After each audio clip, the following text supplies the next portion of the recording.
interesting now that I'm looking at this. Let me think here.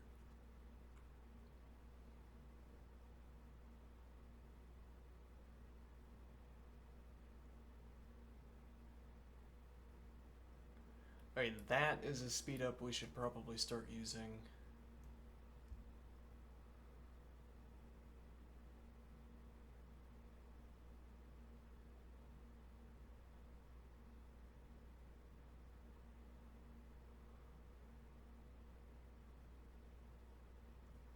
Huh.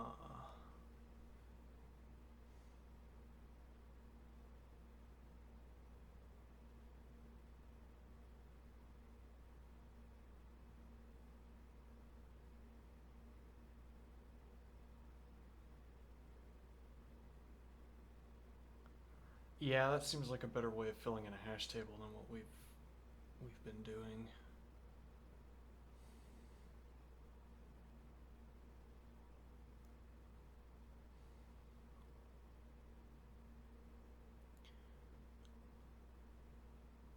When not hash has key,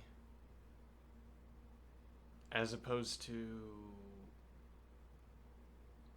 well, I mean, you could still have a fallback, but this is as opposed to having a fallback. This is like running hashref. Well, if you're ever running hashref simply to check whether you have a key value pair, whether a key is in the table, then you don't need to run hashref. You can run hash has key, which might be faster. I mean, it should be, if anything, faster. I mean, if it was slower, you would just run hashref with some kind of condition, I suppose. Though maybe there's a gap where if you have to do something with the hash ref,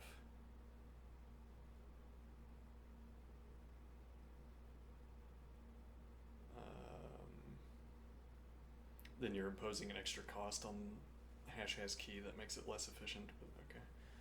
So now, when not hash has key, we hash set. Okay, but how does this work exactly? So E is num sorted. We've sorted nums based on less than.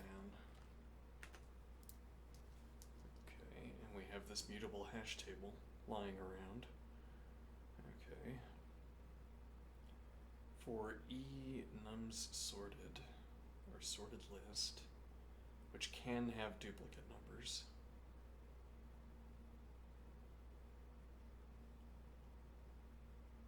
And then I is an infinite sequence of the positive integers.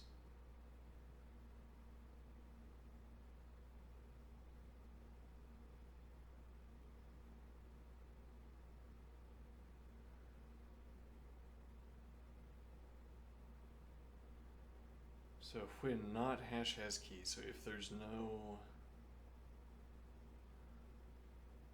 if E, the current element, is not in the hash table, then we set. So this is also entirely for side effect, but okay, we set table to EI.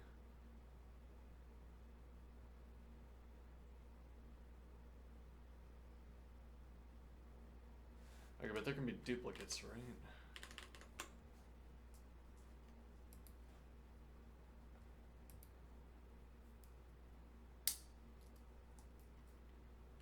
Yes, okay.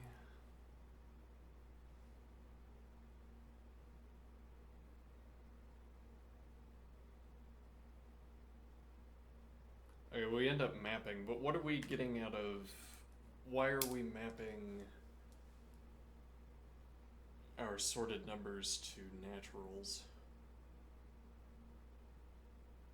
if we are then performing map?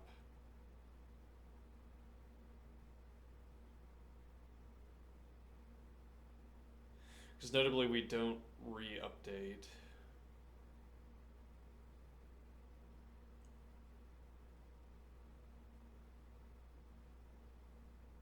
Huh.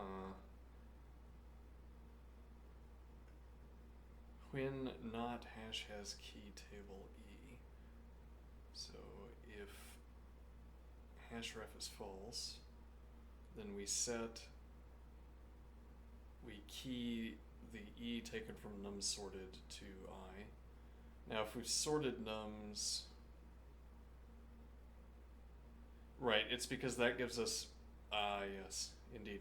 Well, because you're going to have the same value in both of these positions in the table for both of these twos, because the same question is being asked of both of them. How many numbers are lesser? In this case, it's going to be 1 in both cases. And then the point here is that this is a way of counting how many elements. I mean, it's the same thing we did when cycling through a counter. There's a point here that in naturals, which is an infinite sequence of natural numbers, must assuage our doubts that using a counter is faster. What do I mean? Well, it can't be the case, for instance, that in naturals is generating an infinite list, because there is no actual infinite, as it were. So it can't be that this is generating an infinite list. And what observation am I making here?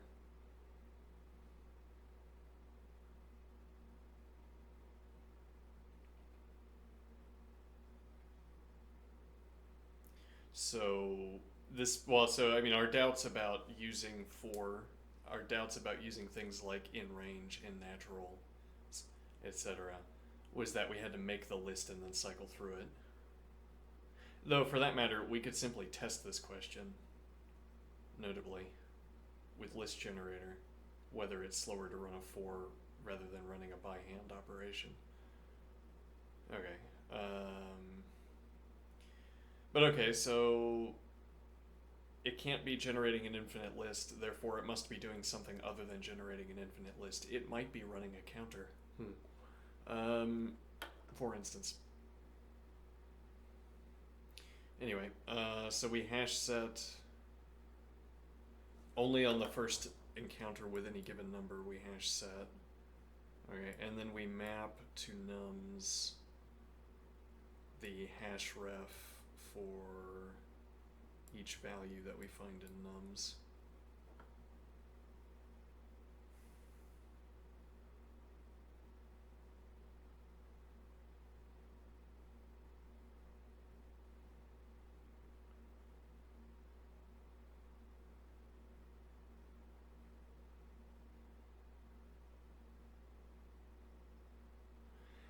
There would be a way of, I think there's a way of speeding up our implementation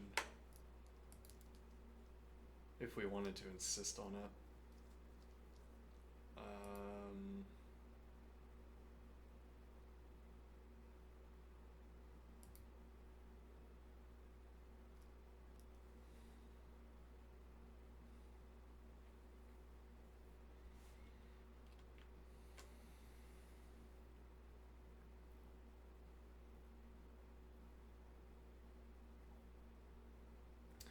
Hold on, which was our fastest? 11.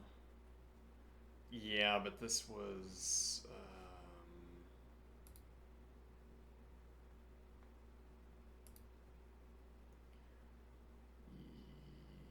yeah, we need to do this as a function. So the problem here is that we're repeatedly dropping, as it strikes me. The problem is that we're repeatedly dropping and not keeping a count, which this program is doing.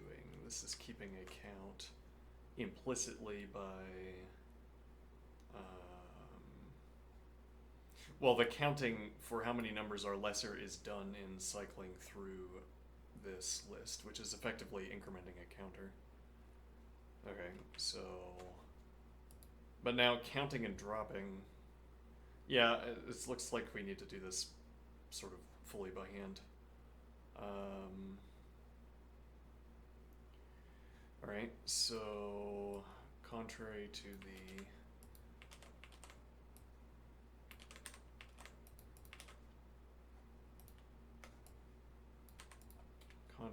stream title, define smaller numbers than current nums. nums. Alright, so define list cycle function sorted nums list value and reverse wrong order. Reversed nums list value. Okay, output list and counter. Okay. Output list integer, output list counter.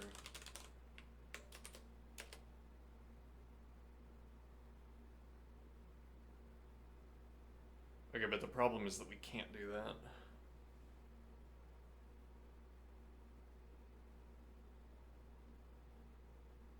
Right. Why can't we do what I'm trying to do here? Because we don't have any way of keeping track of the positions. So we would have also to have a hash table here.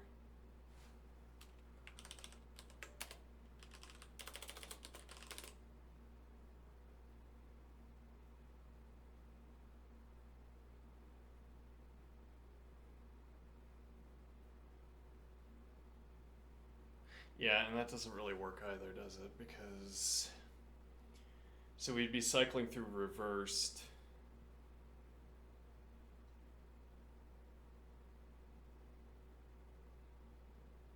Yeah, there's really no benefit to doing this as one function.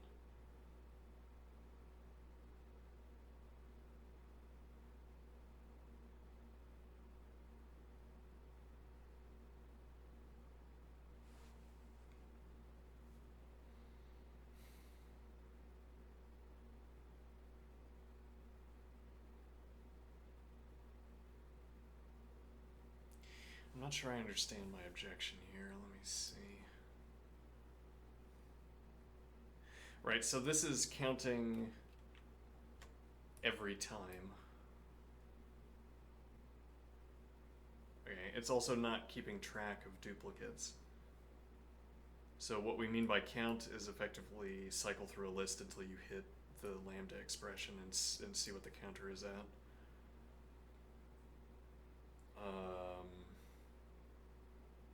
Okay.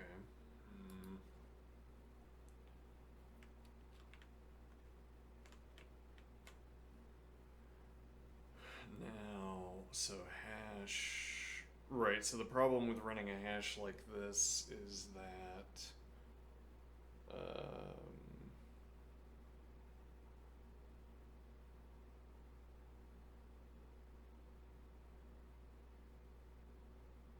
yeah, we would have to keep interrupting ourselves to cycle through sorted lists to fill in the hash based on whatever element we encountered. And then there's no benefit again to doing this in one cycle, in one function.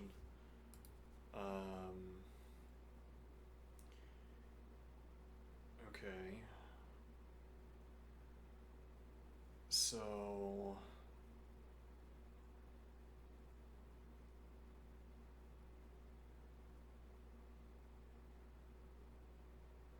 yeah, we could see if this does better. So define hashing cycle function sorted nums list value counter and hash value dot counter. Alright, so and then previous value.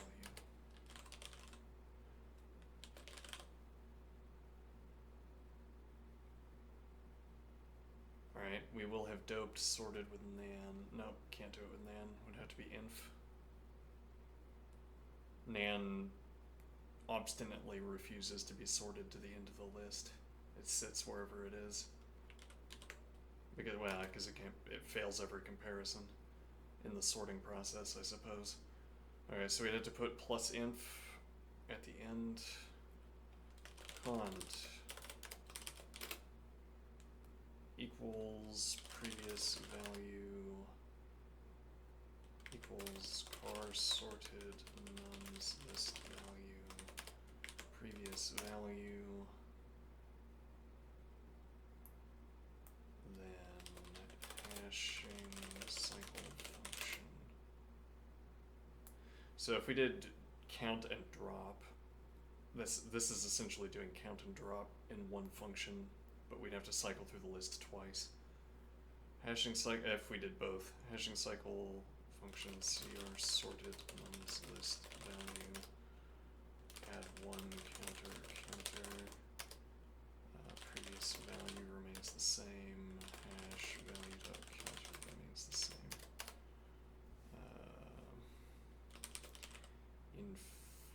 I don't know what the predicate is. Also, can we close some of these tabs? I don't need that.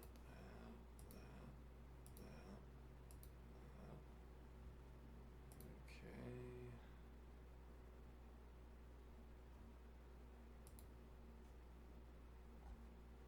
Yeah, I'll just keep these for now. Alright, so infinite plus inf dot zero. If I ask integer instead,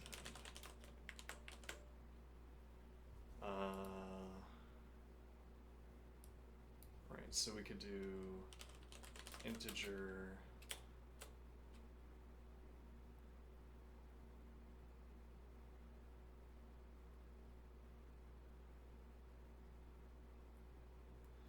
interesting. Yeah, that's kind of a strange idea, but we can put double infinite on the end. And the point of putting double infinite on the end is that we pass through one more cycle with now infinite previous value.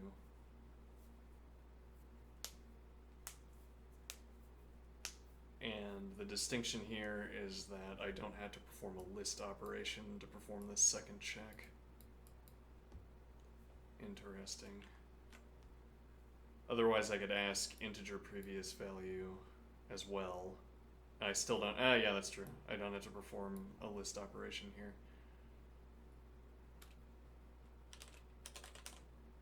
Integer previous value.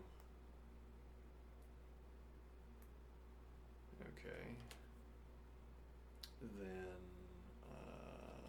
hashing cycle function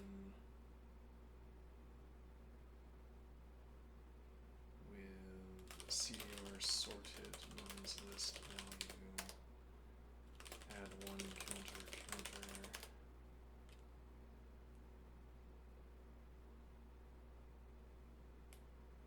Previous value would be, yeah, though now we're effectively competing in terms of speed of this procedure, we're effectively competing against C because because the four operations are hard coded. So we're doing our dinky add one counter instead of in naturals. Previous value car sorted nums list value. Alright, and hash value dot counter. Hash set hash value dot counter. Car sorted nums list value.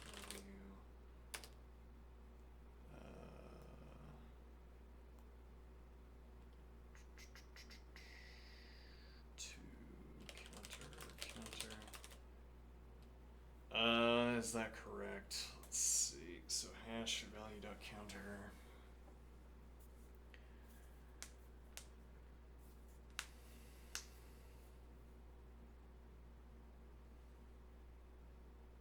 So this is the first case where we've not gotten previous. Yeah, I think that's right. But we'll find out rapidly, I suppose. All right, and then else list cycle function with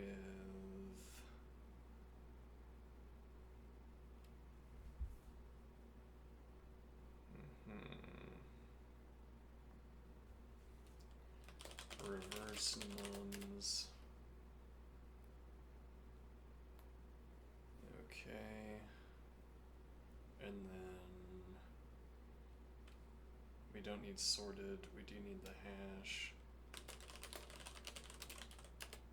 And output list counter.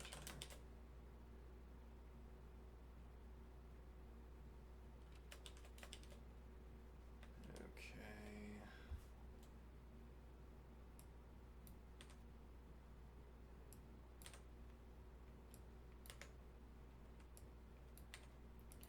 Can we beat C?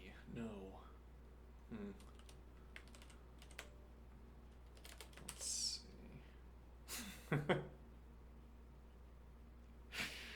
Just struck me. Real wealth would be the ability to pay LeetCode to put in tests for a new language so that you can just practice whatever language you want. I'm gonna hire 1,000 engineers each to do 3 LeetCode problems in this, or design LeetCode problems in this new language, translate LeetCode problems to this new language. Anyway, list cycle reversed. Okay, so now we're going to have this hash table is going to have to be pre-doped, and we will have const, we will have doped the reverse list as well. Okay, const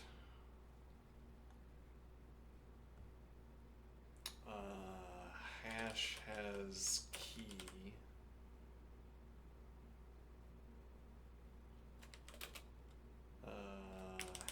hash value dot counter. Hash has key hash value dot counter car reversed nums list value, then const. Oh no, I guess we would specifically have. Oh, no, that's the, let me see here.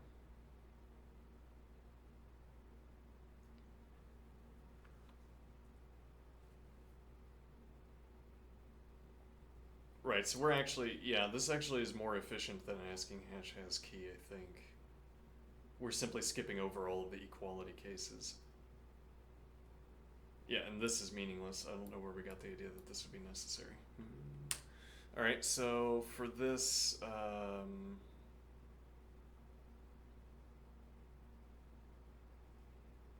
actually this would be a case where we could do fold left. And then we can forego the horrible doping. But then we can't have reversed. I mean, that's not really a problem though, right? But yeah, okay, I mean, if we do, well, fold, actually no, fold left would reverse. Mapping doesn't reverse. But okay, yeah, we can do,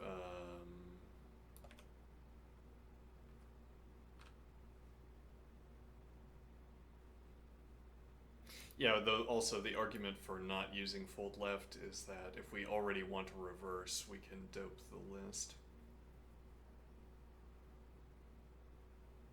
But can we dope the list usefully is a question here.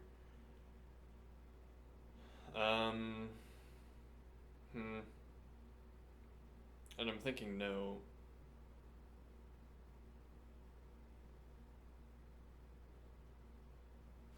Alright, so we should just map. Lambda x hash ref hash value dot counter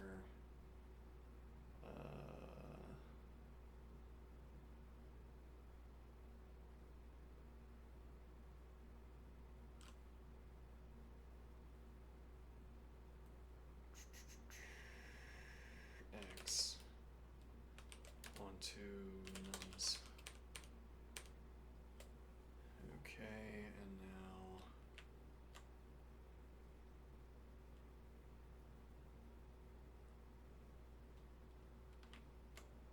okay, and so we make a call hashing cycle function sort nums sort const plus int dot 0 onto const plus int dot 0 onto nums 0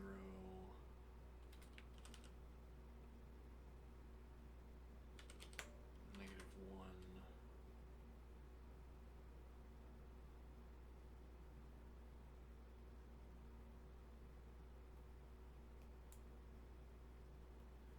Equals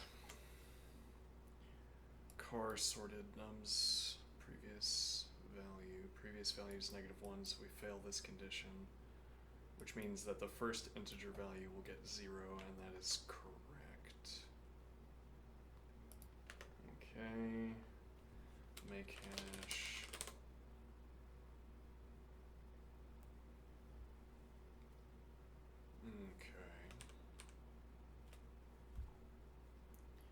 Is this investigating neovim? No. I'm on a mission here. Run.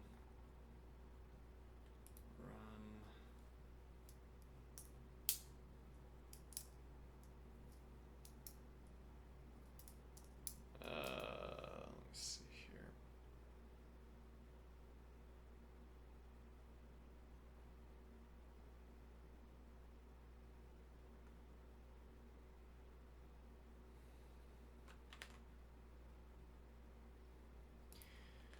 Very well, I will figure out what this error is by hand because the error reporting is horrible. Because I can't understand the error reporting. Not a problem, don't worry, Racket. I can handle this. It's just here. Oh.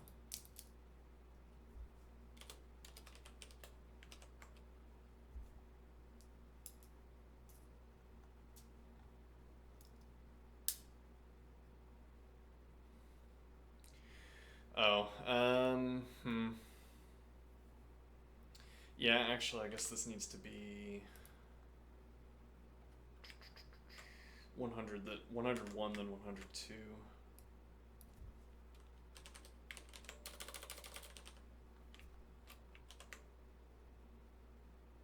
Uh,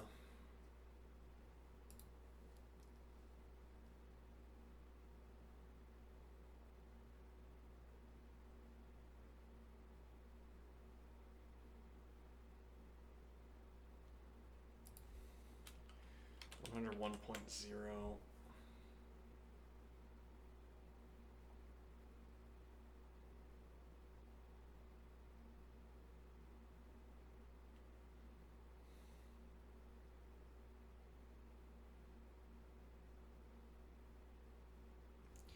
So it would be not equals, 102 is not equal to 101.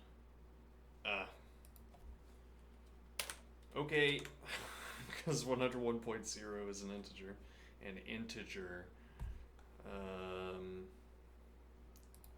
Okay, let's see.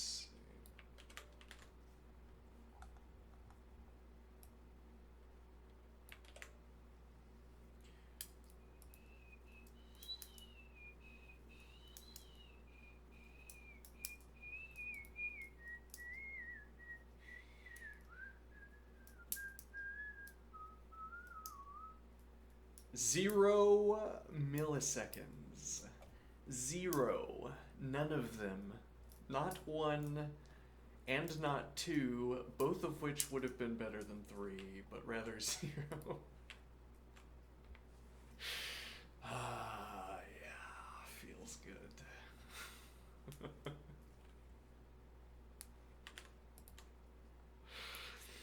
Which goes to show you, the moral of this tale is that you should do everything by hand. You should use the minimal number of these higher level operations.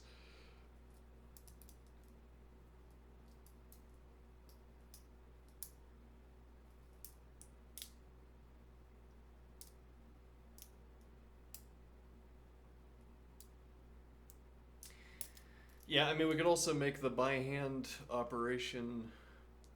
Actually, I'm a little bit interested. Not even a little bit. I'm quite a bit interested. But wait a minute. How would we use a doped list? No, yeah, that's the problem, right? We can't. There is no doped list that we can use. So mapping has to run reverse. So I mean, there might be a. Well, yeah, but I mean, reverse is also baked in. So I mean that reverse is also a primitive. So I assume reverse operation is fast. Well, what do I mean here? So map has to run a reverse, which means that if you are performing a comparison, you can dope the list and use fold left instead. Though, well, maybe. We could probably run a speed test on that.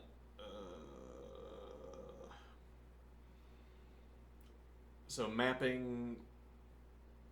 So we would want to run a test with some operation where we reverse and then fold left instead of mapping. But it would specifically have to be a lambda expression where we're performing a comparison. And we would need to be able to check our doped element against that comparison. Or we'd need to be able to choose a doped element that fails, or fails that comparison. And not an artificial one either, but one we are already performing. Otherwise, you lose all the benefit, the putative benefit. But okay, so the point is that map already has to run reverse, so us running reverse prior to running fold left is not an additional expense.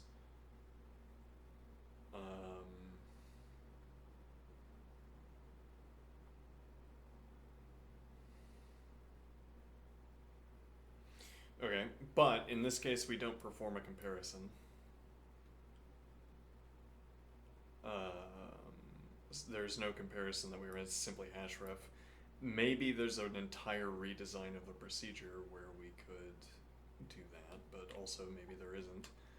Alright, so for now, I will reap my winnings here. This is what I like to call racket 0 milliseconds, 101.31 megabytes.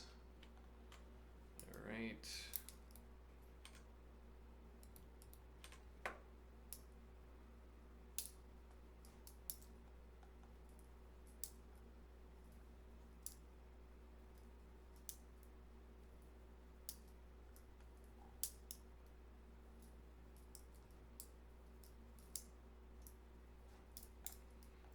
We got lucky, and well, maybe we can consistently get lucky in this way, and I haven't realized it. But we get lucky here that we don't have to put car. We don't have to put the car element into the previous value argument position, into the previous value operand.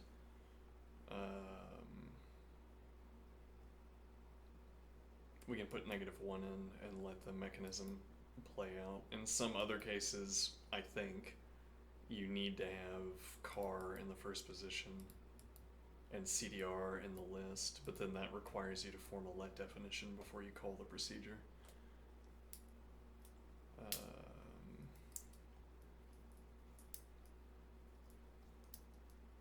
Alright, now do we want to run that speed test? Sure. Though this is more non-neovim investigations. So dark. Wait, when did you get here? 11? How did I not check? Oh well, whatever. Okay, so let's do... What are we doing here? How do we investigate this question? What question are we investigating? Right, so we want to ask about mapping. Okay, so for instance, we could map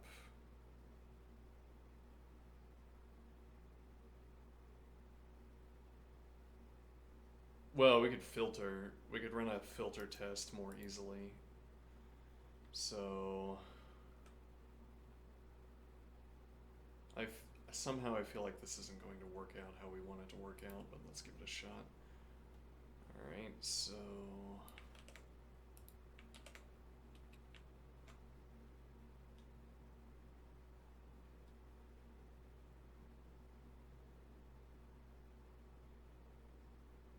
why is this not going to work out the way we hope it's going to work out?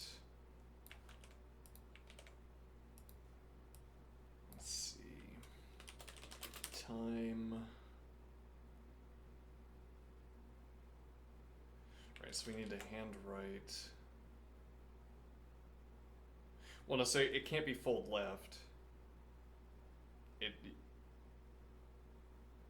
I mean, we could find out, strictly speaking, whether reversing and then fold lefting is as fast as filtering. But that wouldn't test our doping operation, but okay. Time, fold L, X result, other lambda. Oh, actually, there's another operation we can test. So there's something called plain lambda.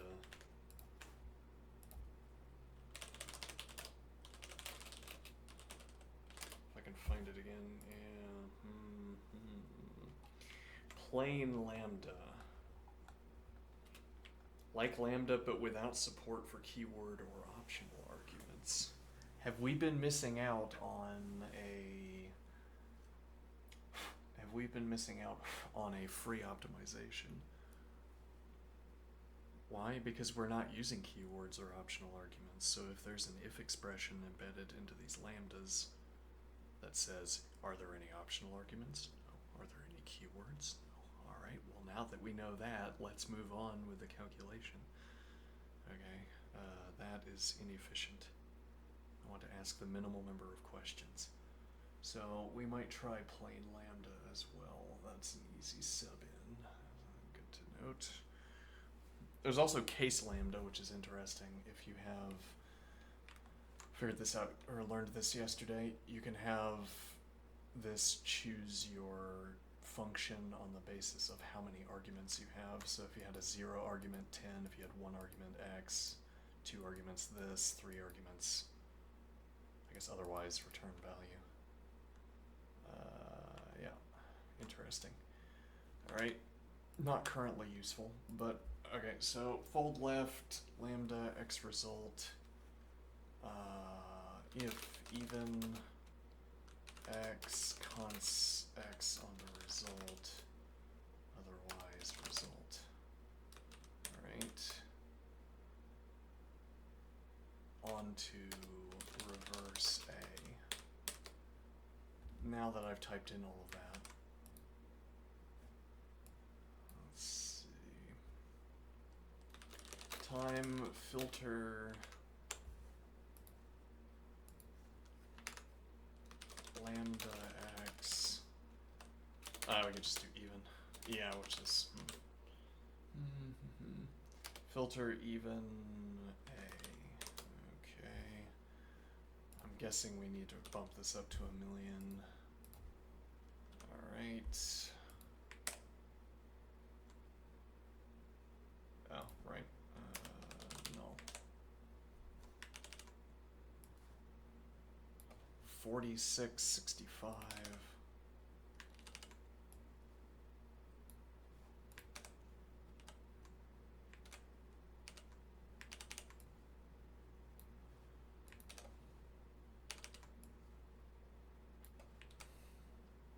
Wild fluctuations. Okay, what is this? Yeah, it's much, much faster. So no, it's not a good idea to reverse and then filter. Or rather, reverse and then fold left. Why not? That's, yes, I would prefer a language where this made no difference. Yeah. or prefer an implementation of the language where this made no difference. Not this specifically, but if you come up with something that, as it were, has to be the same implementation, like there can't be a different way of doing fold L than either fold left and then reversing. Actually, we could also reverse fold left for an alternative test here. No. It's worse than twice as slow. Yeah, or about twice as slow. Alright, now we have a kind of baseline for this, 95. What happens if I do plain lambda? Does that make any difference here?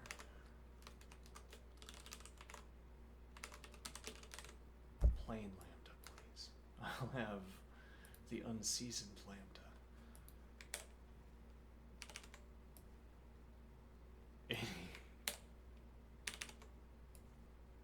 It makes a huge difference. It makes a substantial difference. Okay, until it doesn't, for whatever reason.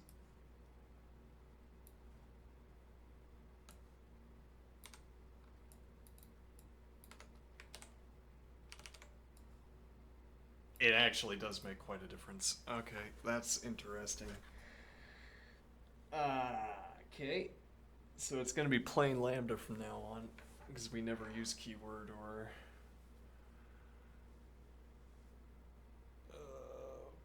well, until we actually need the facilities, yeah.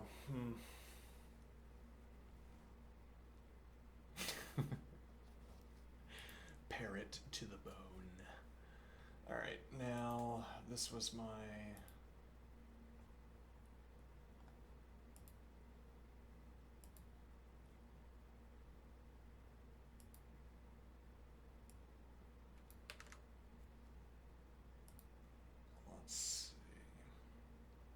It's that attention to detail that really...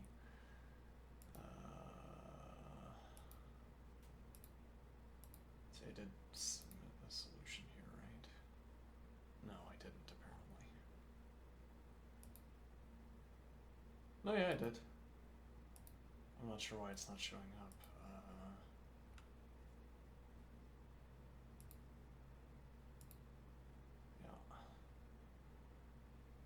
Declarative programming. I've heard somewhere that the declarative paradigm is a reflection of human mind.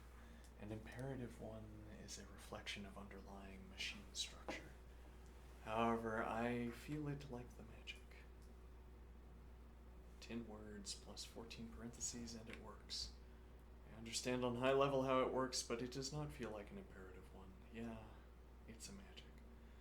Okay. Map the list into lists count using 2 lambdas.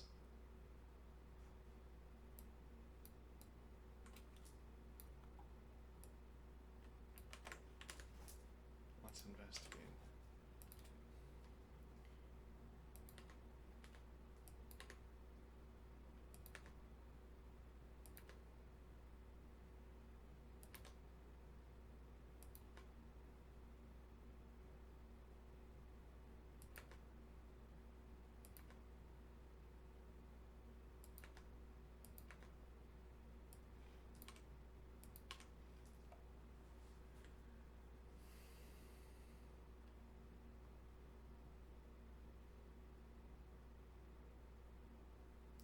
Now this produces a list.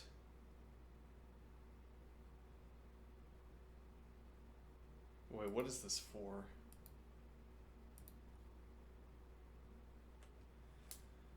Map const onto...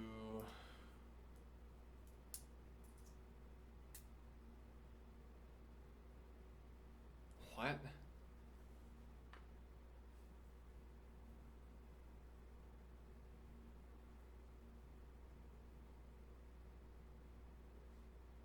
Hold on. That is a bizarre operation. Or it's not, I don't know. It looks like a bizarre operation. Yeah, we need to clear out some tabs. Close that. Plain lambda, we need to alert myself so that I remember. Plain lambda. Plain lambda is go.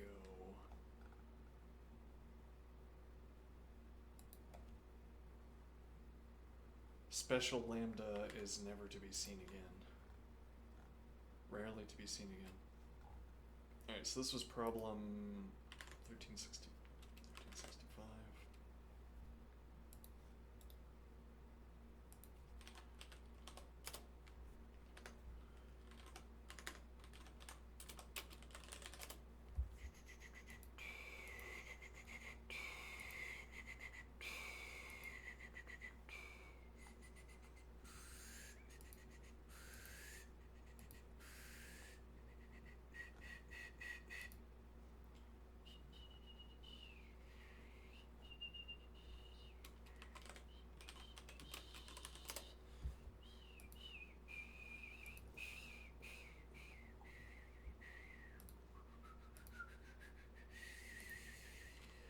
Alright, so now we come over here. Show me enum. Define nums list 2, 4, 6, 8, 10, 3, 5, 7, 9, 11. Okay.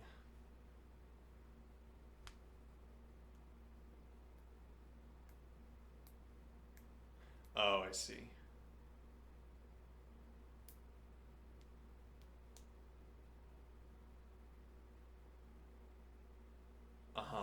So map takes more than one argument as well. That's where we got confused. Can take more than one list, applies proc to the elements of lists from the first elements to the last. So it's taking elements out of both sequence to list in range 0 to length nums.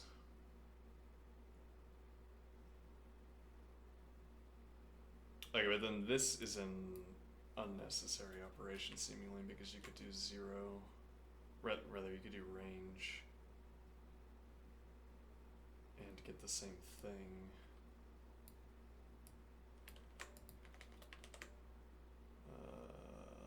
Let's see.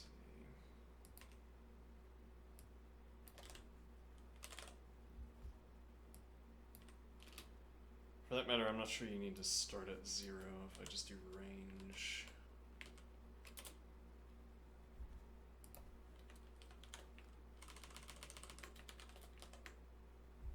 Let me see, map.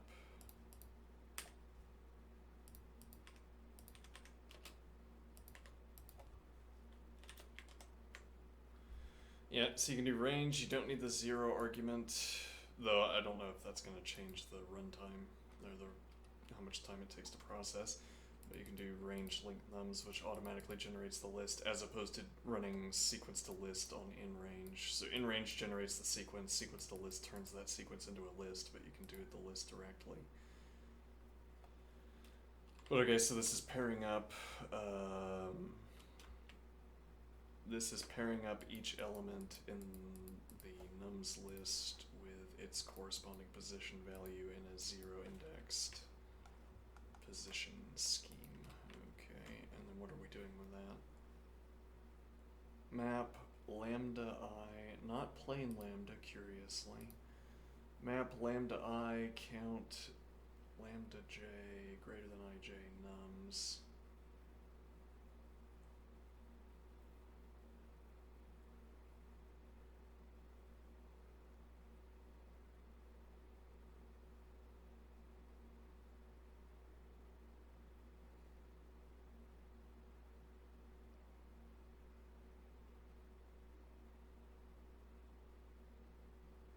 Yeah, so actually this is the same implementation. I think this is doing the same thing we did, making the same mistake we made, which is that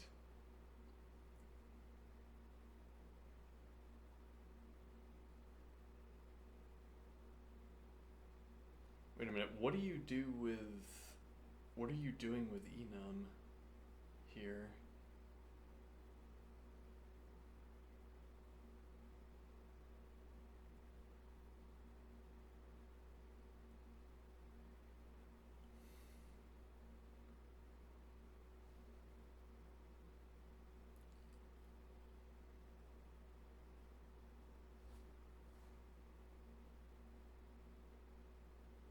Map const sequence to list in range 0 length nums.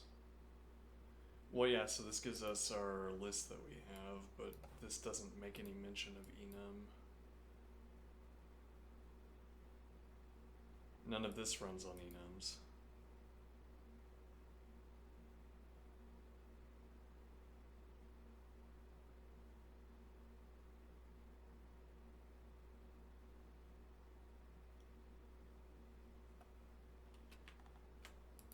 Does this work?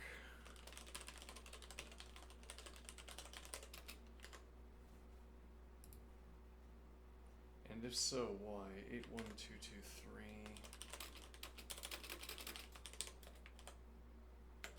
It does. Why does this work? It's like magic. Yeah, well, it is. It is like magic. I have no comprehension of what is this. If I comment this out, does it still work? Yes. Wait, and this is one of the solutions that beat me on time as well. Oh no. Yeah, this was 4 milliseconds. And it has an entirely extraneous operation. An entirely extraneous in operation up here at the top.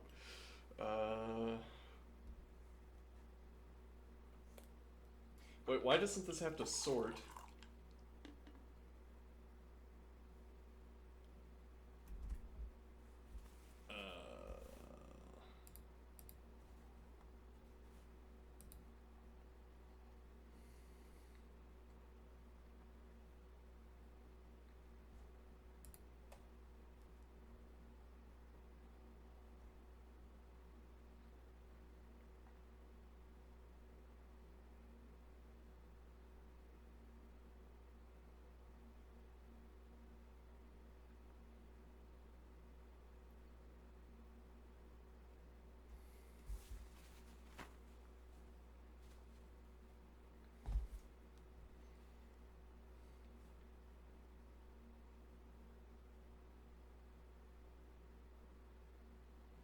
Well, the thing is, count stops at the first, or does it?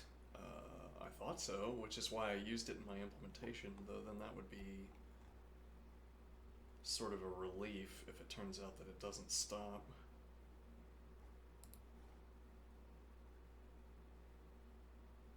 It does not stop. Uh-huh.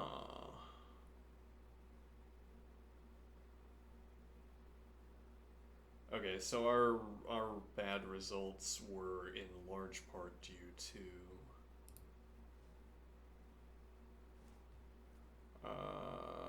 misunderstanding.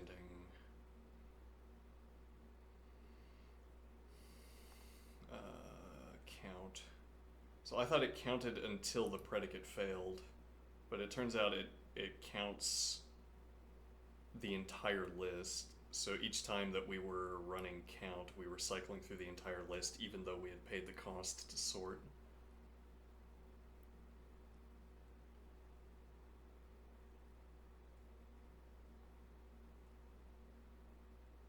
Okay, I feel like we're learning a lot about Racket today.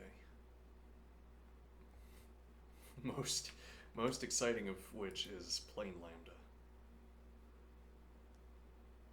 which we will start incorporating into everything. Okay, well, we're now out of excuses. Let's go look at neovim.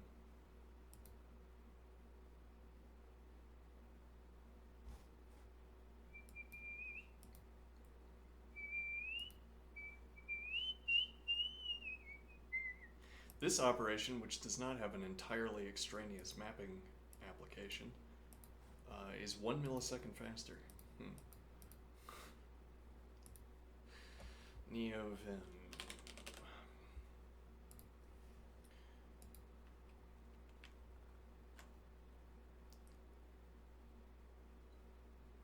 Type help neovim, enter if you are new. Help. Help.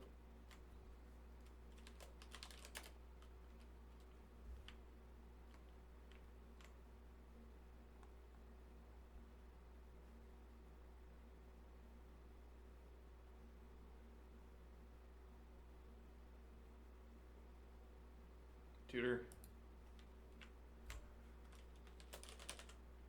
Tutot. Tutor. Not an editor command, tutor. Oh no. If I do help tutor. Oh, capitalized tutor. Instead of reading the text, which is boring, you can use tutor to learn your first Vim commands. This is a 30-minute tutorial that teaches the most basic Vim functionality hands-on. Okay. Okay, how do I get rid of that? How to disable mouse. No. I capitalized, did I not? Alright. Hold on. No, I don't want, can I do like exit? There we go, that worked. Now, neovim is a very powerful editor that has many commands, too many to explain in a tutorial such as this. Okay. One moment. There it is. It is important to remember that this tutorial is set up to teach by use. That means that you need to do the exercises to learn them properly. If you only read the text, you will soon forget what is most important. For now, make sure that your caps lock is off and press the J key enough times to move the cursor. Okay, can I use my own keybind here? Okay, now I've forgotten what my own keybind is. I can. Alright, didn't break anything. Outstanding. And as it turns out, I have page down and page up bound, though I never use it. I thought about that earlier. Okay, so lesson 0. Okay, note the commands in the lessons will modify the text, but those changes won't be saved. Don't worry about messing things up. Just remember that pressing escape and then you will undo the latest change. This tutorial is interactive and there are a few things you should know. Type enter on links like this to open the linked help section. Alright. Where did my cursor go? Oh.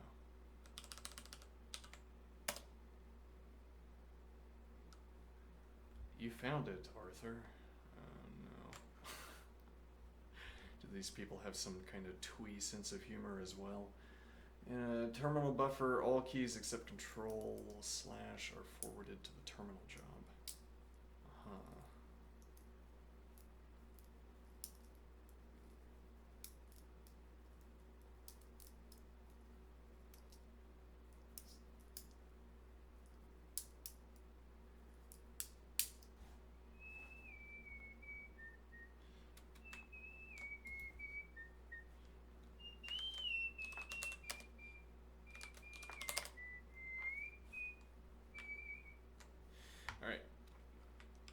Or simply type K on any word to find its documentation. You can close this help window with :Q. Alright. When there is a red question mark sign at the left, you will be required to modify text. Once you have done the changes correctly, the red question mark sign at the left will change to a green question mark sign. I imagine you can already see how neat neovim can be. Other times you'll be prompted to run a command. I'll explain this later, like help enter. Or press a sequence of keys, such as escape, 0f space, whatever that is. Text within less thans and greater thans, like enter, describes a key to press instead of text to type. Now, move on to the next lesson using the Control K key to scroll down. Lesson 1.1, moving the cursor. To move the cursor, press my special keybinds that I have, as indicated. Okay. Move the cursor around the screen until you are comfortable. I'm pretty comfortable. Okay. Hold down...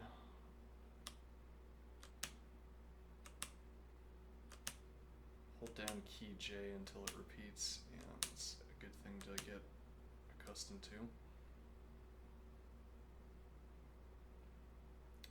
Using the down key, move on to lesson 1.2. If you are ever unsure about something you typed, press escape to place you in normal mode. Then retype the command you wanted. The cursor keys should also work, but using HKJL, you will be able to move around much faster once you get used to it.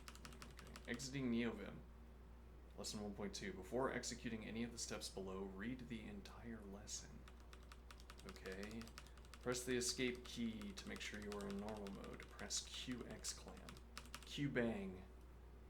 I'll start calling it bang instead of exclam. Maybe. This quits the editor, discarding any changes you've made. Alright. Open neovim and get back here by executing the command that got you into this tutorial. Okay.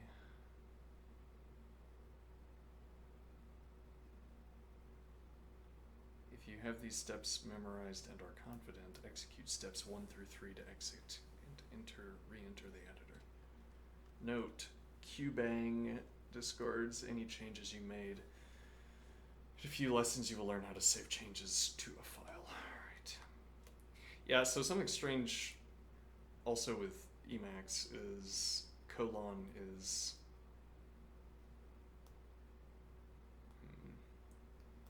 it's not telling me to type shift semicolon, for instance. Yeah, well, okay, so Q exclam, Q bang, out we are. All right. Now let's go back to neovim and then tutor.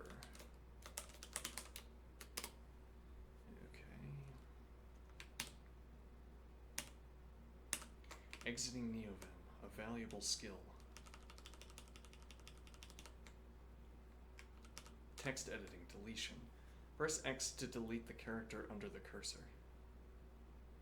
Move the cursor to the line below, marked red question mark. Okay. To fix the errors, move the cursor until it is on top of the character to be deleted. Press the X key to delete the unwanted character. Why would it be X and not backspace, for instance? Okay, repeat steps 2 through 4 until the sentence is correct. Okay. Not backspace. Backspace, curiously, is a way of moving. Okay.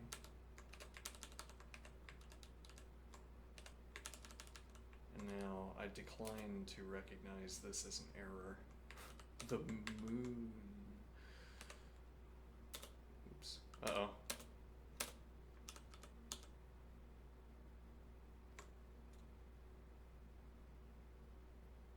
Now that the line is correct, go on to lesson 1.4. As you go through this tutorial, do not try to memorize everything. Your neovim vocabulary will expand with usage. Consider returning to this tutorial periodically for a refresher. Lesson 1.4, text editing insertion. Press I to insert text.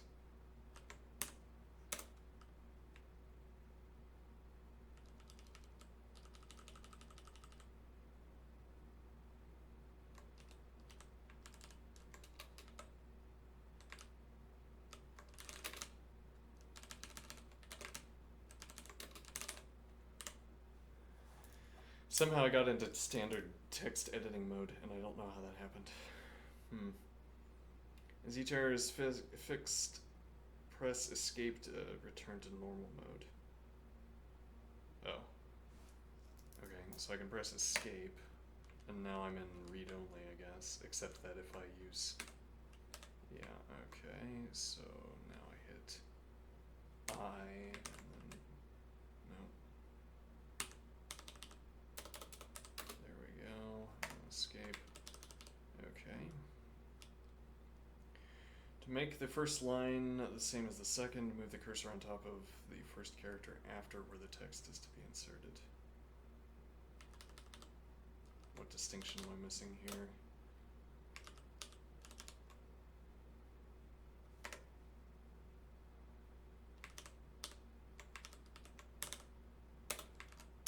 After.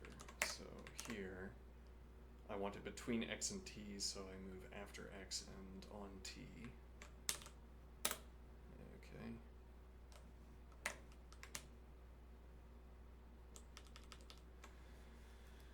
When you are comfortable inserting text, move on to lesson 1.5.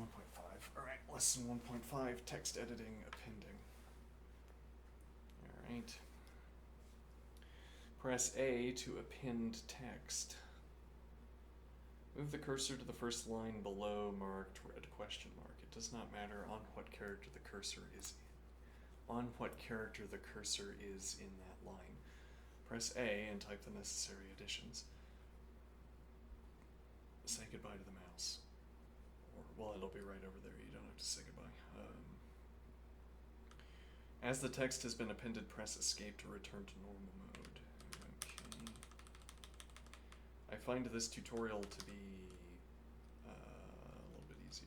Yeah.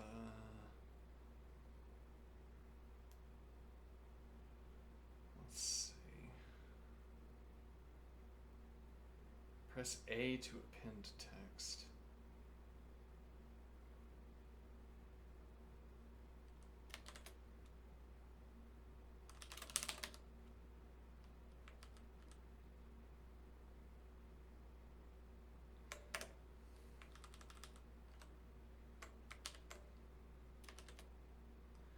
So Shift A puts us at the end of a line. Interesting, so we'll be shifting back and forth between typing mode and, I guess, navigation mode. Huh. Okay.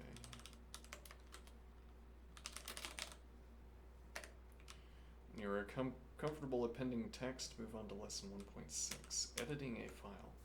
Use WQ to write a file and quit. Before executing any of the steps below, read the entire lesson. Exit this tutorial as you did in lesson 1.2, or if you have access to another terminal, do the following there. Okay, at the shell prompt, type this command. Okay. Invim is the command to start the neovim editor. Tutor is the name of the file you wish to edit. Use a file that may be changed. Okay. Insert and delete text as you learned in the previous lessons. Save the file with changes and exit neovim with WQ.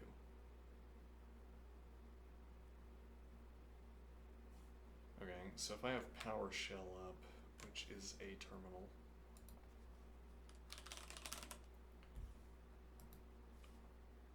with a nice pleasing blue color.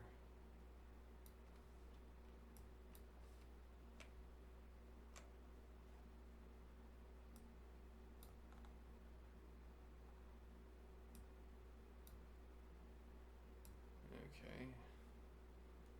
Now let's do invim tutor. Did it work? Oh, interesting. So I can run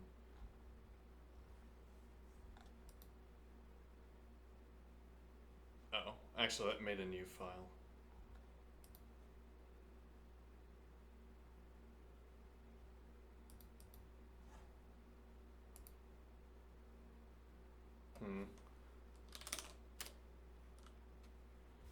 Alright, so now rather if I ask for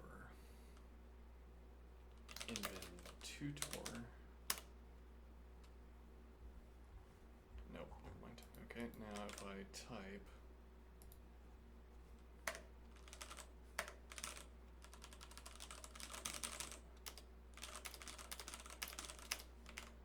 now what am I doing? Insert and delete text as you learned in previous lessons. So if I'm navigating around, but I can also hit escape to navigate and see, I don't know if I prefer prefer to see this highlighting. Okay.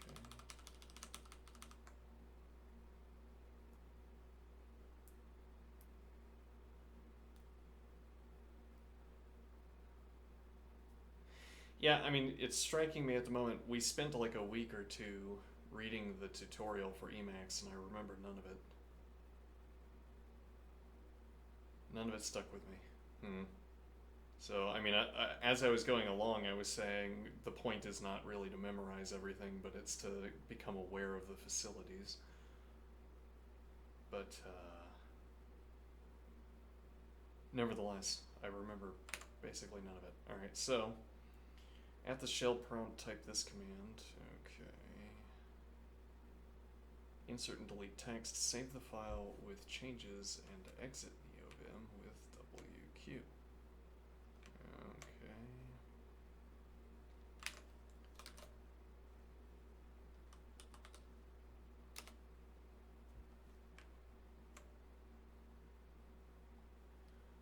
Alright. I guess that did what we asked for, I'm not sure. Alright. I don't know how we'll investigate whether that was correct, but okay, apparently WQ is save file and exit. Lesson 1 summary. The cursor is moved down with my custom keyboard commands. To start neovim from the shell prompt, type neovim file name. To exit neovim, type qbang to trash all changes, or type WQ to save the changes. To delete the character at the cursor, type X. So you can delete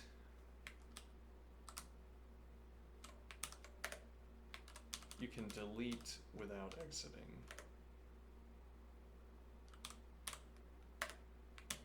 Interesting, okay. What do I mean delete without exiting? So we're in what I am currently calling navigation mode, and we can delete characters from this mode. Alright.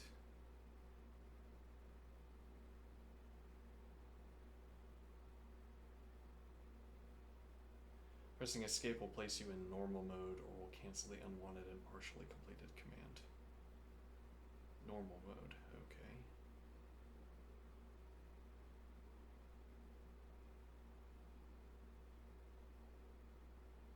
Now continue with lesson 2. Shift A, append text. So Shift A enters into typing mode or whatever, and then escape puts us back into normal mode. Alright. Now continue with lesson 2. Okay, but so the point of... Yeah, well, I'm assuming we can rebind... let me think here. Well, okay, so there's a point here that using HJKL, well, I'm using IKJL, IK for up, down, JL for left, right, which works quite well. And then H and semicolon for beginning of line and end of line. Now, but I have control for all of these. It's control I, control J. I want my text navigation commands to work in other text fields. Okay, now for that I would have to have control, which is a strange...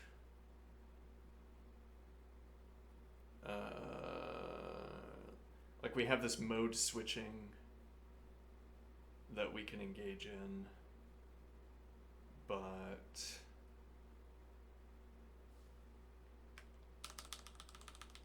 so this would mode switching would let me have, yeah, but I mean if I'm in text, why do I want different navigation commands?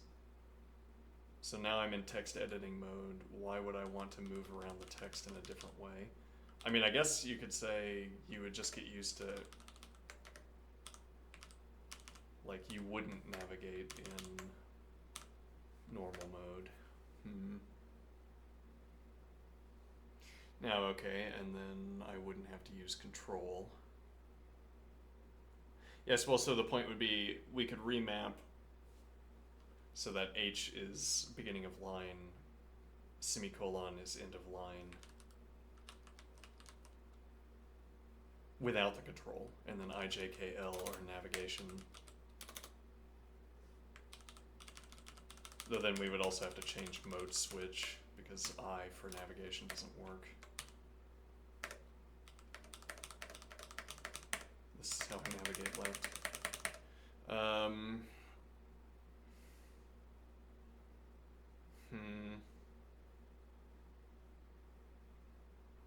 Yeah, though I mean you could just as easily set up U for. Oh, that's undo. Just U by itself. Interesting.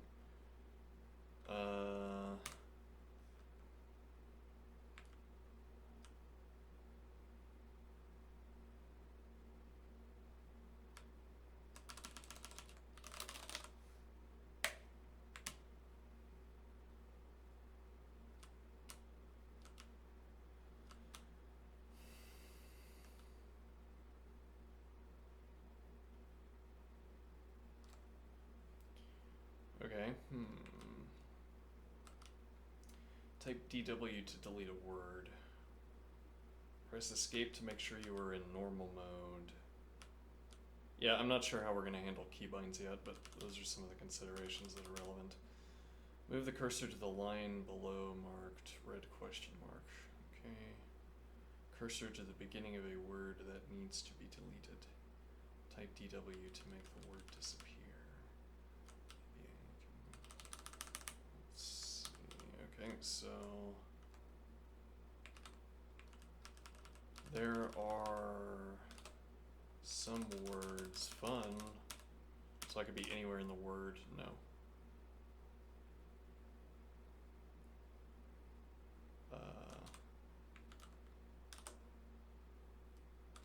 Have to be at the beginning of the word. All right.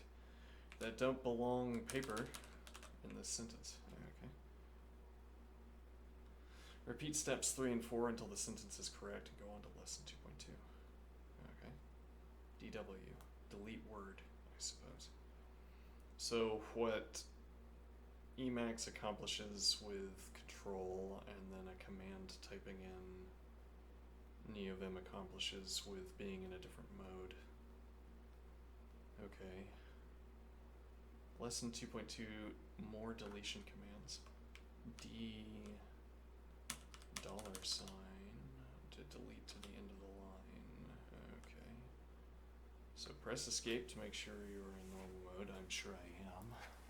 Move the cursor to the line below marked red question mark.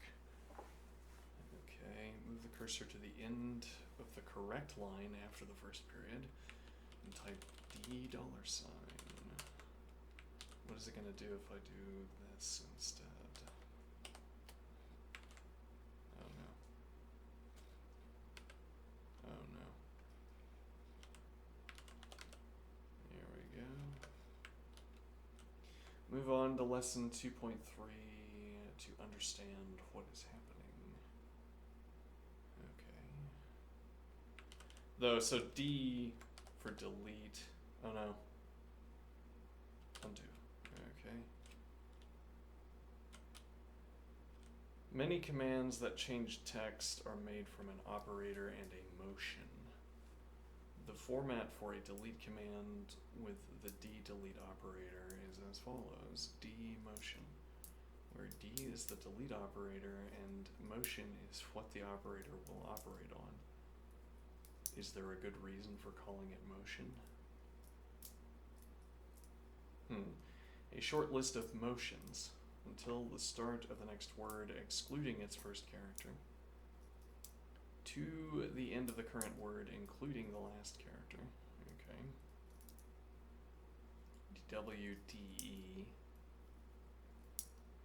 to the end of the line, including the last character. Thus, typing DE will delete from the cursor to the end of the word. Okay. Pressing just the motion while in normal mode without an operator will move the cursor as specified. So if I do W, we go to the beginning of the next word, E to the end of the current word. I see.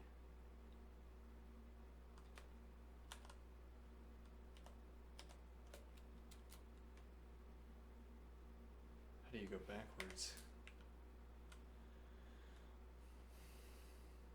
Using a count for a motion, typing a number.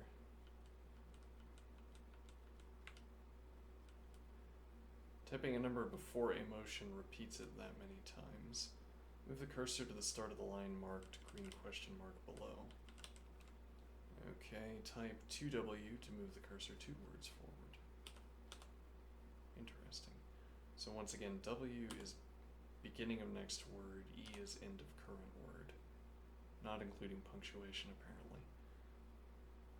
Type 3E to move the cursor to the end of the third word forward.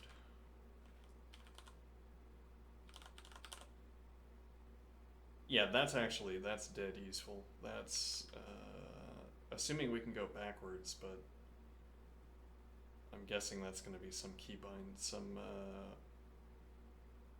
prefix key along with these keys.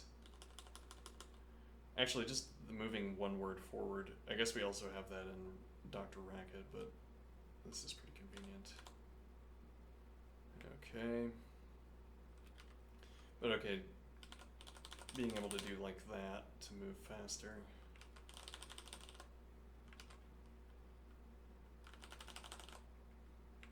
Sure, alright.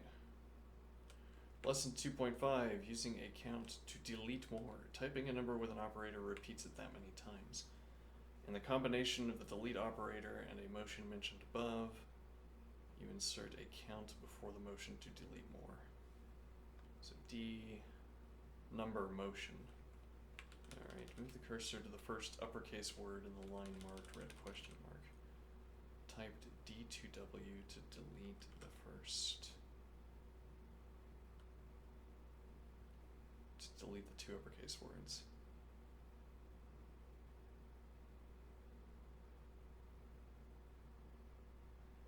Alright, so D2W, delete 2 words. Then I moved the next word, D4W. I do 1, 2, 3W. Alright. Let's go back. And if I do 3E, okay, so that's counting current word. 2E would move to the end of next word. Getting that to be habitual is going to be difficult, I am imagining. This line of words is QRSTUV cleaned up. Okay, so I go here. Oh no, actually we go here. This is 1, 2, 3, 4, 5, 6, so 6W, wrong. This is 5W. Alright, and now D3W. Okay, this line of words is cleaned up indeed, alright. Operating on lines. Type DD to delete a whole line. Alright.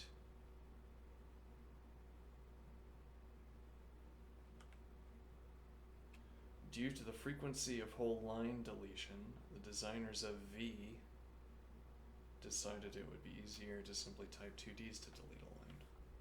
Do I need to know history? Am I going to miss out on hacker jokes or something? V versus Vim.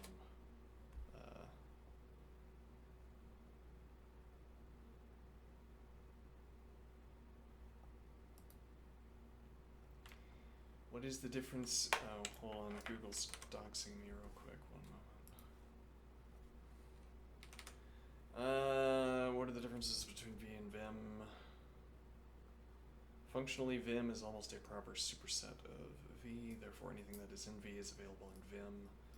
Vim adds to those features.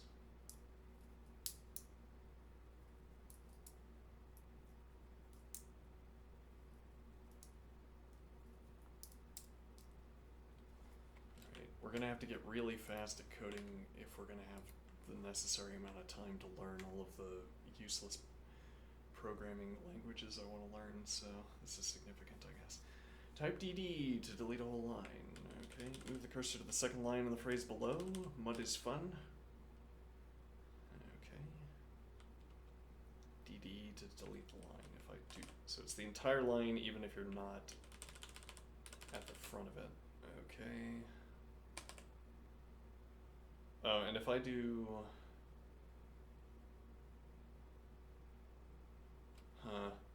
Well, if I remap, hold on. So if I do 2, yes, I can do that. So like 10. There we go. 10 down. Okay, and I also don't have to. I can still use my control keybind here for movement. Okay. Yeah. I mean, I understand not wanting to have to use control. There's control for movement, but on the other hand, all of the movement keys are in the right hand. And I would have to have different movement keys. Now, again, I'd have to have different movement keys if I wanted to move while in text editor, but then I don't have to move while in text editor. Which is just something you'd get used to, I guess. Clocks till time, sugar is sweet. Oh, but I don't want to delete that one. Oh. Hold on. I thought I had to delete that one, but apparently not. Alright. Roses are red, violets are blue, and so are you. Type 2DD. Okay, and then press U twice to undo all 3 lines. I see.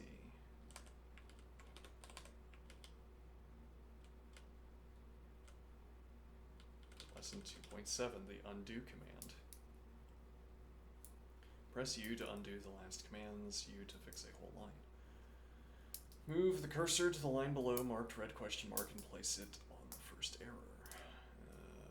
Okay. Type X to delete the first unwanted character. Now type U to undo the last command executed. This time fix all the errors on the line using the X command. Now type a capital U to return the line to its original state. Interesting.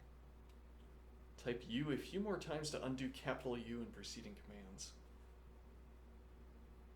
And Control R to redo. Okay.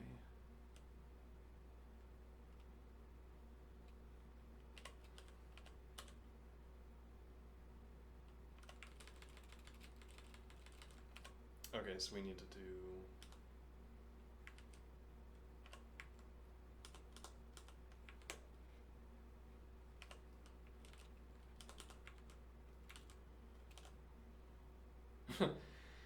technically,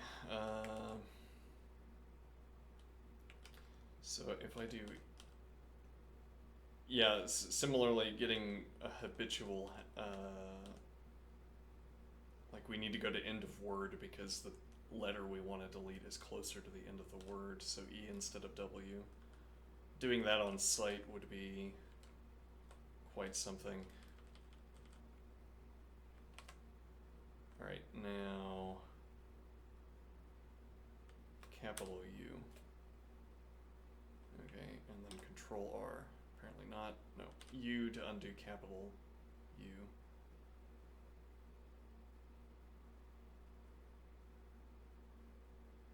Alright. Oops, not Control U.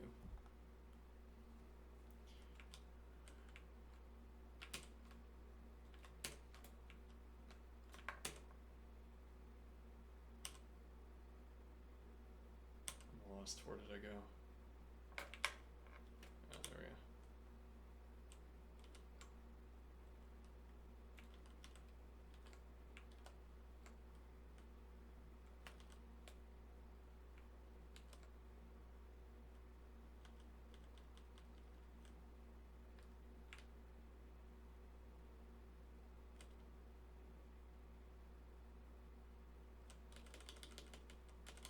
Uh-oh. DD. 2DD. Undo. 2DD. Okay. Being zoomed in on the text is maybe incorrect. Actually, maybe that's what we've been missing out on in Racket. What do I mean? Well, we chose the font. We chose the font size that we chose in Dr. Racket in part because it looks fine even when you zoom in on it.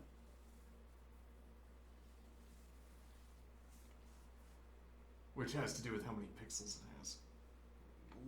Having a larger font size, having a higher resolution, I suppose. Now, what is the point?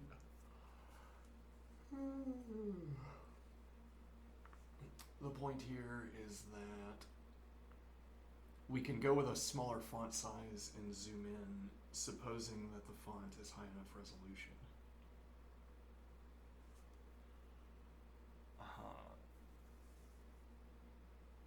It's not only the font having high enough resolution.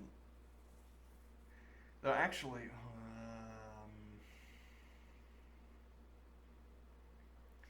I guess I could look into magnifying glass.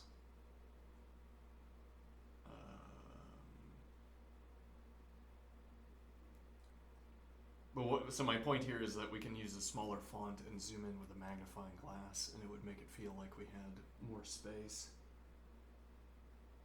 Or in a way, we would have more space, as opposed to being zoomed in without the magnifying glass. Though, what's even better is having a large font size and then zooming in and having a handful of words fill the entire screen.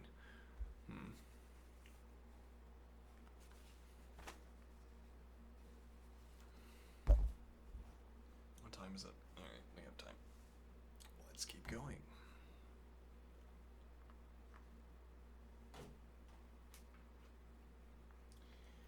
So let's fix the errors.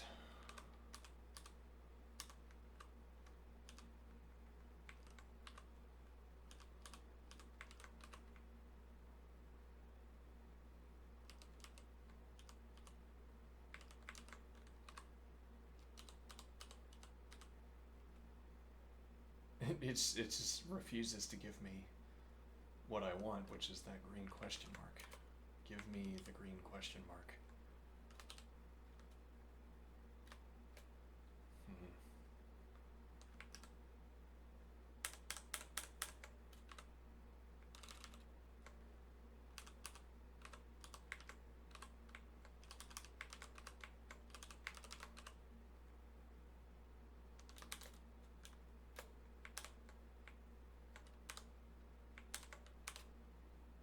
Just gonna have to let it go. Fix the errors on this line and replace them with undo. Is it because there should be a comma? Is that what you think? These are very useful commands. Now move on to the lesson 2 summary. All right. To delete from the cursor up to the next word, type DW. Yeah. Okay. To delete from the cursor to end of line, $. To delete the whole line, DD. To repeat a motion, prepend it with a number. All right. The format for a change command is operator number motion, where operator is what to do, such as D for delete. Number is an optional count to repeat the motion, and the motion moves over the text to operate on. Okay. To move to the start of the line, use a 0. Do I similarly, so 0, can I do 5? No, that wouldn't work. Escape. Okay. 0 to start of line, that makes sense. 9 to move to the end of the line also makes sense, but I guess they don't want to use up one of the numbers like that. Well, yeah, I mean, you're not going to repeat a 0. You're not going to repeat an action 0 times. So, there's a free number, free integer to use. You know. Let's see. To undo previous actions, type U, lowercase, and to undo all the changes on a line, capital U. And to undo the undos, type redo, Control R. Alright, lesson 3.1, the put command. Type P to put previously deleted text after the cursor. So it copies everything to... Well, I mean, in a way, Emacs did that as well. Copies everything to clipboard. Move the cursor to the first green question mark below. Take DD to delete the line and store it in a neovim register. Okay. Can you learn to? D. Alright. Move the cursor to the C line above where the deleted line should go.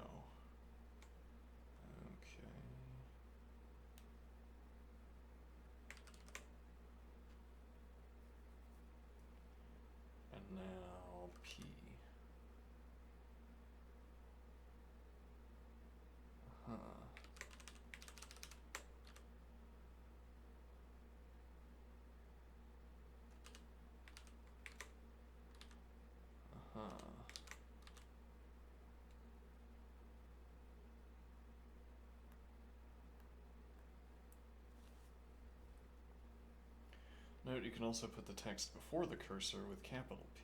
Alright. Lesson 3.2, the replace command. Alright. Type RX to replace the character at the cursor with X. Move the cursor to the first line below, marked red question mark. When this line was told in, someone press with the wrong shit keys. Okay. Type RX to replace the character at the cursor with X. Move the cursor to the first line below. Okay, so that's going to be 5. That's more than that, but 5 is a good one to go with. Move the cursor so that it is on top of the first error. Type R and then the character which should be there. R. I like when. When this line was to in. It's like Middle English. RE. Alright. Repeat steps 2 and 3 until the first line is equal to the second one. W, actually go back, E, actually go back to E, now RN, W, RY, forward RP, okay, now like 4W, could have been E instead. This is like you want to perform. Ah, that's interesting. That's software we could reasonably write. Technical exercises for neovim. Now we're thinking with our noodles. All right. Technical exercises.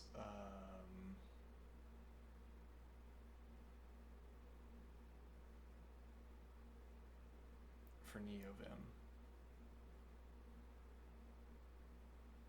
Why aren't we getting the green question mark? No idea. Alright, whatever.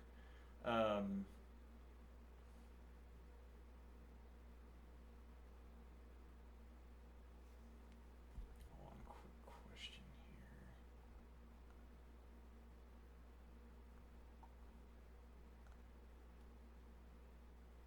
Never mind. Right, well, you'd have. It would be like neovim golf, as it were. Well, it would be like playing music. You'd have to have, yeah, that would be tricky to design, but okay, it'd be like a rhythm game, except that the rhythm is getting to the correct end positions within the text and making an edit.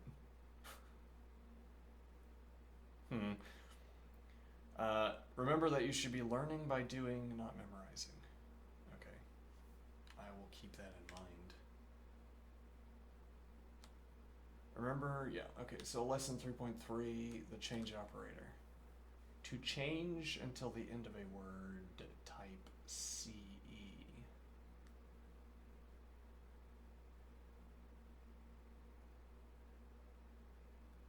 So this is going to confine where the typing occurs.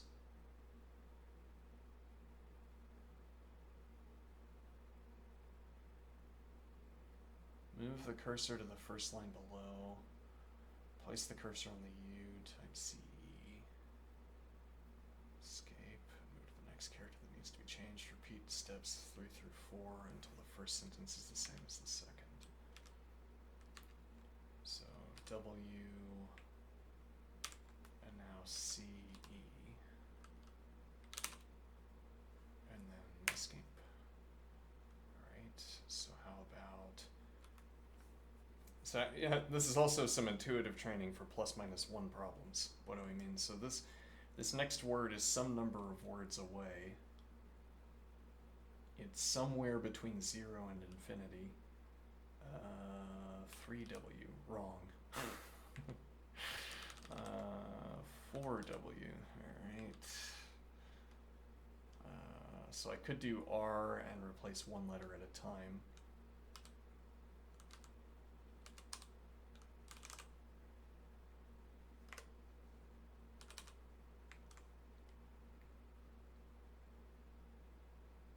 Barf. Yeah.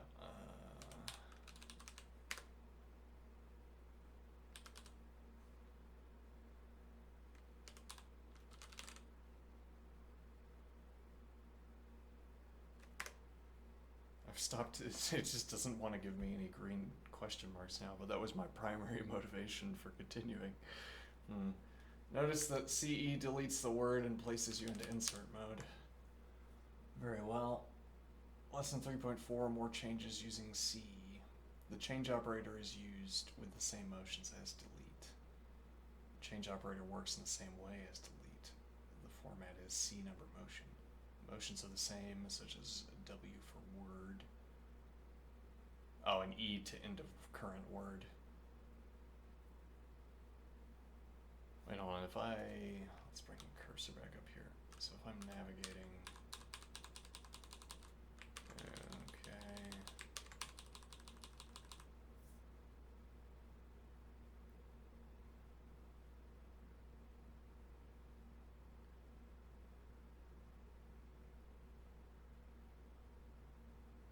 Type C $sign and type the rest of the line like the second. Okay.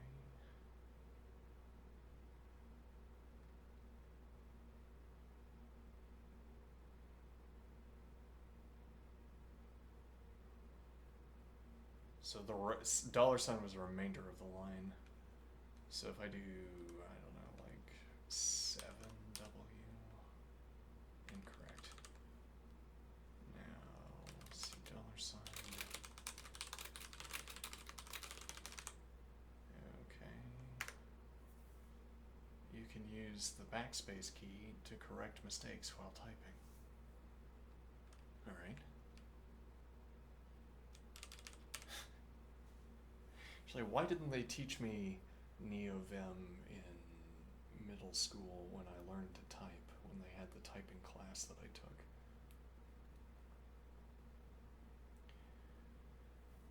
Lesson 3, summary. To put back text that has just been deleted, type P. This puts the deleted text after the cursor.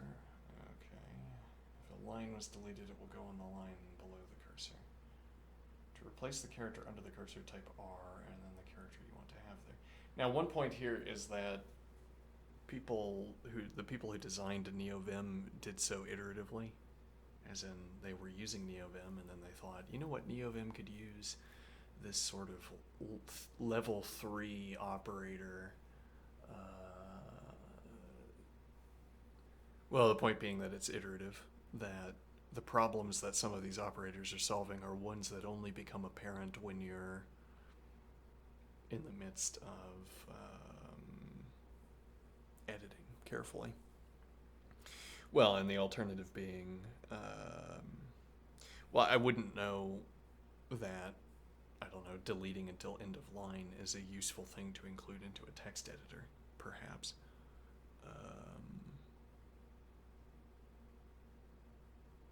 Point is, you wouldn't simply invent all of the specialized operators if you simply began editing in Notepad. To put back text that has just been deleted, type P. This puts the deleted text after the cursor. Okay. To replace the character under the cursor, type R, and then the character you want to have there. The change operator allows you to change from the cursor to where the motion takes you. Type CE to change from the cursor to the end of the word, $sign to change to the end of a line, etc. Okay.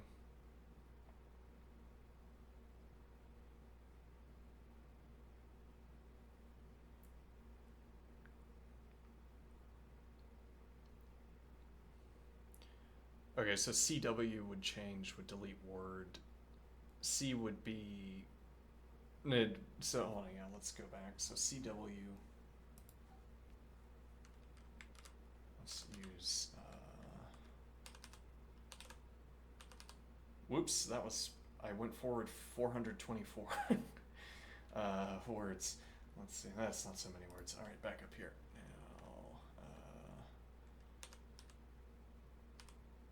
All right, so if I do CE, okay, and oops. And now if I do CW, it's the same. Okay.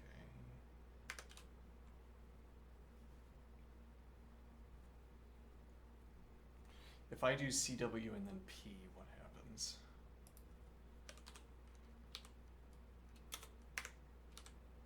Okay.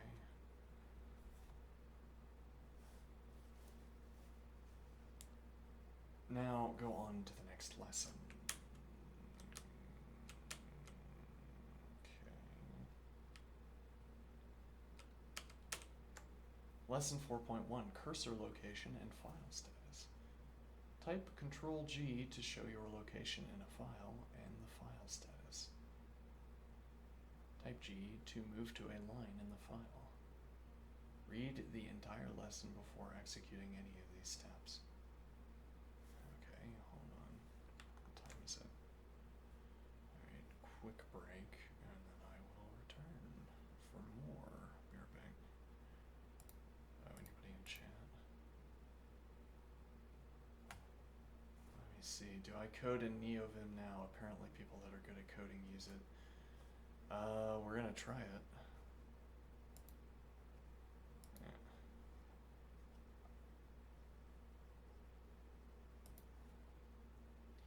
Not using it yet, I suppose. We're also gonna have to install Racket again.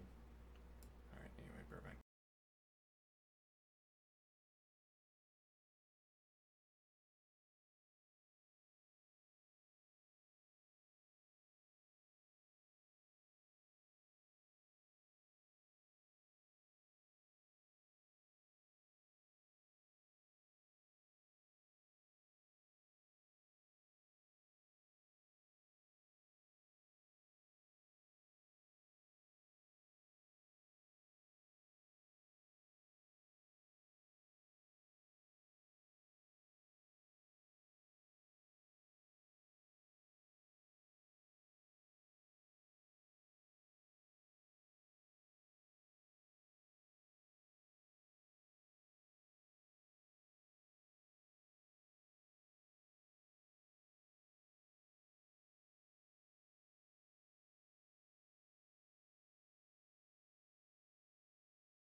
Okay, I am back.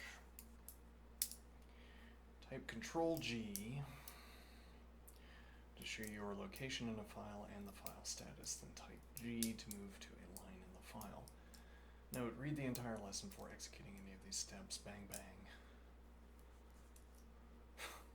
bang. Hold down the Control key and press G. We call this Control G. A message will appear at the bottom of the page with the file name and the position in the file. Remember the line number for step 3. Note, you may see the cursor position in the lower right corner of the screen. This happens when the ruler option is set. Okay. Press G to move you to the bottom of the file. Type GG to move you to the start of the file. Okay, Control G and then a number. No. G, capitalize G, to move to a line in the file.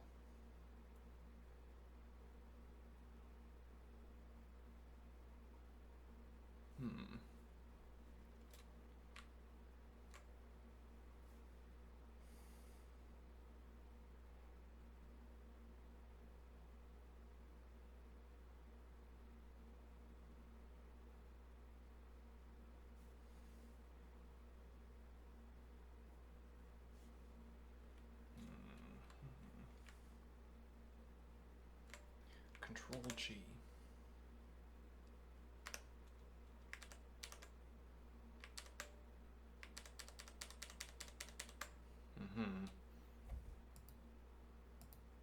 Okay, well, we just have that number at the bottom. I don't know what recording at Q means. I'm not sure I like that. Okay, so capital G, bottom of the file. We're about halfway through, it looks like. The supposition that this is a 30-minute excursion is incorrect.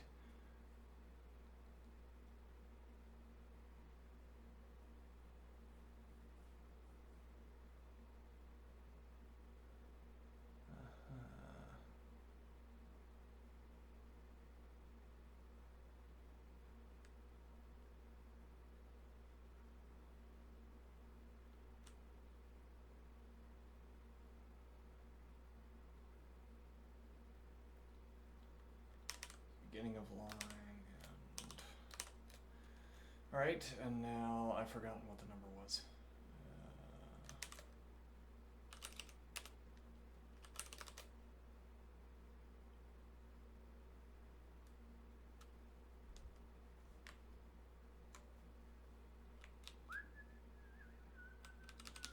Uh-oh.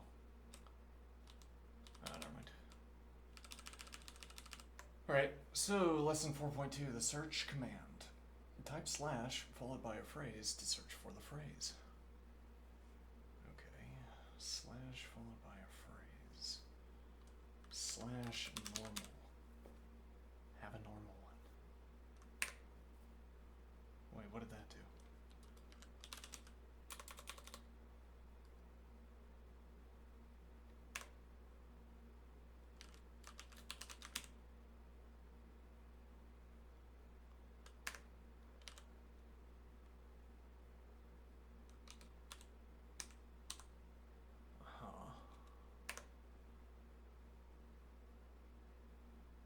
So that's showing, so this is showing me that there's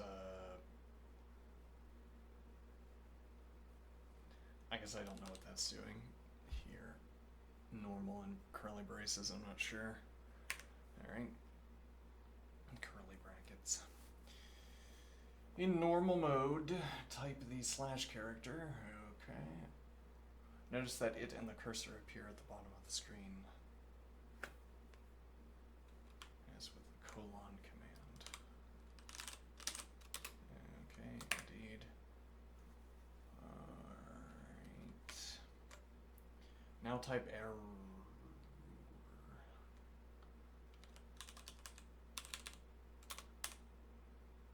Okay. To search for the same phrase again, simply type in.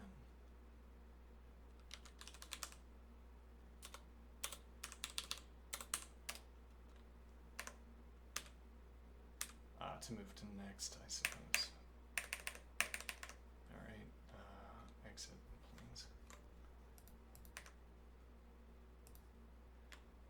guess it's permanently highlighted now. All right. To search for the same phrase in the opposite direction, capital N.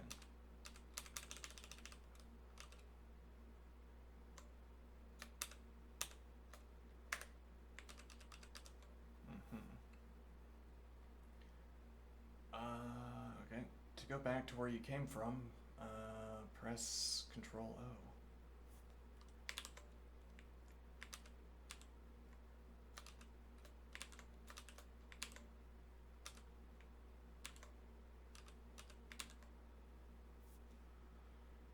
Okay, repeat to go back further. Alright, Control I goes forward. No, it doesn't. Oh, yeah, well, whatever. Alright, note that when search reaches the end of the file, it will continue at the start unless the wrap scan option has been reset. Alright, lesson 4.3, matching parentheses search. Type percent to find a matching close paren bracket or curly brace. Place the cursor on any paren bracket or curly brace. Okay. And percent.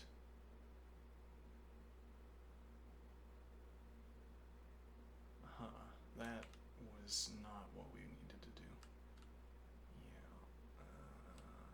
Because apparently that's where there was an open brace going all the way back around or something. I don't know.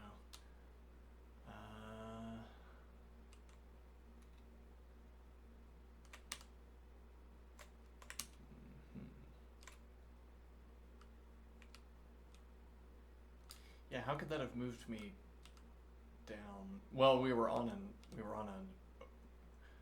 a close. Yeah, I don't know. Well, let's see, percent.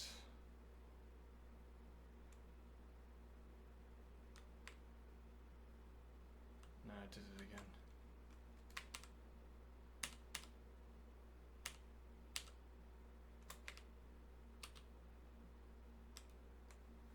Okay, move the cursor to the other matching bracket.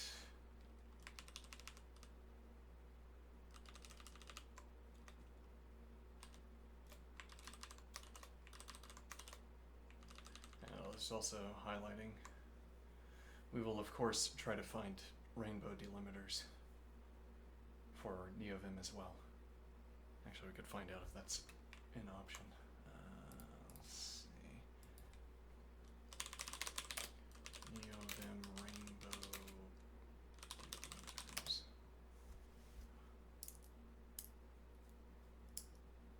Alright. My finger, I think, is going null. My finger is going numb from the cold, I think.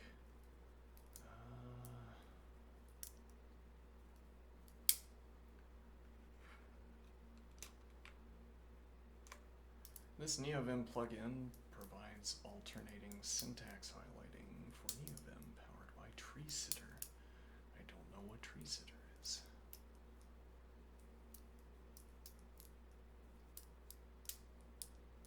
Okay.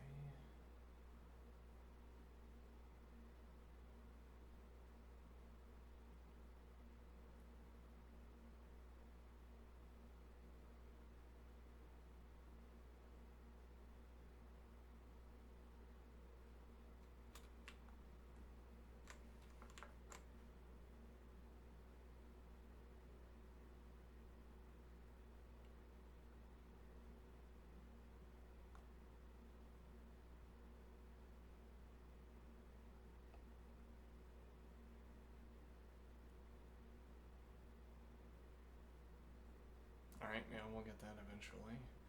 I guess we'll also need to learn bash at some point, albeit not yet.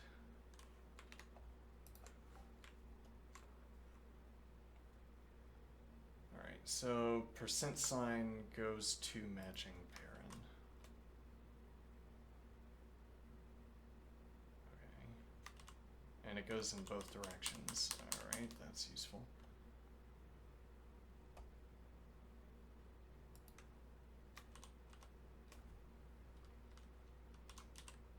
Does parent count? Yes. Separately as well, yes. Okay. This is very useful in debugging a program with unmatched parentheses. I feel like I don't have much of a problem with that. Lesson 4.4, the substitute command. Type this thing to substitute new for old. So find and replace, you might call it. Wait, what was find?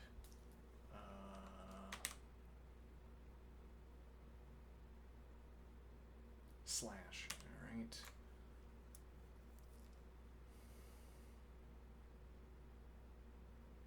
S/old/new/g. Okay, move the cursor to the line below marked red question mark. V to V. Note the semicolon S command only changed the first match of the in the line.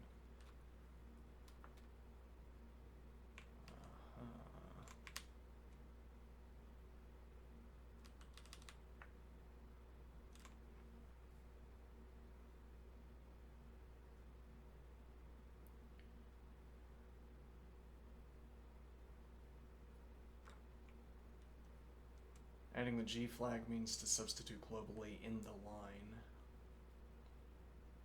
Okay. Actually, I have to, yeah, I'm gonna have to call it here, I think, because I must take a break now. Okay, and then we will continue apace.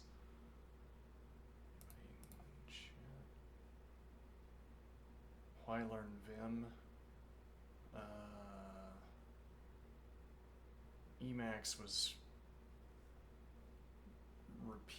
it was a relentlessly unpleasant experience. Can I learn your coding tool? Probably not. I have a limited amount of time. Emacs was horrible. It just kept being horrible. Every time I used it, felt bad. This doesn't feel bad, though we're not really in the midst of using it yet. However, I'm going to take a break now. I'll be back for exercise and thinking out loud. We might switch over to doing rapid chess analysis, watching other people play games in the last hour of that segment, maybe. Alright, I'll be back.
Perhaps foolishly, I am attempting to avoid activating a shoulder muscle that I see I should not activate. And I'm doing this by watching my muscle activation and stopping, as if probing. But what is it that I'm probing? You want to say my shoulder muscles, or my muscles in general. I want to say that's not what I am probing. That's what my probe is probing, as it were. What I'm probing are these exercises. I am searching for an exercise that continues not to feel bad.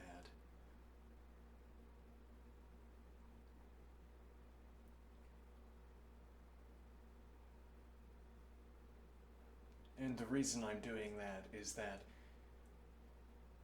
it's like my shoulder muscle sprays itself, projects itself into this. That muscle combination that I just executed up, that was bad. How do I know it was bad? I felt the activation in my shoulder that I did not want to feel.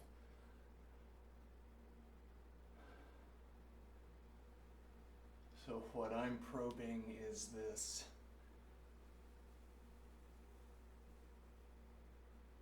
Now, but the thing is, it could be that I just traversed empty space.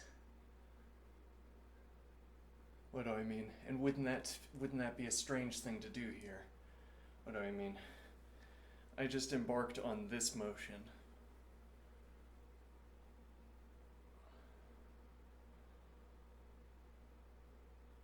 Okay, I didn't feel the activation in my back.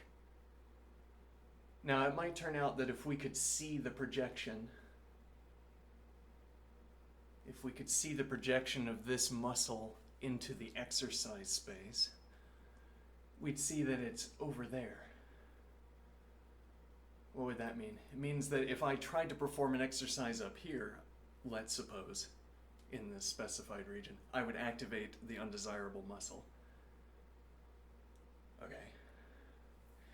Now, as it happens, this action steers clear of activating that muscle. Wouldn't have known that in advance, incidentally. Steers clear of activating this muscle, the critical muscle. But then this would also have done that. And this also would have done that. Rather, so to say, all of these actions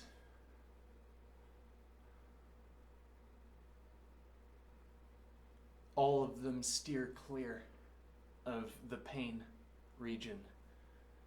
Okay, now, but the point I'm trying to get at here is that if I merely want to gesture towards the idea of choosing positions in exercise space that do not activate this muscle, this is all the intricacy I need. Because all of this is failing to activate the pain muscle.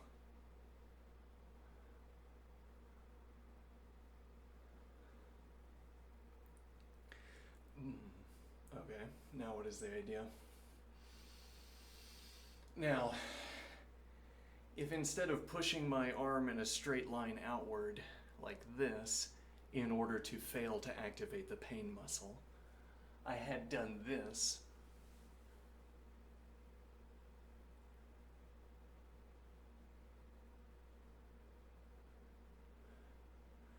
in order not to activate the pain muscle,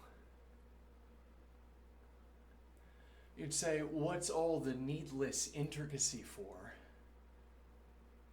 We've already observed that you can reference dodging the pain muscle using a motion as simple as this.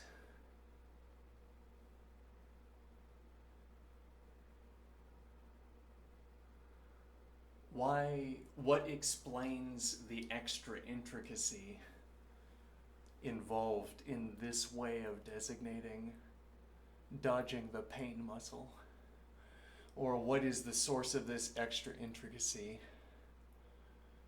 in the action of dodging the pain? What is the source of this extra intricacy in the action that dodges the pain muscle? Why do you have this extra intricacy? What does it indicate? And now this is like observing that, well, if I draw a straight line,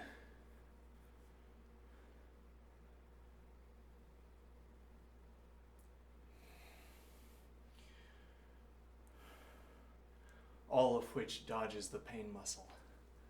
Okay, if I draw a straight line, it's as if there's nothing more to explain. What do I mean by nothing more to explain? It is a straight line. It has no characteristics. It has the same length as itself, and I don't otherwise designate the length of this straight line, so it doesn't have one. It is this straight line I'm currently designating is a unit long, okay? And thereby I defined the length of the unit, I suppose. And now what is the idea? What other characteristics does the line have?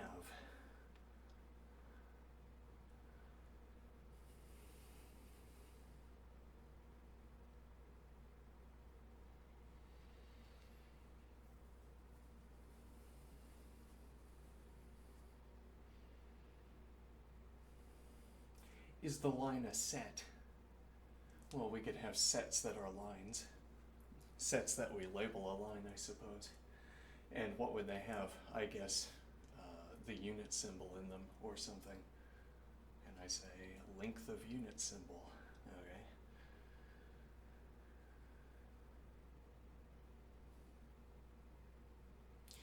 Certainly there would not be the kind of descriptor you would require to account for this line, this curve. Suppose none of that activated the pain muscle. How do you explain that curve?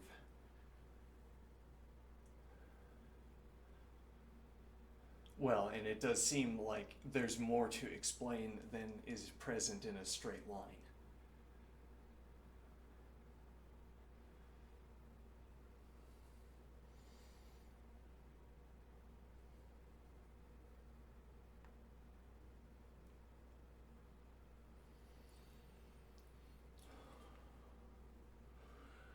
I suppose that's because if you wanted to model this in a video,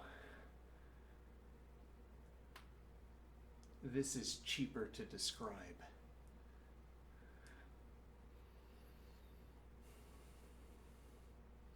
If you wanted to take a video frame by frame and have one mode of description that applied to every frame, if that is the mode of description you have, if you take frames of the video and you construct a model by describing what's in the video.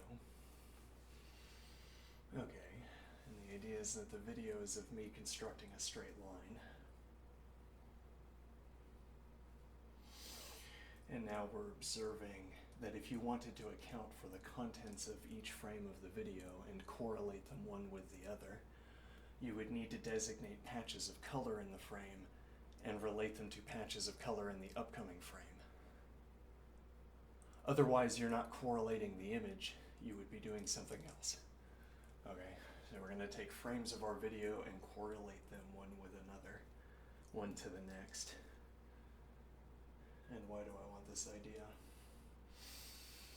It is, so I imagine, it is cheaper to render me moving through this straight line than it would be to render me passing over a curved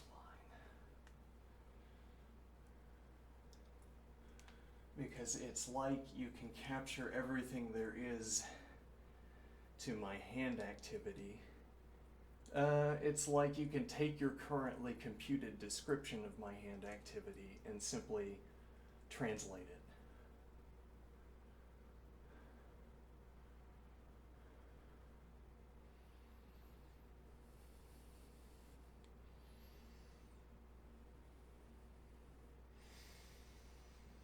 And that's a little bit like observing. Well, one point I want to make here, I can lock in a selection of muscles. And now I've selected a pattern in rigidity. Motion is only happening at my elbow joint. It's not happening at my shoulder joint because I'm holding my shoulder joint into position.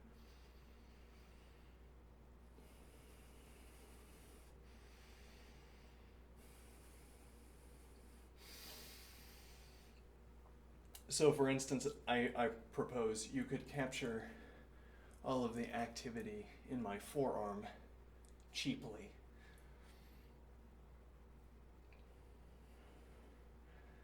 Why? Because it's locked into the same grip on my hand. I'm gripping my left hand in a certain way, and that's flaring out my forearm muscle. Okay, now that is a consistent flaring. You wouldn't have a description of a frame and then the next description of the frame where, well, what am I trying to say?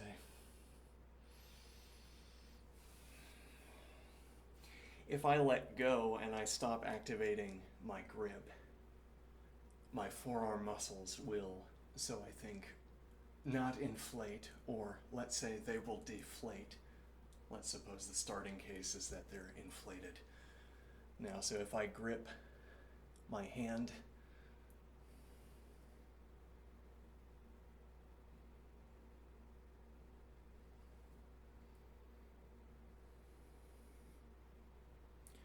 if I keep my hand gripped, my forearm continues to remain explicable from the inflated state. So, if you have a description of forearm inflation degree, whatever, standard forearm model, engorgement with blood level 2 out of whatever, level 3 out of whatever.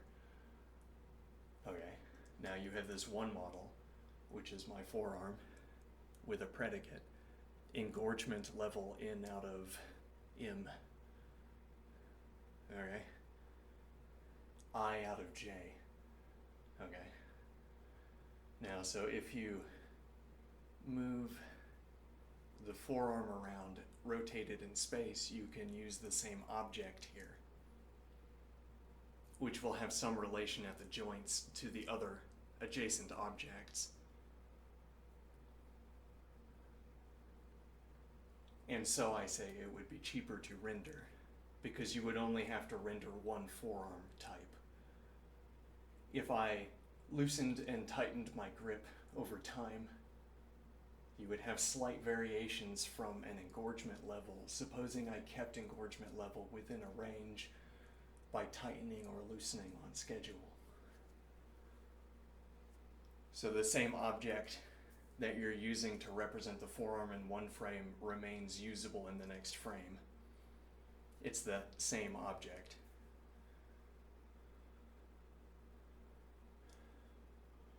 Whereas if I forget to grip, for instance, I could fall outside of that range where you would instead want to begin with a different preload forearm, as it were.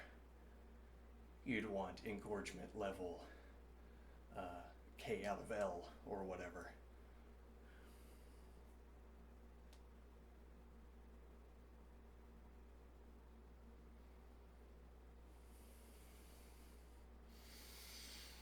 Now, so I say that a straight line is easy to model, or I say something like this. What do I mean? I'm saying you could take the same objects and translate them in space.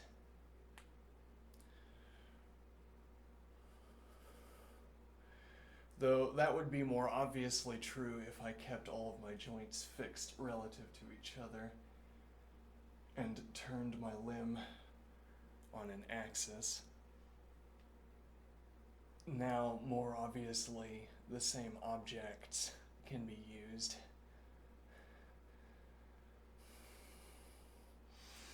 And this is important information because the amount of computation you have to perform to render a forearm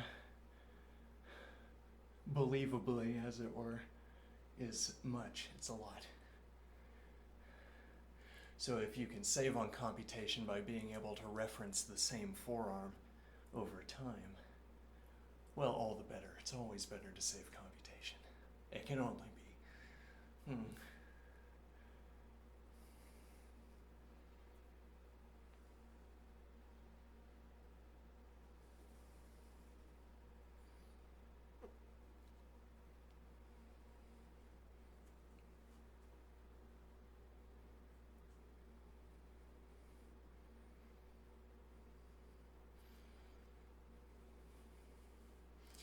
Now, but that's not really the point I'm trying to make, no. But it's a convenient backstop observation. The point I'm trying to make is that the straight line, as it were, needs no further explanation.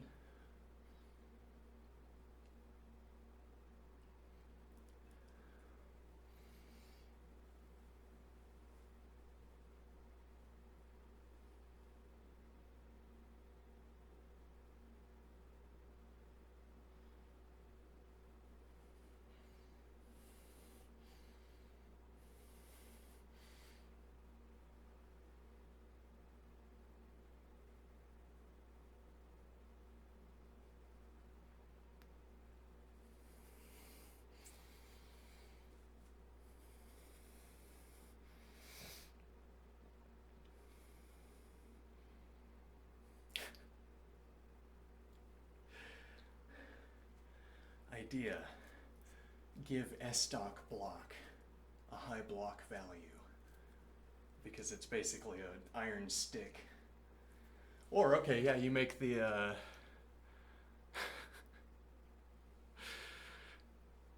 a different S-stock, okay?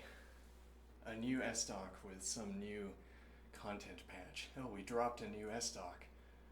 There's an invader, and if you eliminate the invader, you get this S-stock. It's easy. Okay, and it's just a column. It's just a cylinder of iron. Okay, instead of narrowing down to a tip. And the point would be completely to de-emphasize the usage of the S-stock as you're not poking to penetrate, you're poking to exhaust. Getting hit over and over again with these hits is, I assume, exhausting.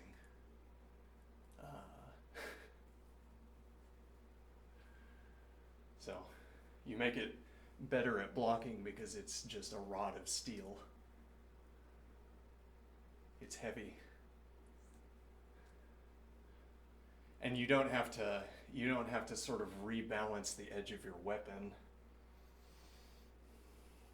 If you see my point here. I'm blocking with my S-stock in this direction. Why? Because I just swing from overhead. And then if I flip it back around,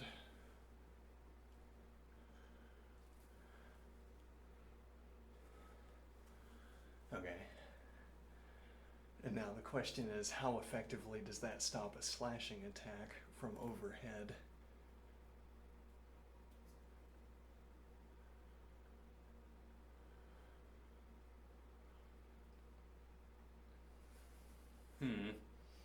Anyway.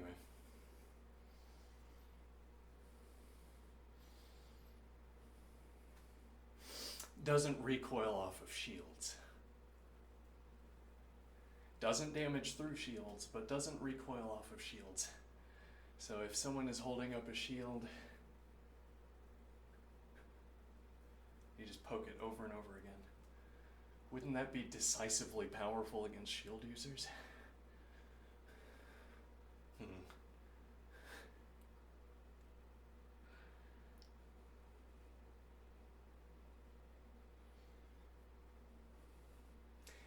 Yeah, and then the real game would be one-handed S-stock with a shield in the other hand. So if somebody is shielding against you, you play the stamina game. You wear light armor, you have a ton of endurance, and and talismans for stamina. Okay. If your opponent has a shield, you have a shield. Alright, let's trade. And then you start poking their shield with a huge stick over and over again. Though wouldn't that also be exhausting to you? Yeah, well, I don't know. Probably.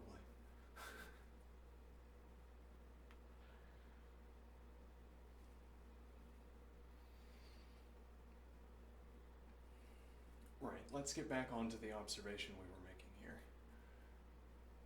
There's additional information that you have to describe, or that you feel motivated to describe here. I say, I could mark out a region, a collection of exercises in a row, a collection of points where I could stop, a collection of points where I could stop, and maintain the current level of pressure.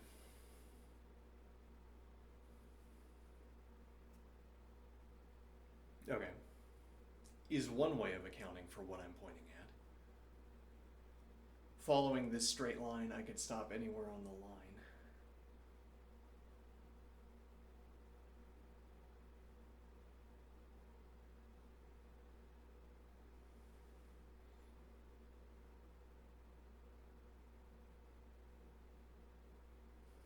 Why do I want this idea of being able to stop on the line?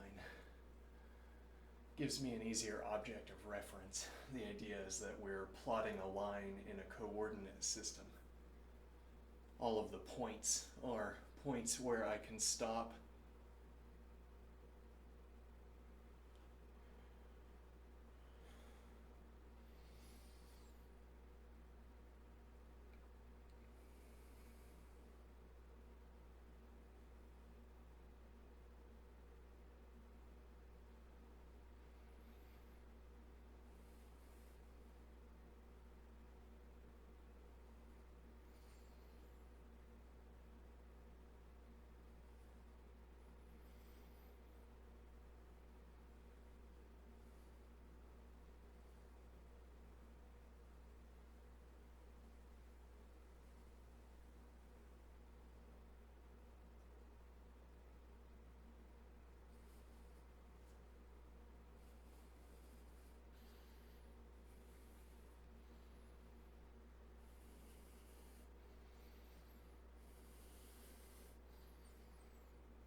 And this isn't the hand grip you would have, I am thinking. I guess it implies either that you have an underhand grip on your weapon, or it implies that the weapon is sticking out. Well, because this has the weapon facing towards you, I suppose, or it has one hand under the pommel, if that's the hand grip you're going to have. So one hand would be under the pommel, which would be... The idea is that you could pull towards you and maybe lever or use the left hand as a fulcrum, or other way around. Your hand under the pommel. Yeah, though, I mean, you can't really, I don't know, maybe you can do that. Like, as you bring it down, if you're striking the top of a shield, Hmm.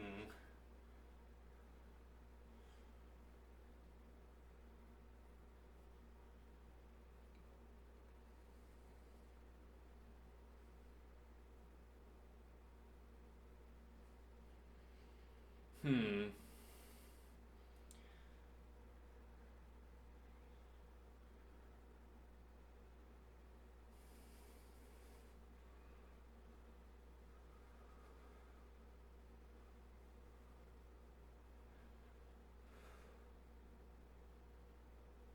So the idea is that you would have a long pommel that has a weight on the end of it for this S stock.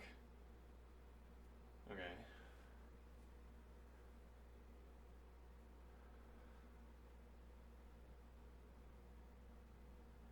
Now, but it would be usable in this way. Well, I mean, the weight would be balanced. You'd have a weight on the end, so the weight between. Yeah, but we're talking. Well, I don't know. I don't know how thick of a weapon we're talking about here. Like, we want a rod on a sword pommel so that you have heft. Right. Though, so we're not, unlike with a hammer, we're not concentrating the weight. With a hammer, you'd have a block where the weight is concentrated, but here we have a rod, so we don't have the heaviest weight at the tip. Well, and I assume you still want some poking capacity. I mean, you want to be able to take advantage of the fact that the force delivery is happening on still a relatively small point. There's a between having a sharp point and having this blunt point, there is a wide difference of concern. I mean that when somebody is trying to poke me with an extra pointy weapon, I am concerned that it will come into contact with my skin. I'm not, for instance, I'm less concerned of it coming into contact with, I don't know, plate, for instance.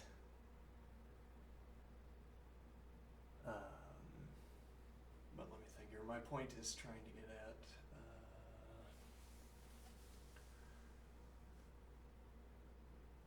if I'm striking a shield, it doesn't make a difference between.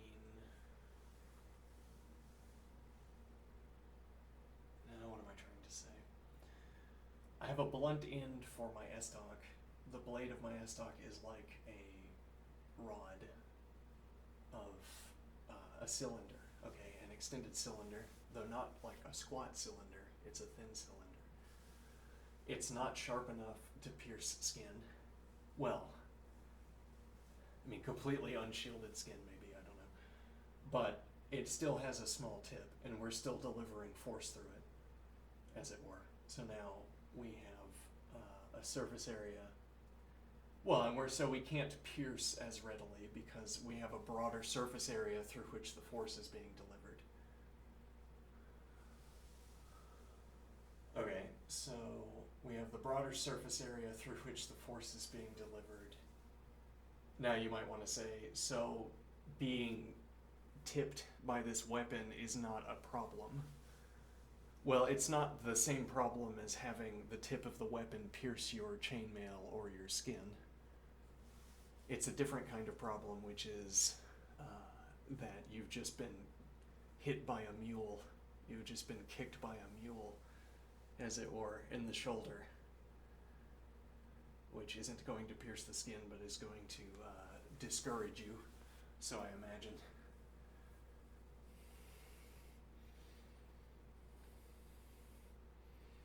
So we had a pommel. No, that doesn't seem so realistic. Well, I don't know. Maybe. And now I can reposition the S-stock by pushing into the weight, because the S-stock is counterbalanced by a weight in the pommel. So I could hold it like this, but I can also reach under however I want. Now I have a ball in my hand that I can sort of roll around in my hand, which is that weight in the pommel. Rolls through my fingers, all right, or slides around in my fingers. And now we're thinking you'd get good with the left hand at finding ways to maneuver the weapon. You'd have high maneuverability with the weapon because of the counterweight, but because you'd have this strange style. Like, it's not going to be characteristic. Well, I don't know anything about historical sword usage, not much anyway. But this would be maybe an unusual stance for a weapon. But you have the ball weight at the bottom. You use it to maneuver the weapon. And I'm imagining you could have it quite heavy because you'd have an entire arm effectively devoted to managing just the ball.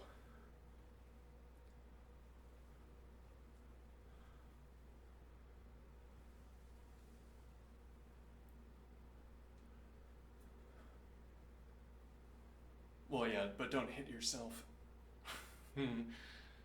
Where is the blade? Yeah.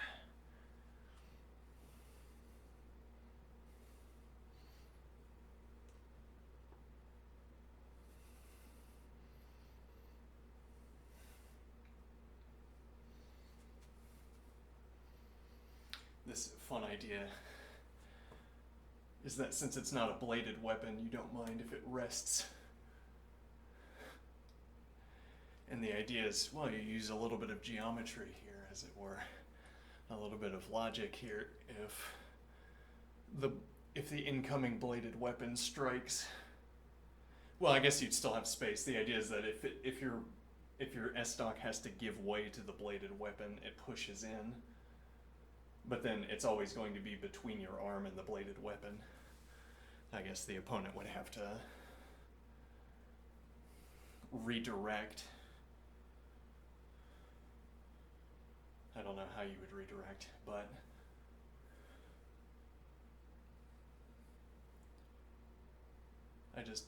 yeah.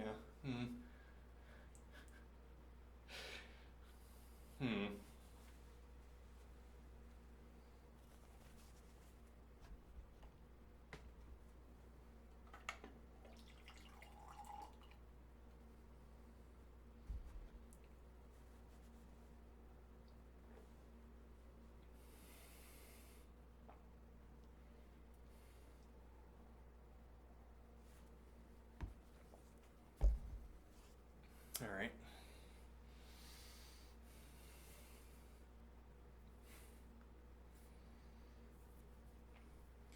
Now, one of the points here would be,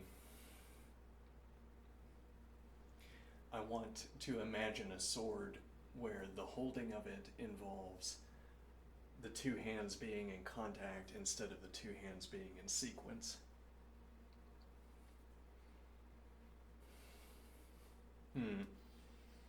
And that's because we're going to be shadowing that activity with our own hands, but the exercise I'm performing requires me to have my two hands together.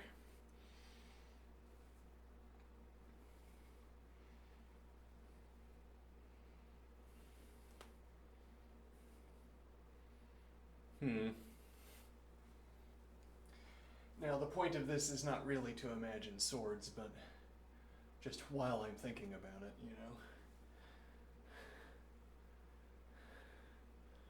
What if what I'm doing looks nothing like how you would actually fight with these weapons?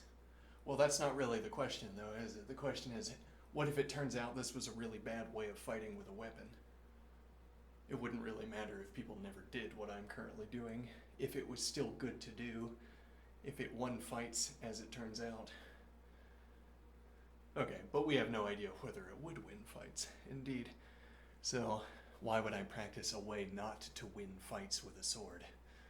Interesting question.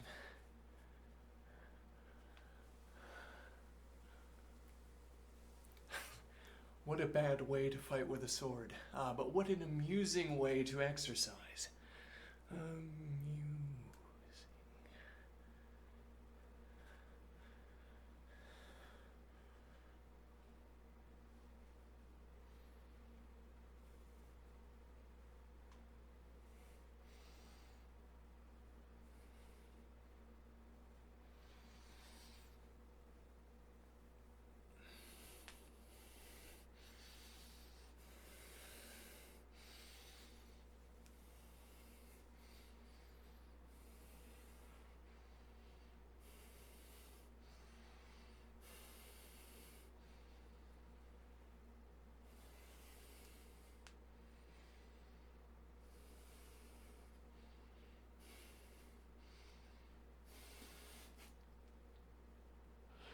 the shield bully weapon.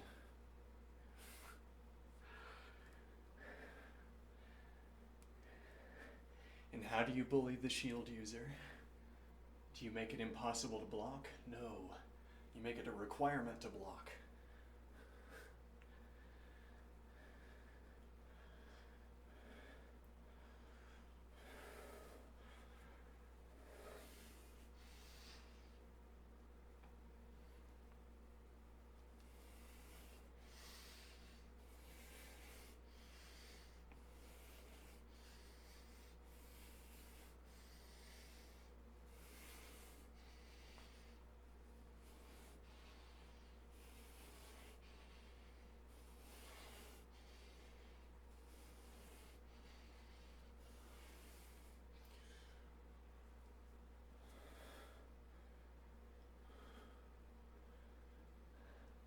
I guess story-wise, that's why the Estoc was an appropriate weapon for a kind of agile fighter.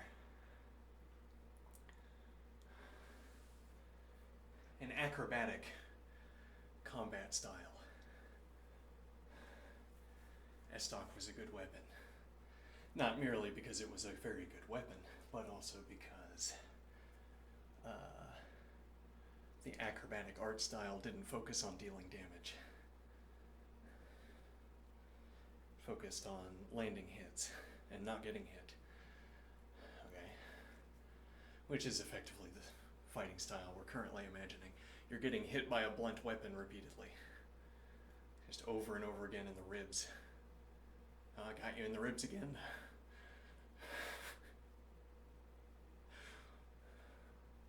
Get in the ribs again too.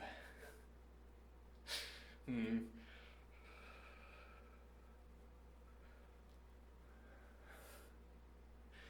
gonna keep hitting you in that same spot in the ribs until that rib breaks or you walk away.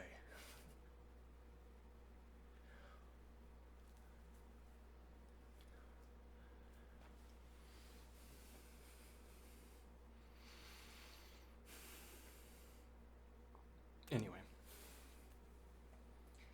the idea that we have a straight line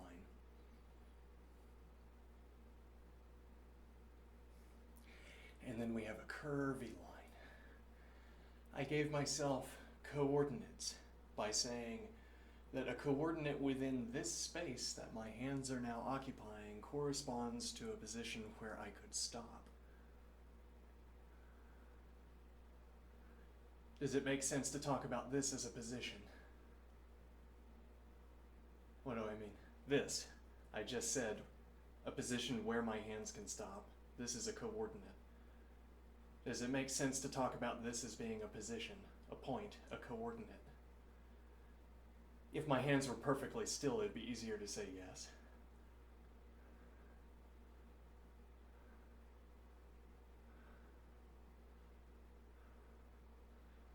Why would we want to talk about a coordinate? Well, we could have stopped elsewhere. We could have chosen a different coordinate.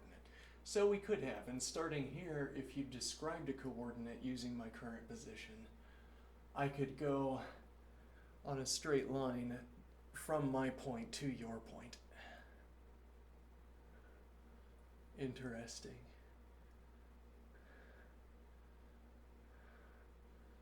So there's this practice we can engage in of drawing a line between my point and your point, or gesturing from my point to your point, if nothing else.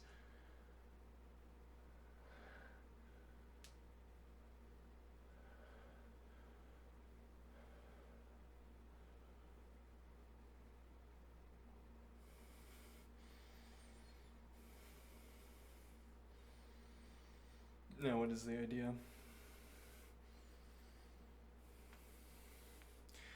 That's one of the ways it makes sense to talk about a position, a coordinate. It's one of the ways we use a coordinate.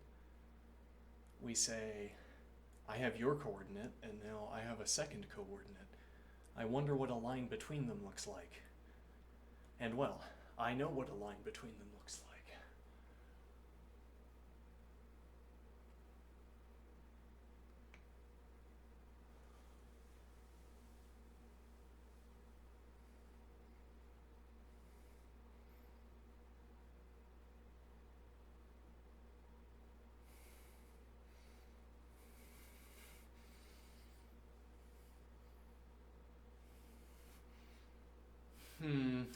Maybe not like that. So yes, I think it makes sense to talk about this as being a coordinate. So there's a coordinate in your frame, you might say. Yeah, sure. A coordinate in your frame. You agree with me? Yeah, there it is. Right in the hands. You're holding it in the middle of your hands. That's how we talk about it. Oh yeah. Okay, sure. It's like if there were a firefly in my hand and you're asking, where is the light in this room? Well, you can't exactly tell from the outside, and yet the firefly can only be inside the hands. So there can only be so many states of light inside the hands, as it were. How interesting. The firefly could be anywhere in the hand, making whatever projection inside the hands. We wouldn't know. But we know that there's light inside the hands, and it's floating around.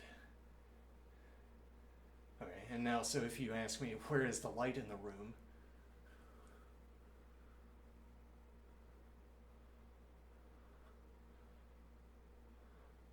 It would have to be in the hands because everywhere else is dark, I suppose, in this example. All right, I mean, I'm looking into a dark room and you're asking, where is the light? Well, it must be concealed inside the hands in this story. Okay, well, so the point is merely that we could identify the firefly inside the hands with a point, more obviously, because we could mass produce fireflies if we wanted to and put them insides of hands. Well, so firefly inside the hand has some definable position. That's the coordinate I'm specifying. Well, but that would mean if the firefly is crawling around on the inside of your hands, inside of your chamber, okay, that you're closing off, when you say the light is here, you would be saying something different from frame to frame, and yet you could see no difference. So it wouldn't be frame to frame for you. It would be frame to frame for the firefly. And maybe myself, because I can feel the tickle of the firefly on my hands.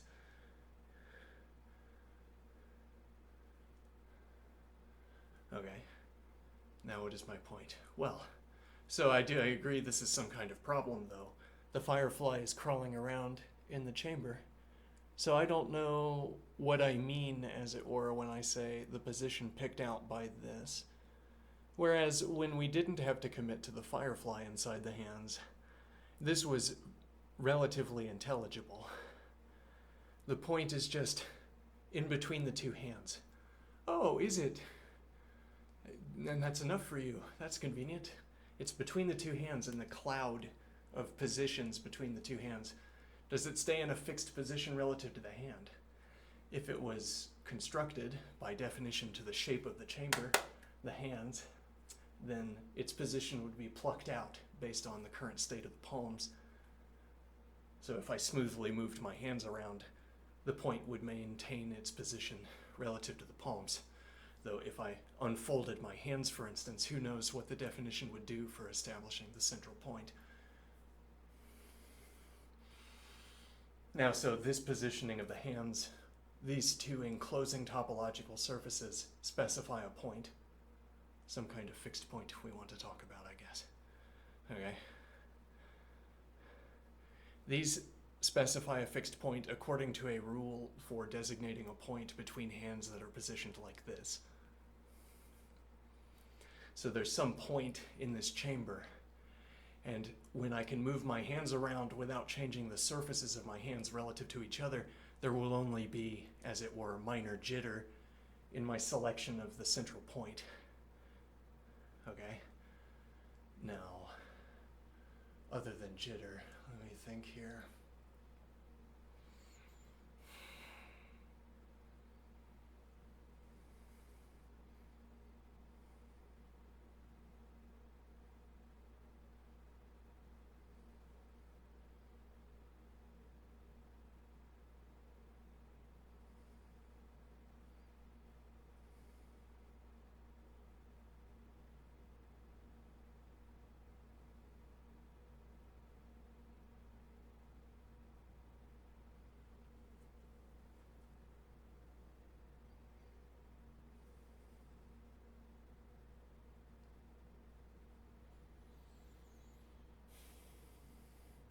Well, again, the idea would be this is two topological surfaces enclosing a chamber.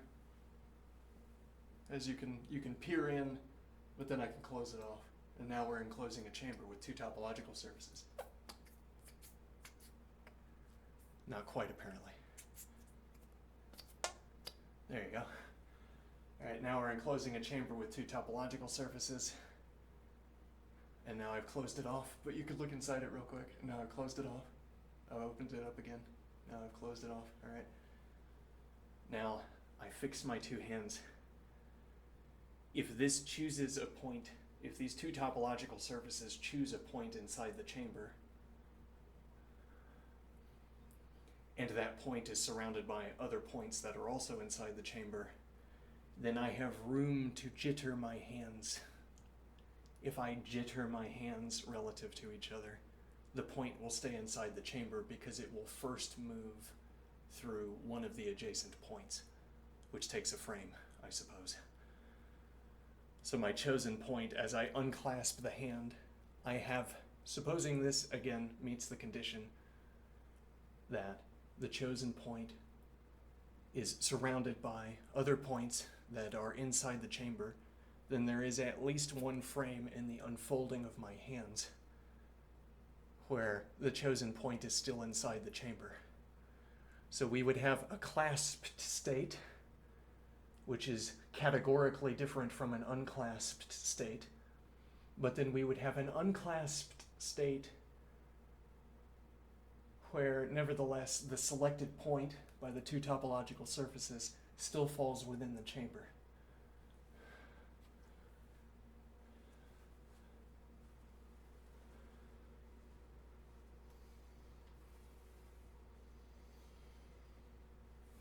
You would have a categorically different object that had the same state, that nevertheless used the same state. And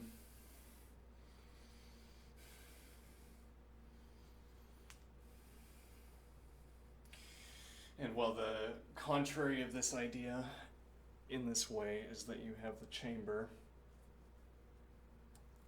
Let's be thorough. All right, there, you have the chamber.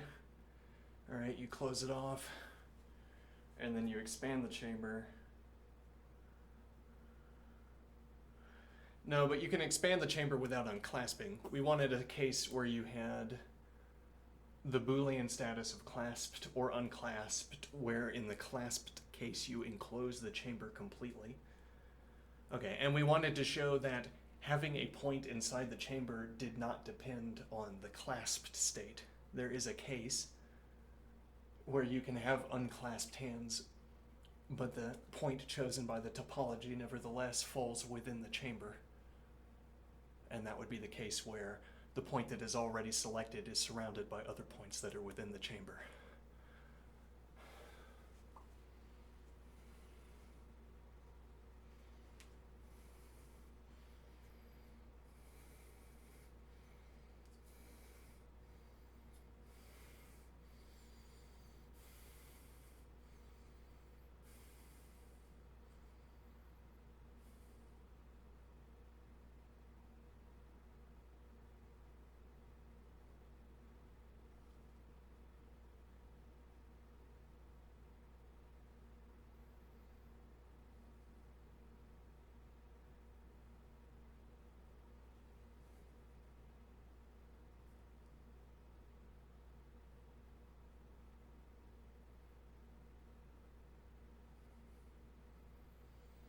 Now what is the idea? Well, if I continue to unclasp my hands, we're going to get some bizarre phenomenon where I either choose 2 points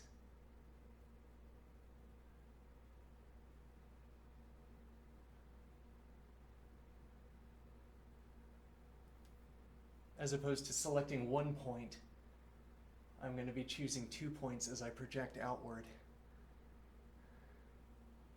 Okay, now what is the idea?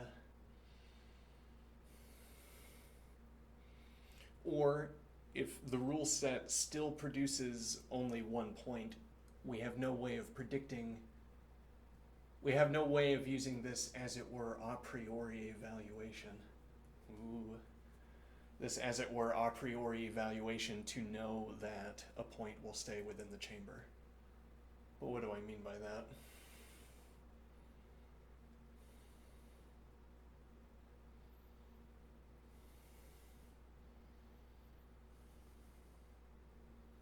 You open the hands and you say, well, I would say that there is no more chamber, so you can't choose a point that falls within the chamber.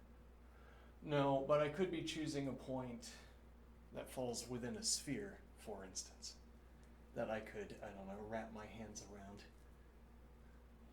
So, well, the point is that I still have two topological surfaces. We originally clasped our hands and we formed a chamber out of these two topological surfaces, and we say, we define a point using the information that is encoded into the two topological surfaces. We read the two topological surfaces, we make the chamber, and then we perform a calculation that tells us where to place a point inside the chamber. Now, if I can unclasp the hands, I'm saying that this projection method of a point into the chamber is going to choose an adjacent position as we first embark on the unclasping of the hands. But at some later point, the projection, the same topological surface, okay, in a different position as opposed to this, but also in a different relation, in a different status relative to a second surface, where neither of them have a second surface to enclose a space. So now, if I have a function that takes, well, I have a function that takes the shape of the hands.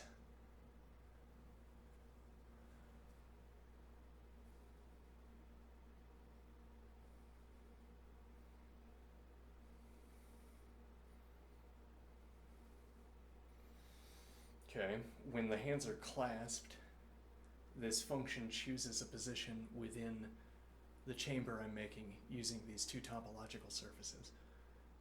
Okay, so I have a function that takes information from these two surface shapes and uses them to calculate where a point will be placed.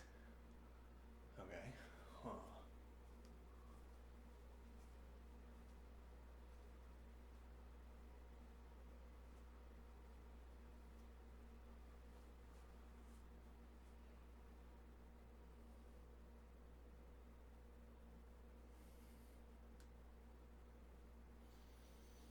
Now, we want the idea that the clasped state was not critical to choosing a point inside this chamber. But then am I stipulating that? Am I making a definition out of that? Am I making a rule out of that? Or am I making a claim that we should already be able to make? Or am I saying that we should already be able to make this observation without further definitions? But what do I mean? I mean that unclasping means, as it were, deciding a hinge. Okay, and now there's some minimal unclasping. It's as if we still have two topological surfaces enclosing a space, but not quite. For most of the ways that we query this object, this still counts as an enclosing chamber. Critically, the point is close, is still, if we were looking at the position where the point was located, let's suppose I crack the chamber and I can still see the point. It jumps, its position jumps, but I can still see it. It's over there now. Well, no, it's still inside the chamber. Right. All right, so the point is over there now after I crack the hands. Oops. After I cracked the hands. Okay, I can observe it's still over there. Now, but its position jumped, so I imagined anyway. Its position jumped when I cracked the hands. The function defined a different position for the point to be located. It's like the local rendering engine doesn't ask about the Boolean status of opened or closed chamber before rendering locally a depiction of the closed chamber. Is the chamber closed? Can I still see the point? then yes, it's closed, even though I've opened it. But now the idea is that this jumping, I might imagine this selecting a position that is not Y aligned with my hands. Because I could imagine my hands, for instance, enclosing a sphere or a circle, the base of a circle, and projecting lines that come into contact inside the circle. Okay, that's what each of these topological surfaces would be defining. So they meet at a point inside the circle. Okay, now what is the idea?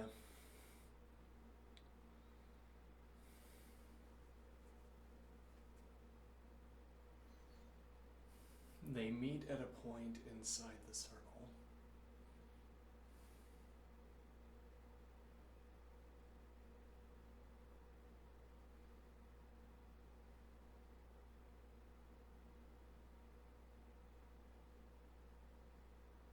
Distraction.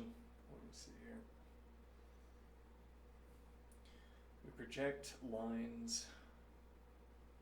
Right. Well, so before we imagined that these two topological surfaces could select a position inside of this chamber. Okay, now we're saying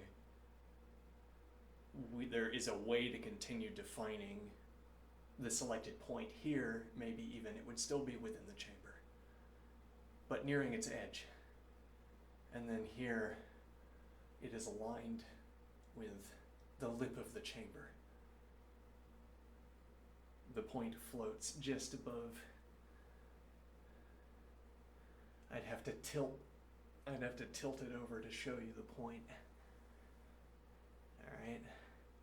And now it is above the chamber. Now clearly it must be outside the chamber. But when did we well, it's like there is no more inside the chamber. But here it's like there is more inside the chamber. So you could still have a projection rule that chooses a position inside the chamber. Well, I mean, let me carefully here, flip this over. So according to this projection method, let me think here. According to this projection method, let me go back here.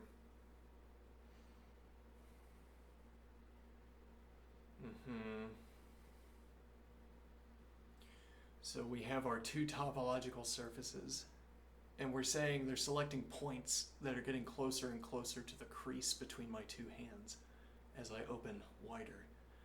Why? Because apparently our primary test for within the chamber is about Y values. So there's a certain Y value associated with this bowl. Okay. If there is a rule that, carefully, if there's a rule that allows a point to be projected here from the two topological surfaces, then you still satisfy the Y value rule. So the point is still inside the chamber. Now we can negate that possibility by turning the bowl flat or making it face outward, and now there's no contact between the two projections. So there's no point selection. Okay. Now what is the idea here?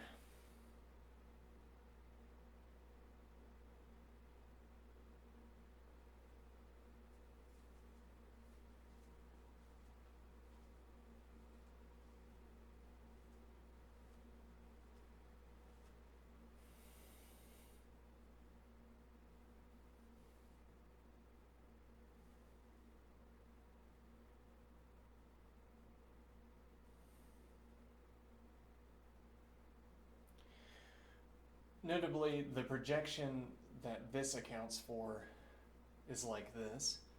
We have these two topological surfaces, and I project a straight line from them. Now, when I bring the hands together, those straight lines intersect at some point.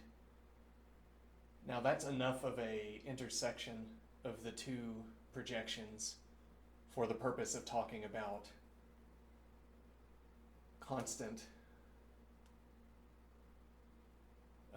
constant relation between the two topological surfaces. As in, we could have a more complicated projection method that is, as it were, centered around clasping the hands in a particular way.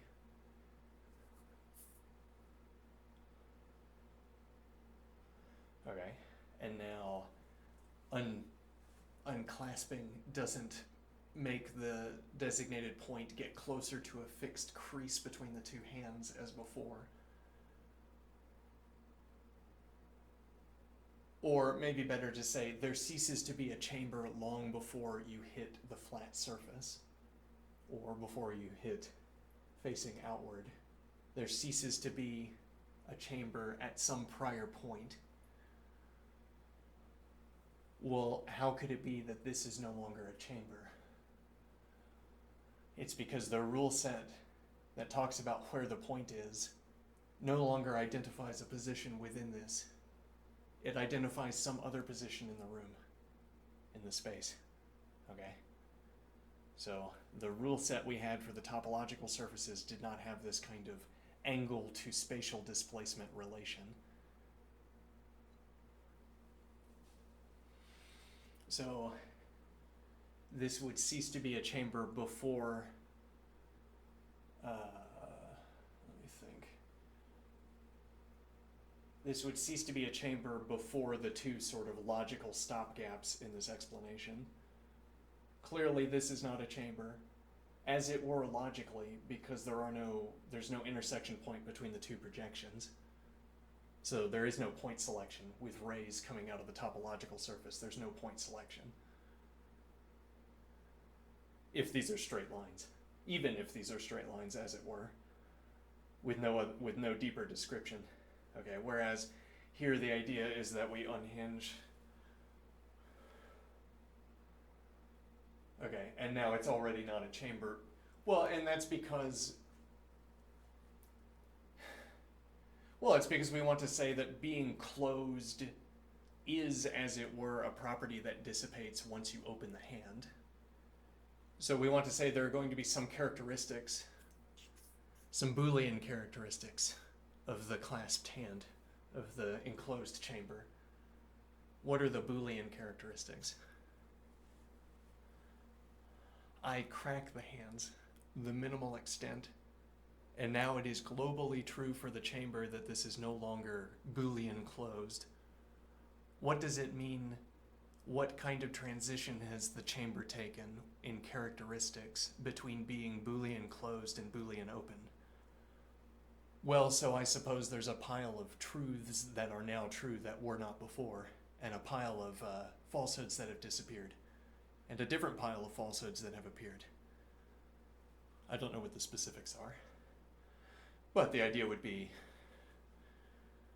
there's this sort of absolute Boolean state, absolute Boolean transition, where you make the minimal, the infinitesimal unclasping of the chamber. Okay. Global characteristics are now changed. I don't know what they are, though. Well, you would have to have some reason to care, as it were. You would have to be motivated to talk about ways a open chamber differs from a closed chamber, even at the minimal degree. Now, the idea is that the chamber is unfathomably massive. No, it's large. Okay. It's so large that we render locally. Okay. And now the idea is this local renderer for the chamber doesn't know anything about the absolute Boolean transition, because there are no local characteristics that change so much that they can't be rendered using the local renderer. So we started with the local renderer. It renders all the space inside this chamber. No, rather, we started with the local rendering. Okay, and that is like an overlapping lattice with volume around nodes in the lattice, where a node in the lattice selects positions around it. Hold on, what am I trying to say here?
The local renderer would only know that the chamber has ceased to be closed on the basis of local changes. There would have to be some difference in the local unfolding of events to a given local renderer for it to know that the chamber was no longer open. Now, if the local renderer can look into the far distance, why would it want to? Looks in the far distance and it sees there's a crack. Now it can say, well, we could be on our way to a complete opening of the chamber. Then the rendering is going to have to change. No, I'm not sure if this is a good routing. Let me think here. It's like saying there needs to be a propagation of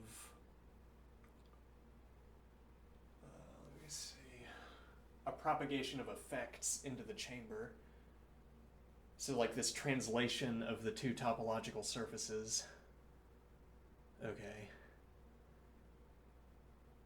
At some point, this ceases to be a chamber. Okay. And we're saying that, well, so if we start as a chamber and we start to unclasp it, it seems like we're following a given rule-bound path. Okay, but what does that mean? Well, I could stop and maintain a given position.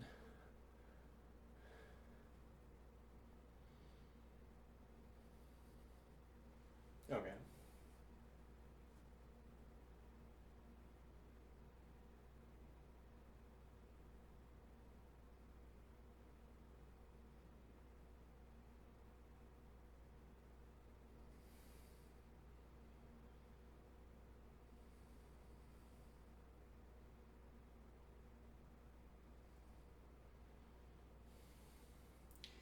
And if I continue unclasping, well, I could go in reverse. I could close it back up. And now, so I suppose I had a continuous sequence of angles where the point remained inside the chamber.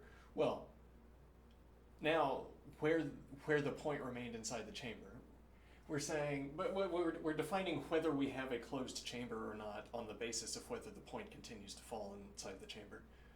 So the idea is that when I crack the chamber, I'm choosing an adjacent position, so I must also be choosing an adjacent position in the projection. And the projection function that's selecting a point out of an analysis of the two topological surfaces, I must be choosing an adjacent position within that function as well. Okay, well, and the space within which that projection occurs is this three-dimensional shape that we're talking about. If I'm choosing an adjacent position inside that three-dimensional shape, well, then I have the basic intuitive sense of moving a point around. So as it were, I could have the baseline crack, okay, and that gives me my natural number. And now I start performing the successor operation on the angle as I understand it. Well, taking the unit, I crack the angle, I take the unit, all right, now I can increment. passing through integer angle values according to whatever this unit is.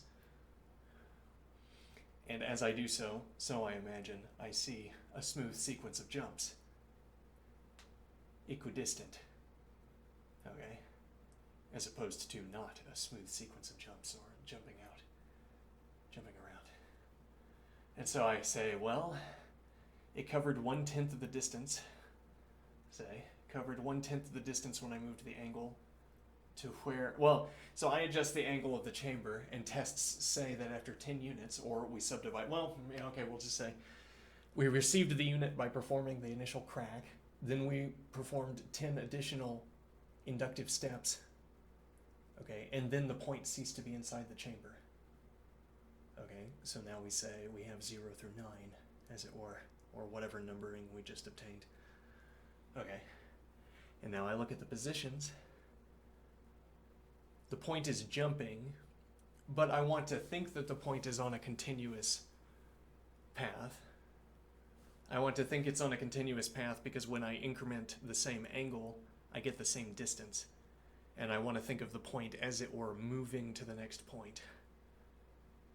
And that moving would correspond to sampling at a higher rate the rational numbers between here and there. If you wanted to smooth out this motion, a conception of that, of smoothing out this motion, is to take a higher rate of sampling. A different idea of smoothing out this motion is that it is impossible. Okay, now what is the idea? So we have 10. We have 10 positions. Okay, now what idea do I want?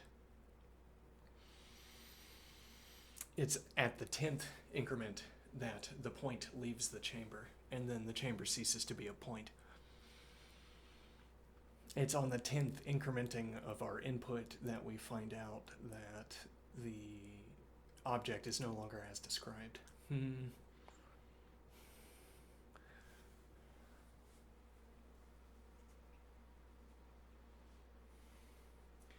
Now, but so I think I can subdivide. I have the jump inside the chamber that corresponds to my integer increment of angle. Okay. Now what? I can subpole, and every time I do, I'm choosing a point that behaves in the same way as I'm describing my next step. Interesting. There's an analogy. So I say I take the first integer step and then I take the second integer step.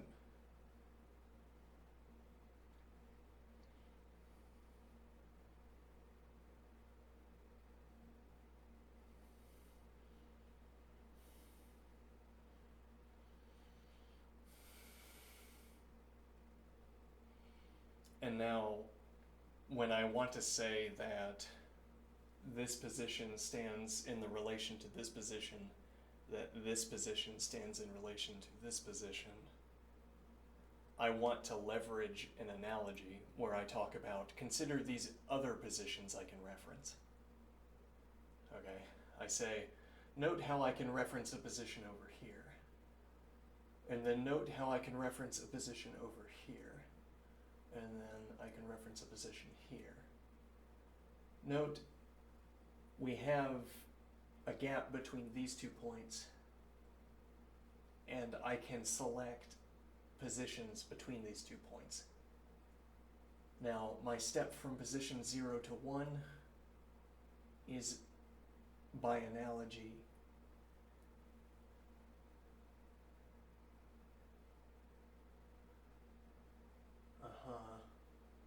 and what does that mean?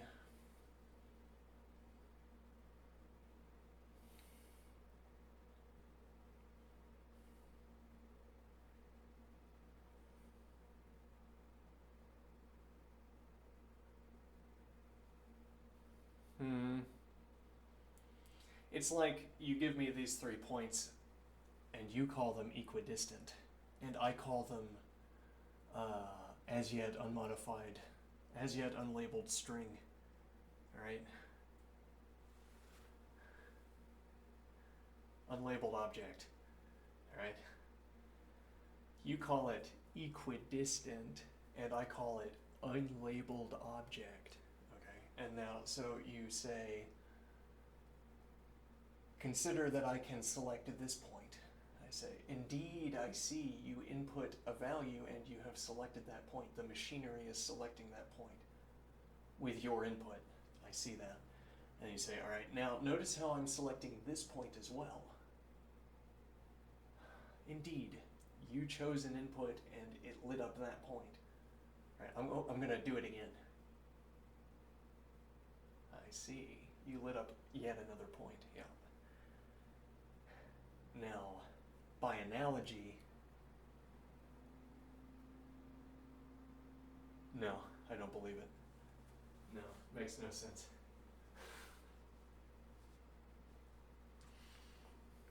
You're faking it.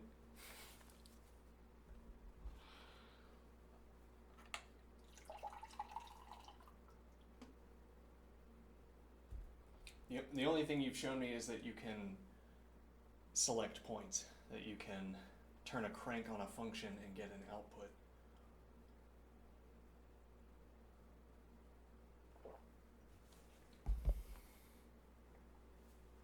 The same would be true.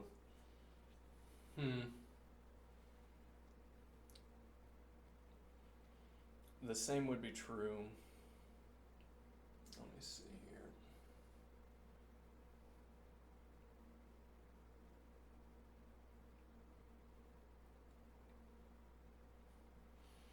What am I saying here? Let me get this idea back.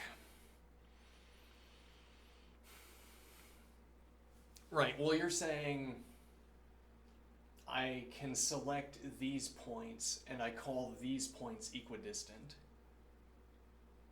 Okay, and these points are standing in the same relation to each other as these 3 points are standing into each other.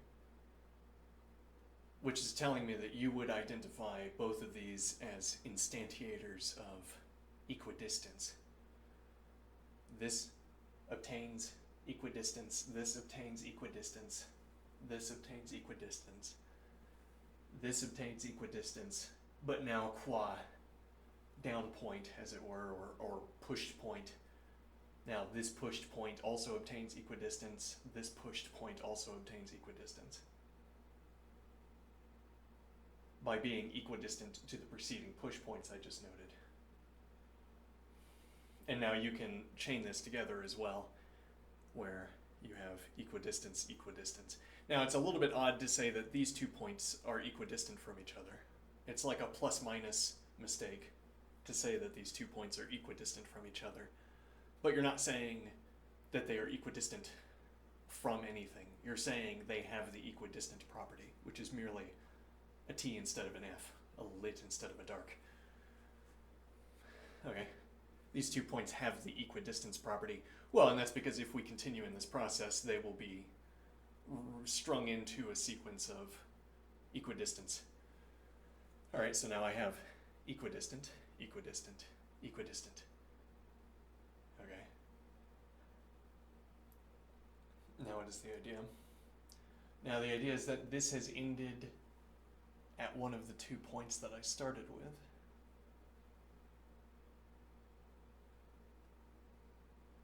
Okay. So that I chained together equidistant points. And then I delivered, as it were, the last equidistant point to my final position. What do I mean delivered there? Delivered to that final position. I had equidistant point, equidistant point, equidistant point, equidistant point, equidistant point. And this is the integer position. Well, it's the integer position and it's the 10/10ths position. What? Well, so you have the integer position, 1, okay. And now you have, well, you have the 0/10ths position, and then you have the 1/10ths position, the 2/10ths position, the 3/10ths position. I might miscount it. Well, and then it wouldn't be tenths. Well, yeah, okay. You have the 1/10ths position, dot, dot, dot, and then you have the 10/10ths position, okay, which lines up with the integer. Okay, so now the integer is equidistant from 0.9, or rather 0.9 and 1 both partake of the equidistant property, predicate. And then I want to say, as a counterclaim here, say that 1.0 is not the same thing as 1. Or rather, you haven't given me any justification for supposing that 1, which was as before, I don't know, embedded into the scenery, the integer 1, which is really a way of getting our bearings of where we are. So I want to say the 1 that we mark, or the 2 that we mark, is not really an indicator on a numbered line when we're drawing it for ourselves. These are not really indicators of positions on a number line. They're orientation to where they facilitate talking about the real numbers, which are the real numbers and rationals, either of these two. Probably one of these two at a time. They facilitate talking about the rational values that you want to designate, or the real values that you want to designate on this line. Now, what is the point?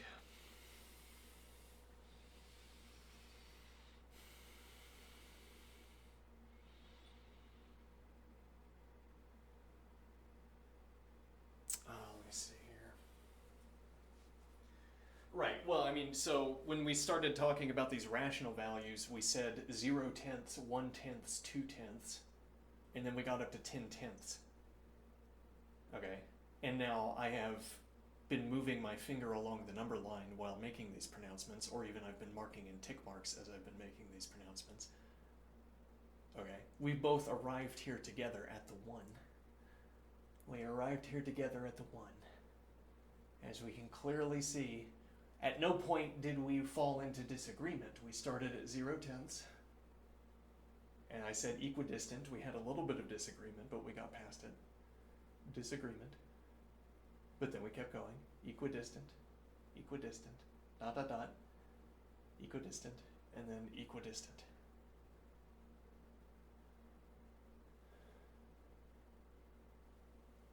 Equidistant. Now, what is the idea? This process delivered my pointer to the integer value. Meaningless. Completely meaningless. This process delivered my pointer to the integer value. Now, if you were telling me in a computer that you defined somewhere that following through on a tenthing process will link to an integer, okay, you can orchestrate many such coincidences with code. But if you're instead trying to make a kind of ontological point and say, these must be the same number because we agreed the whole time about the equidistance property, and at the end I had a pointer that was on top of the integer. I have no idea what you mean when you say on top of. It is meaningless to me when you say 10/10ths is on top of the integer. Because you haven't been defining a pointer, you've been showing me a process. Let's keep going, I guess, then. You've been showing me a process. Equidistant, equidistant, equidistant. Okay. Now, you take the last equidistant step, and then you say, equidistant, and we can get rid of the decimal value. And now we have an integer. Where did that operation come from? Where are you getting that? Where are you getting that operation from? Where did you define it? You're saying we get to the. Well, you're leaning heavily on this. this sort of gesturing practice that we're engaging in, if you see my point here. When I say that when I say that I am incrementing by a tenth, what I do with my hand is this, all right? And also, 1 is over here, 1, the integer. What do you mean it's over here? Don't worry about that. Now, when I increment by tenths, I do this, and I say equidistant. And now we have a little discussion. Aren't these equidistant, don't you suppose? Don't they look it? Or we reach agreement by some other means. They're equidistant from each other. We just agree to agree that there's something like equidistance. Okay, now, point here, dot, dot, dot, point here, and then the magic happens.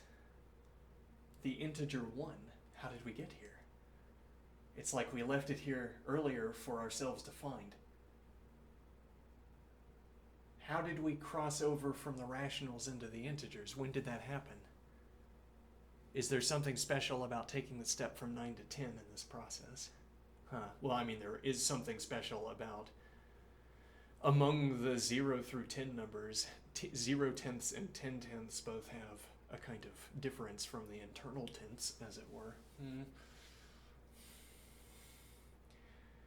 Let me see here.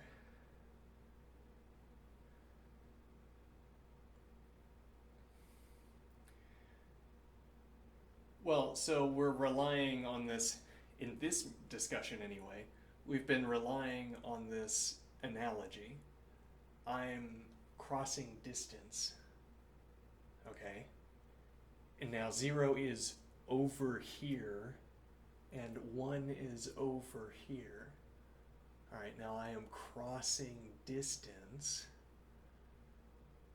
equidistantly. And now I am at the same point. How do you know they're the same?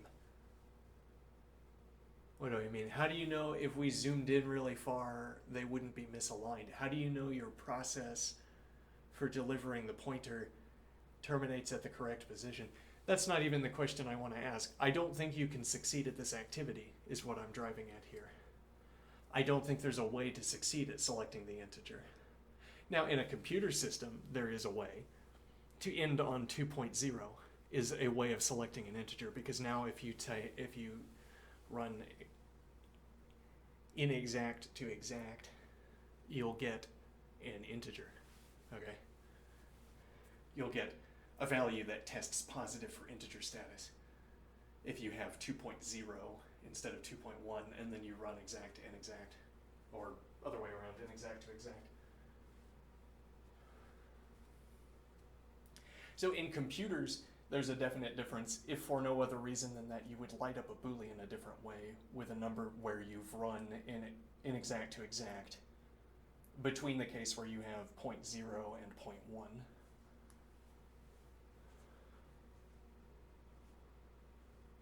Okay, but the idea is, if you want this kind of ontological claim that the integer 1 is the rational value 10 tenths, I at least don't think it makes sense. I don't think this is a convincing line of reasoning. Well, I don't know why would I suppose it makes sense to line up an integer grid on top of a rational grid?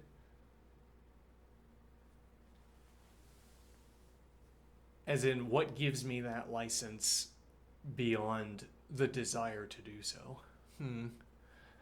So I place the rational grid inside of the integer grid, and that's what gives me, well, because you have 10 tenths, and you have 2 tenths and 3 tenths.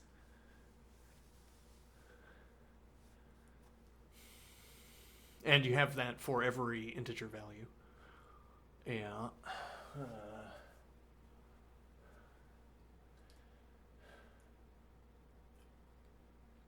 Well, and if we factually lined up 2 number lines one above the other and followed through on this process, well, but then that relies on us knowing into the distance that the 2 number lines remain aligned.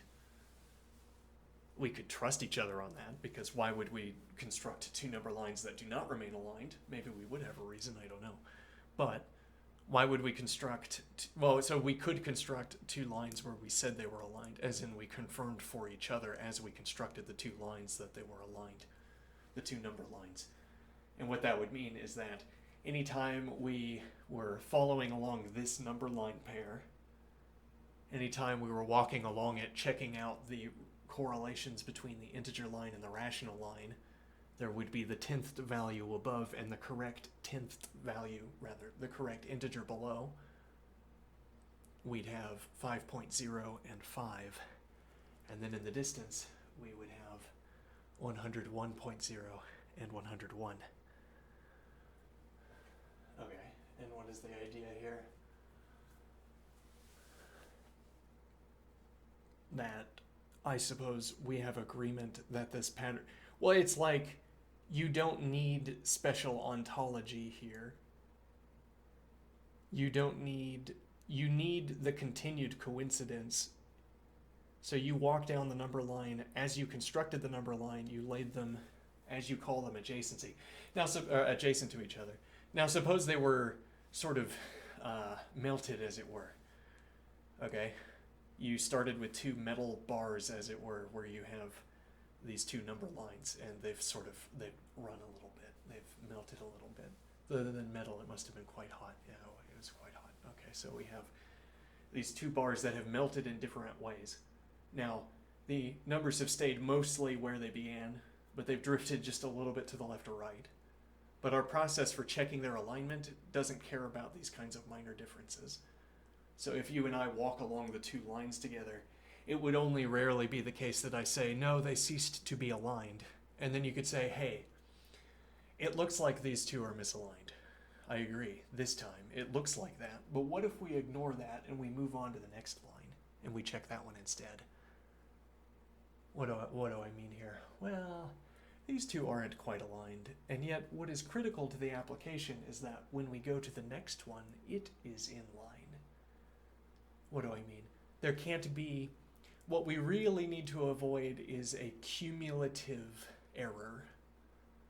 Okay, we already avoided the cumulative error by starting with the solid metal, by having our agreed upon alignment with the solid metal. Now there's only slight drifting, but there's also not cumulative drifting. So this misplacement, this misalignment on these two lines doesn't accumulate over time. So if we move on to the next integer position, that's noisily closer.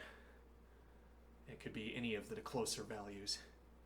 It could even be more distant if we had enough tolerance for misalignment. But it could also be closer, and would, I guess, frequently be closer instead. And now the point here is, well, so if we want to be able to maintain agreement that there is a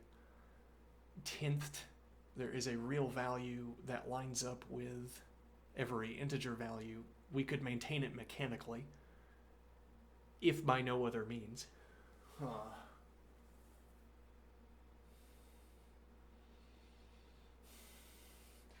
And now a different way to stand in relation to these two lines is to suppose that they follow different conceptions of distance, or they exemplify different functions. So now, perhaps we had different rules while placing numbers on these two number lines. Okay, so they drift apart. There's a cumulative drift without even the melting that we just described. There's a cumulative drift. Then these two number lines are only going to serve well, or are only going to maintain this alignment within our tolerances up to some sort of divergent value.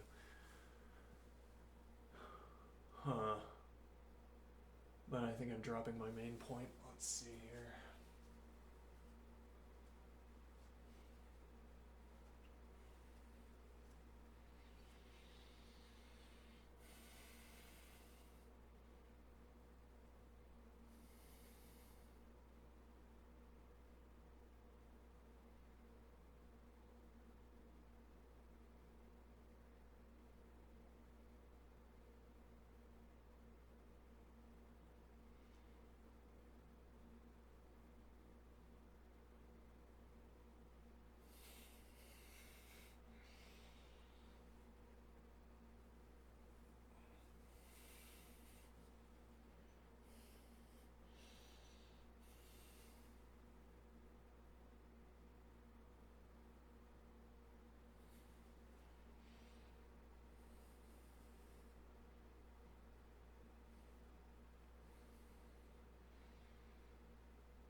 dropped my idea.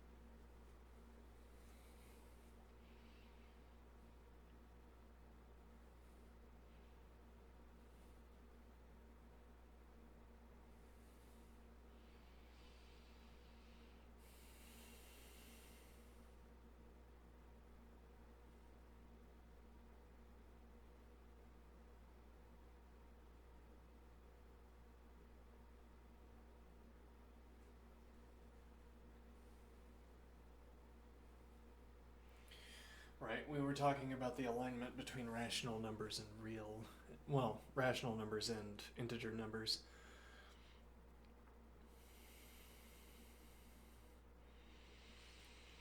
Well, and I think one surer point here, more certain point here, is that there must be more to the process of aligning, of talking about the relationship between naturals and rational values than this analogy of equidistance between rational values leading up to the integer value. Because you ask one kind of license at the beginning of this process. You ask really for two licenses, as it were, for how we can talk. You ask for two commitments, for agreements here. You say, I want to be able to talk about a distance, okay?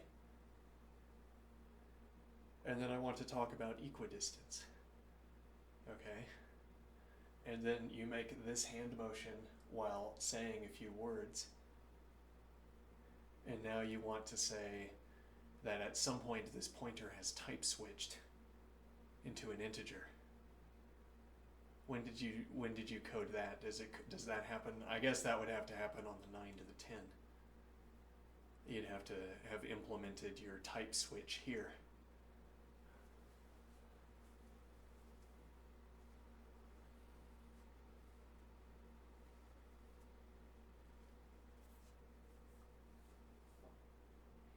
Actually, yeah, that's a good test. There's a test we can perform with relatively easily. There's a test we can perform easily with list generator, which is to we check if doping a list with +inf.0 is slower than doping a list with a large integer value. So even we could do max integer value -1, which, as it were, would be the heaviest integer you could have to carry around. Okay. Or, and that would be another interesting point. We try doping with -1, though that would be an unusual dope because we're going to be sorting to greater. Well, no.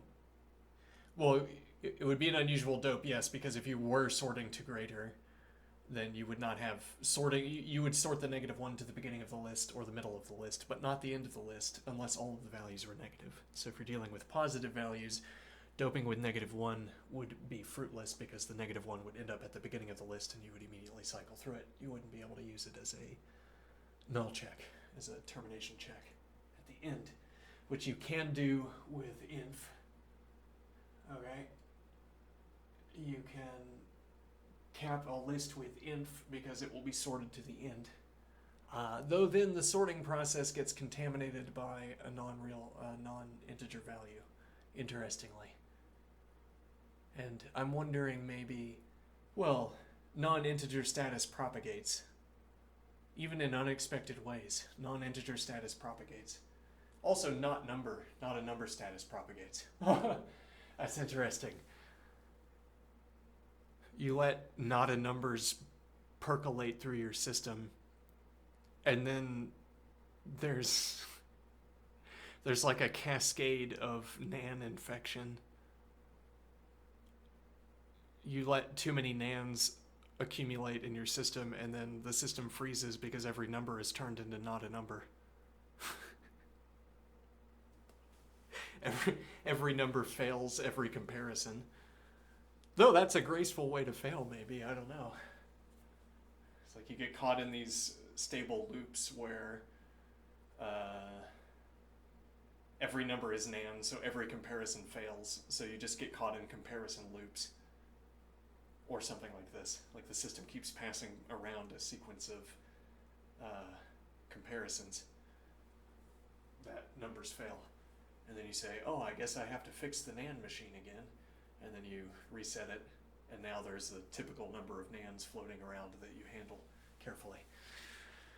And then the idea is that you let NAND status propagate as a kind of physical effect, as it were, as a kind of ecosystem effect.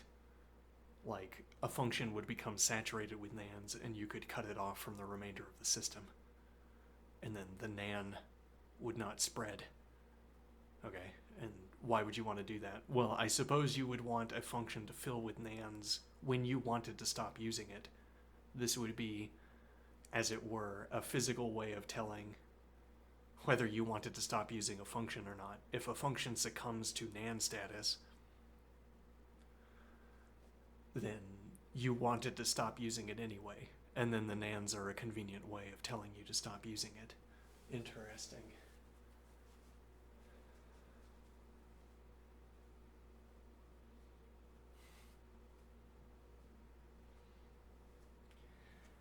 Anyway, what point are we making?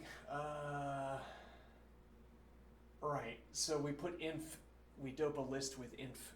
We put inf into a list and sort it less than. And then instead, in test B, we put a large, the largest, a medium large, a small integer value. That would work as a dope, so it's greater than every other value, but it could be like close and greater. So if I could make random numbers between 1 and 100 and then cap it with 101, for instance. Okay, and then we know we have a doped element. We know what the doped element is. We use it as our null check. Okay, and we want to ask if using inf in this process is slower. Where I would expect this to be slower, I think, is that the non-integer status would propagate through the inf. And actually, it would be immediately it would propagate through every number in the sorting process after you have inf. Because you const inf onto the beginning of the list, it gets exposed to the next number, and there's an unbroken chain of comparisons. Every number is taken and compared to the preceding number, but every preceding number has the non-integer status from the first non-integer that you had on the list, that you const onto the start of the list. So now you're working entirely with, well, okay, but that's not true though, right? Because that sounds like it would be correct, but we know that can't be correct because we dope lists with inf and we don't get a float contagion. We don't get a float spread into the integer values, I think. I don't think it can be the case that we have not once looked at the contents of one of these doped lists that used plus inf. Surely we have looked at least at the contents of one such, and we would have noted on looking, oh, it's strange, why are all of these values non-integers? I dislike that. That would be an inefficiency to eliminate. Let's ferret out why that happened. If it had happened once, I would have known, or I would now recall that happening, I think. But okay, so that would suggest to me that we have looked at plus inf doped lists, and the float status did not propagate through the comparison chain. Though, if we applied those comparisons by hand ourselves, I think you would get this propagation. Well, so that assumes that if I say max of plus inf, or if I say rather min of plus inf dot 0, well, no, okay, if I say max of plus inf dot 0 and 5, do I end up with 5.0? I can't recall. If so, then when we perform the sorting by hand, then this non-integer status would propagate through the function. But then I guess we don't know anything about how the underlying implementation handles the primitives. Interesting.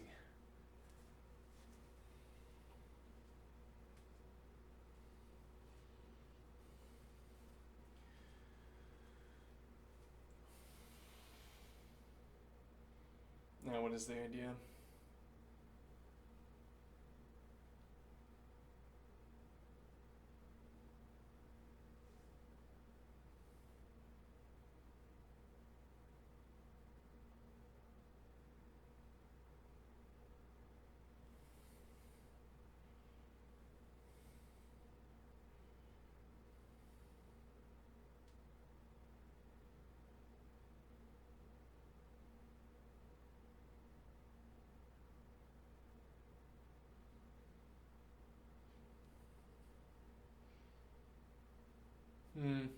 Unclear.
There's a different objection to this equidistance method for generating an integer, or for asserting, as a way of asserting that the rational value is the same as the integer value, which is that I say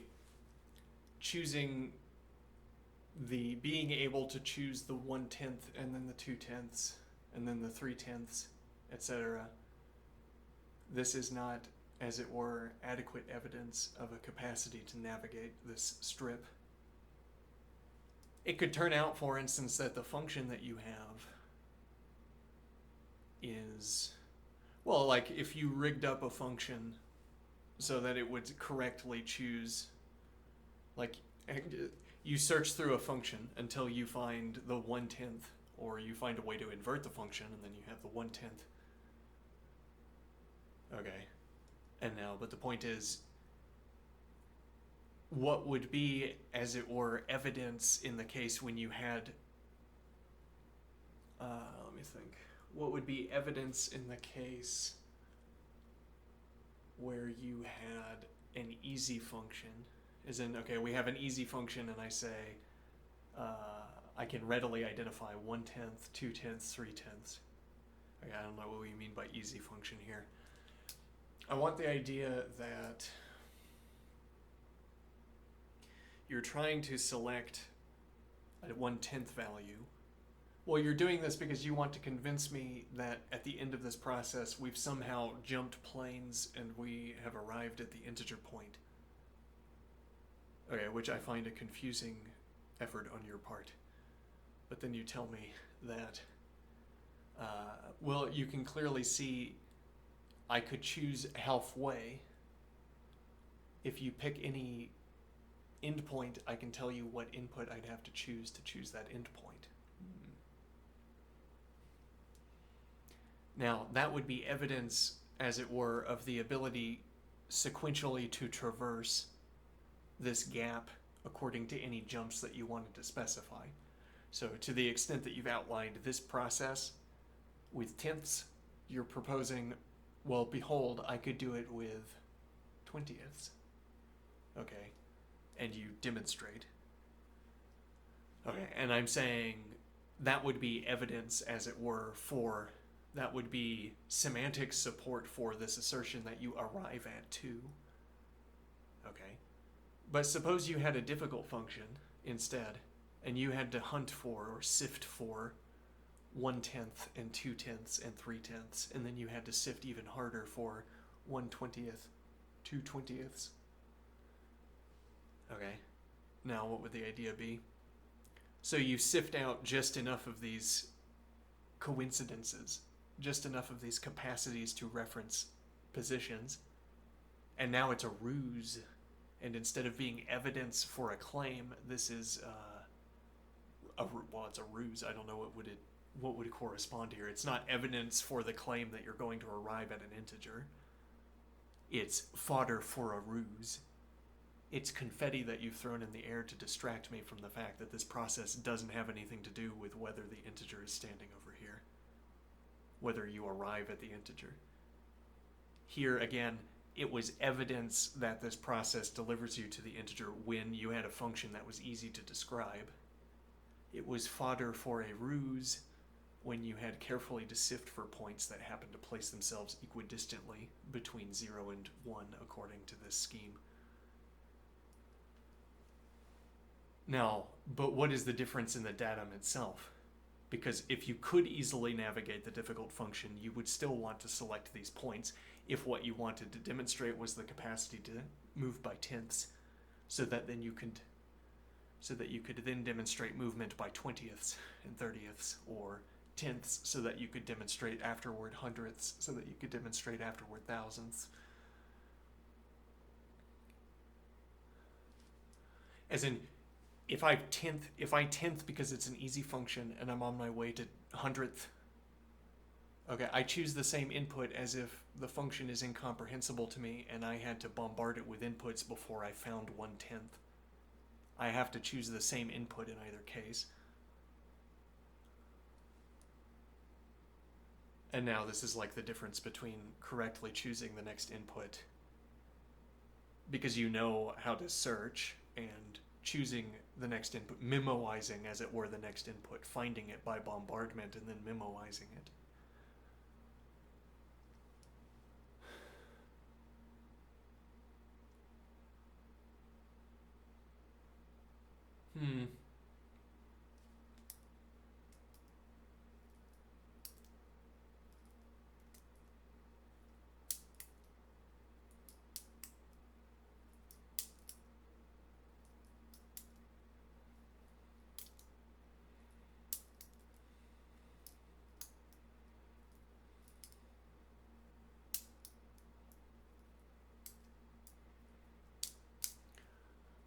What point am I making?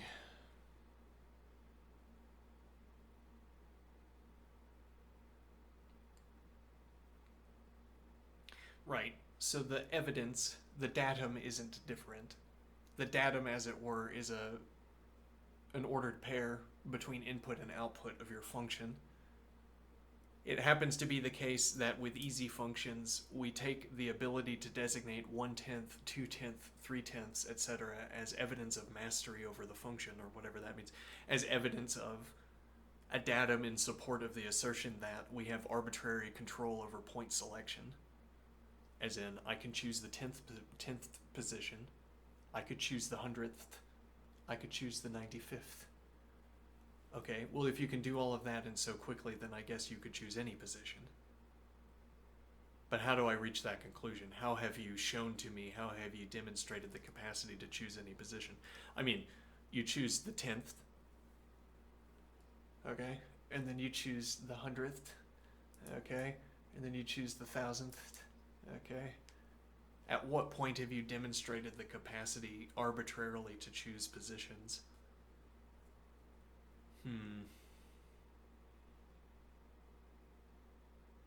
At what point have you proven that you have not merely memoized the sequence of values up to this point?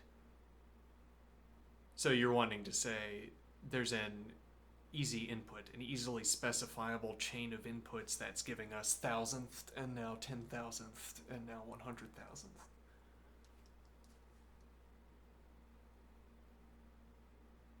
An easy chain of inputs. Okay, but then I look on your screen and I do not see an easy sequence of inputs. I see a difficult sequence of inputs. Like a computer sifting through numbers to find the difficult inputs to a function that will produce the 10th value.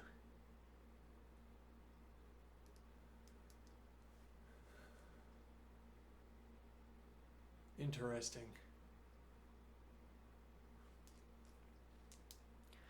I find philosophy of mathematics to be stimulating towards this kind of observation. I don't know if I'm talking about math. I mean, a point here is that, well, we've already agreed when we talked about within a computer system, merely through the gesture of, well, merely through the operation of inexact to exact, there's a functional equivalence between the integer 2 and... Right, well, I mean, if you had a universal check, is this number not an integer? Or if in every case where a non-integer could arise, you had a non-integer check so that they could not propagate through the system. All right, so that there's never... Like you have a kind of airlock system where no number outside of marked labeled areas can ever turn into something other than an integer. But then you have to have some kind of sieve in place that asks, in cases where it can happen, asks whether this is an integer or not.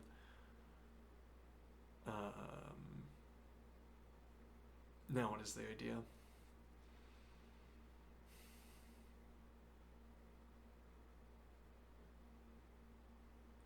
Right, well, simply because you can have such a rational 2 or real 2 integer on occasions where it's relevant to have, we can talk about the equivalence, the functional equivalence between integers and rational values that can be changed into integers through the inexact to exact operation. Which is to say, in any case where it's relevant in a computer system, supposing you maintain this practice of not allowing non-integers to propagate, in all of the cases where it's relevant, which are only cases where you are performing a Boolean check. I mean, the only case where it's relevant that you have a non-integer is when you are at the airlock and asking whether this non-integer can propagate into the system. And then you say no, and then it goes back into the data stream, or you discard it. Because only integers leave systems that contain non-integers. Okay, so if a non-integer arrives at the Boolean gate, you ask, do you turn into an integer? Are you an integer in disguise? And it says yes, okay, and then you run inexact to exact, and now the number can propagate. Now, but what is the idea here?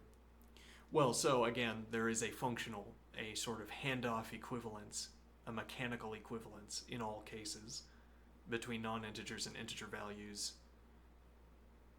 but specifically this subset of non-integer values that evaluate as integers. Okay.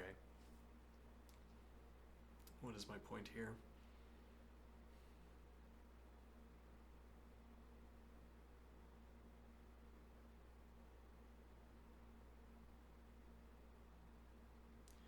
These non-integer values that evaluate as integers.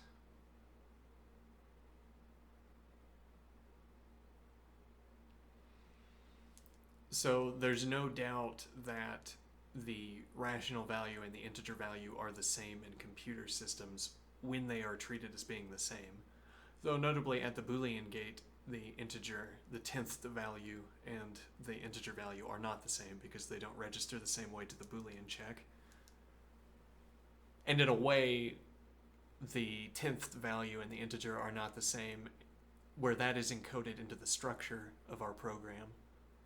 So to say, the fact that we have an airlock to keep non-integer values contained is a difference between non-integer values and integer values, even if that non-integer value can be turned into an integer. It's a difference that we have this kind of airlock structure because of the non-integers and not because of the integers, as it were. if there were no non-integers, we wouldn't have any such airlocks.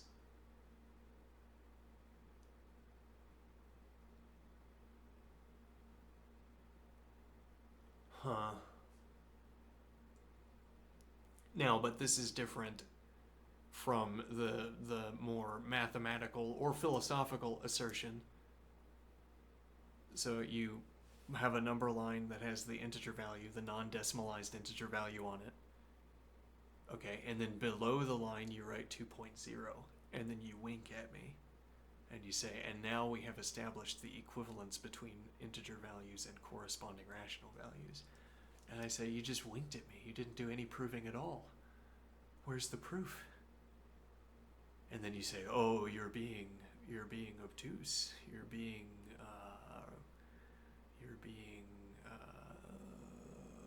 not obtuse. There's a better word here. You're being obstinate. Yes. You're being obstinate. What do you mean you don't understand how this means that 1 and 1.0 are the same number? What does it mean for two numbers to be the same number? I don't think numbers are such that there can be, well, no, that would be a different line of reasoning, a more committal line of reasoning than blank confusion. But okay, I don't know if numbers can be, I don't know if you can have multiples of the same number. Might just be that there's just one of each number, you know? Well, what exactly, though, would that mean? There's only one of each number. There aren't multiples of them. Let me see. You couldn't have more than one instance of... Right, so you're saying 1.0 and 1 are the same number, and I'm saying same number doesn't mean anything. Or, to carry on in this linguistic routing, the same number really only means what we well, no, let me think here.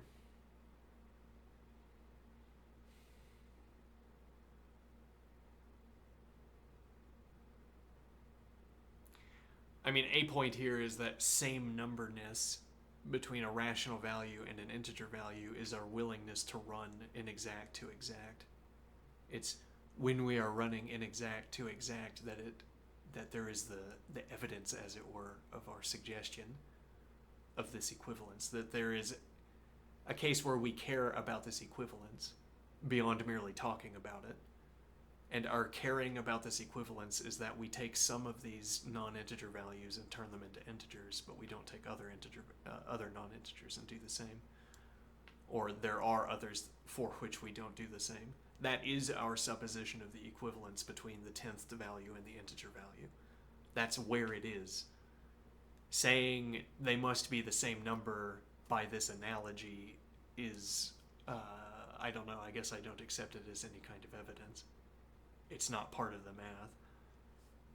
This is a gesture that tells me what motivated you.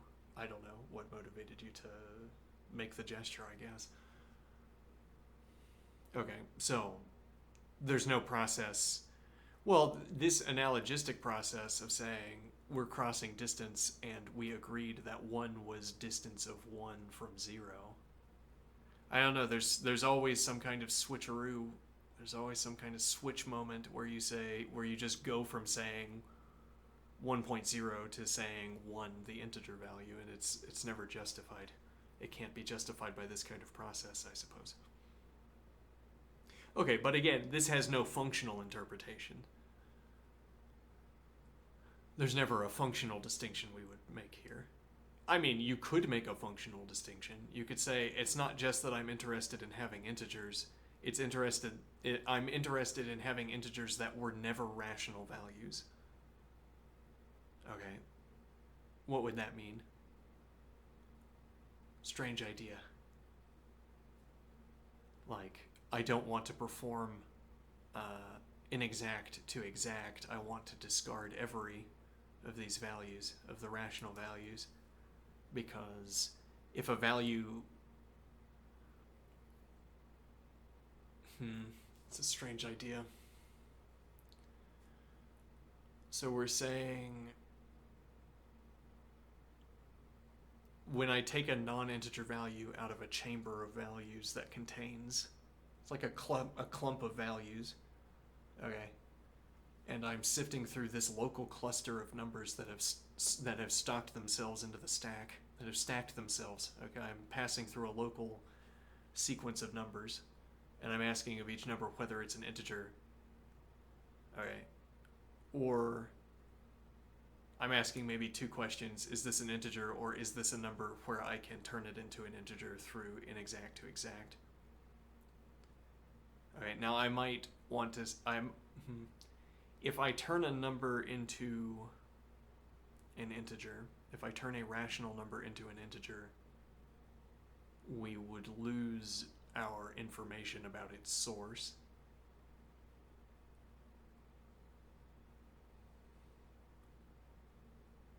And now we don't want to have non-integers propagating throughout the machinery of our code, like in all of these sort of pipes and tubes, as it were, interacting with system values and permanently turning them into floats. We don't want the float contagion spreading, but we also want to know of every value its provenance, where it came from. No, that's not quite the point. We have a chamber of values, a stretch of values. Now, is there a difference between the pure integers and the IE integers in exact to exact? Is there a difference between the natural integers and the IE integers? Okay, let me think here.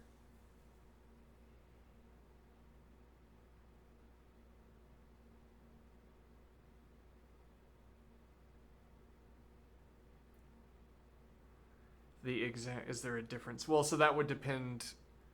Is there any information I can glean about a number in this stretch of numbers by knowing whether it's a pure integer or an IE integer? I know something about how the number was produced. I know that the integer value, for instance, never passed through a non-integer division operation, e.g. Now, whereas I could divide 5 by 2 and then at some later point subtract 0.5, not as a way of turning it into an integer, but merely as part of the passage of a number through a system, through a function. It turns into 2.5, and then at a different stage of the function, it gets 0.5 subtracted from it. All right, now it is an IE integer. It ends up in my stretch of values in the stack. All right, and now I can tell something about that number. I can tell something about the history of its interactions with other numbers by the fact that it's a float. Okay, now it's like that number is colored. I might happen to know that numbers with this color can't propagate in yonder system, even if I run IE on them. Okay. It's not because it's a float value. It wouldn't be a float value when it passes the airlock. It's because integers that get turned into integers that become rational values in the process of manipulation have passed through such a sequence that their value is misaligned with what's going on outside of this chamber. The idea is that if a value passes through this mechanism and retains its original integer status, then I know something about it that makes me want to admit it into the system.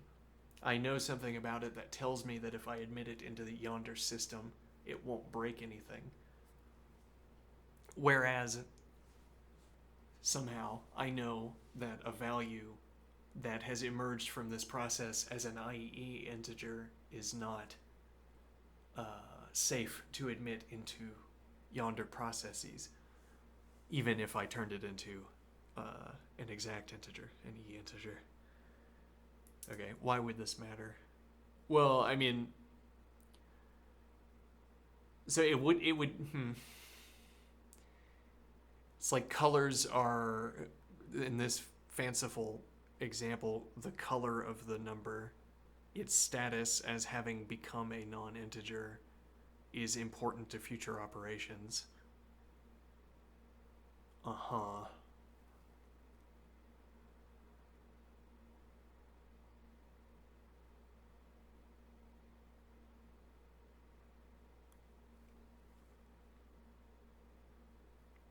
Like if there was a lightweight way of tagging elements in a stack, you encode patterns in color sequences on numbers into the stack. And then your processing of the top elements of the stack registers these color sequences to tell you something about the upcoming data. Uh-huh. Fascinating.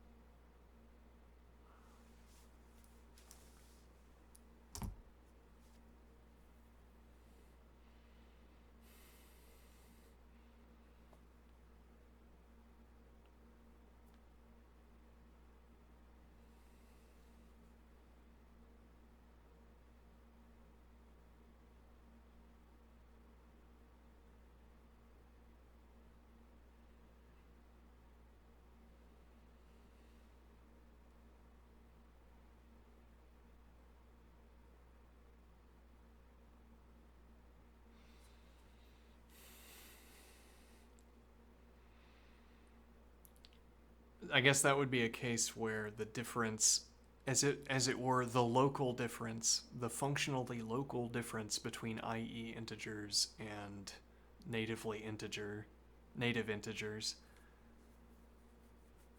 IE integers and native integers. Okay, the difference between these would go beyond their type. They are type different at the airlock, at the Boolean check for integer status. They are different from each other there, but that's not the only important difference. We can erase that difference with an IE operation. What's important is that in this context, at this airlock, with this chamber of values, arriving with IE status tells us something about the sequence that led up to this point.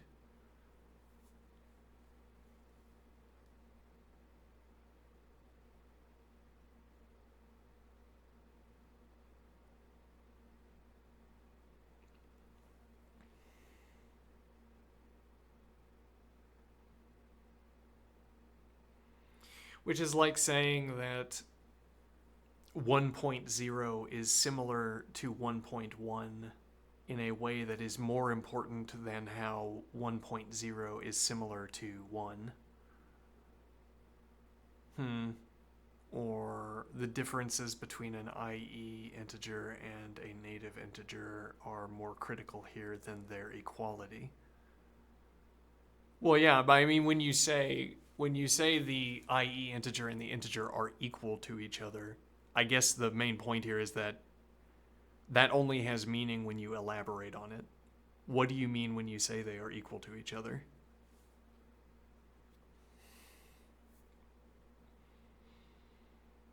In what contexts would you reference their equality in order to justify an assertion or in order to justify an operation? That's when they are equal to each other. But then you want to say, no, 1.0 is always equal to 1. It's beyond, it's transcendent of any of the functions. It's transcendent of any of the applications of the functions or any of the practices into which we incorporate these functions. It doesn't have to do with this mechanical treated equivalence between 1.0, the IE integer, and the native integer. It's a fact about the IE integer and the native integer that they are equal in value. I guess I I wouldn't bother disagreeing with such a claim. I don't know what it means. I guess I see it as like a contentless claim to say that 1.0 is equal to 1. That they are the same number is like a contentless claim. You fill out its content, as it were, by incorporating this assertion into practices or incorporating this assertion into functions.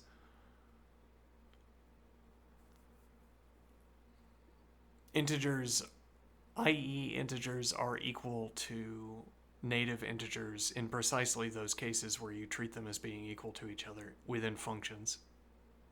In a completely different sense, in a discussion that we could have about i.e. integers and native integers, there's another sense of equality where we could be talking about that. This philosophical conception of equality, which is, I guess, what you'd be going for. Okay, but for the philosophical conception of equality, I take the same objection, as it were. In whatever form you present a proof, I'm going to say that you can't overlap these scenes. Placing the integer number line over the rational number line is a meaningless gesture. You had as well position them here, or here, or here, or even here, because it's not meaningful to talk about the number lines crossing, for instance. It's not meaningful to talk about the number lines having a spatial relation, except literally in the practice of observing the spatial relation. As in, if I have a table with these two number lines on them, then we could engage in an act of observing the spatial relationship of these two lines. Okay, it's meaningless to say in the abstract, I think, so I suppose meaningless to say that there's a spatial relationship between these 2 points, one on the integer line and one on the rational line.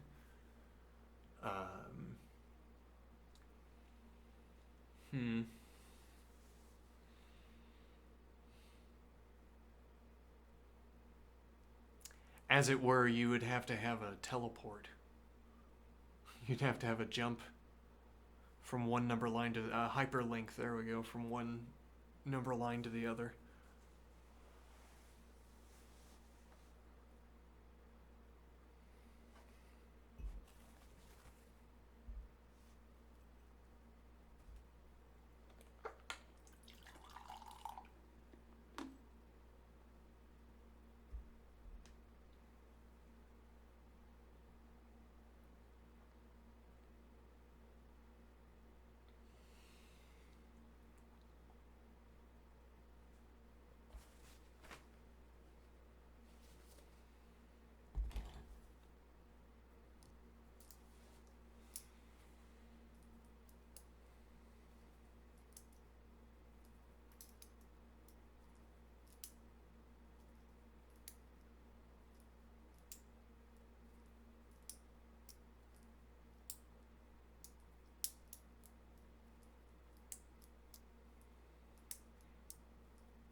What time is it? Oh, right. Well, philosophy of math. Interesting. Gets me thinking.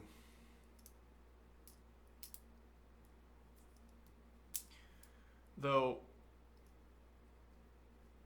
the discussion about, well, so this practice here, I'm using this figuratively. This is not exactly the practice a mathematician would engage in order to indicate the idea of equidistance. Rather, the action a mathematician would undertake is drawing a number line, for instance, and putting tick marks on it or something. or using a ruler and saying, see, ruler, equidistance. Yeah, that kind of thing.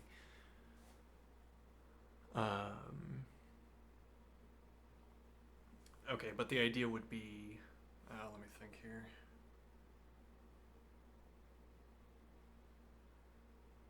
I'm noting that this is kind of I'm using this as the general form of offering an explanation for why the integer 1.0 is equal to 1.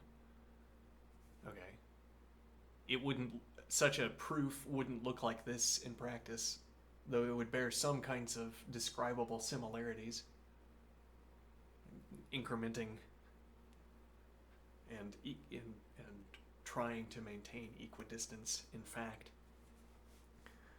But let me think here.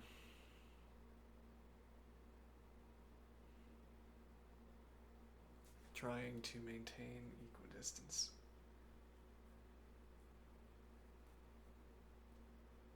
Yes, actually, it's convenient if the examples exhibit the properties that I'm talking about. Keeps my mind focused, but also keeps the audience focused. Equidistance, as I call it. Huh.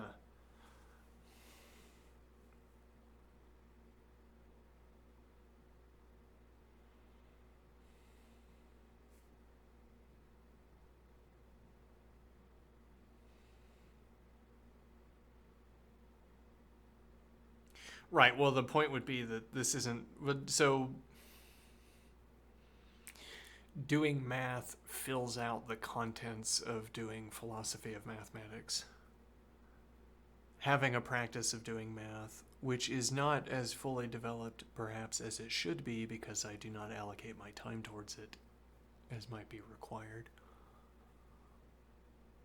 But a practice of math fills out the details of observations like what I was just talking about. It becomes a trenchant feeling within me to argue against this equality. Like, what a question of the arcane. Is the integer 1 equal to 1.0? But the way of arguing about it is seemingly an insightful way of thinking about mathematics. Okay, but that is in part because I've filled out the forms, as it were. I've engaged in a practice of math, so when I think through, I have some material underpinning, some practiced underpinning for talking about...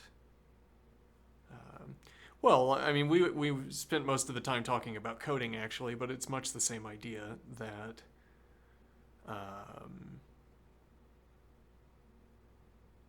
well, okay, so one might ask, where is the utility in making this distinction in code? So we spent this evening thinking about the difference between integers and native integers and IE integers. Okay. Was that illuminating? Did that make me a better programmer or mathematician? Interesting question. Or is it only interesting in its own right for discussion? I mean, well, certainly with our logic practice, with our logic exercises, the relationship works in both directions. So my investigations of the logical practice are motivated by the philosophy, thinking through what my operators mean and what function they're serving.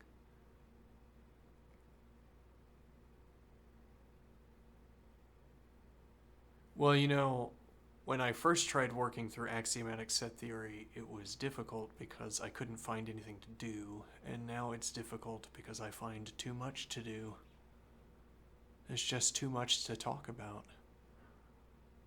Who can even stop?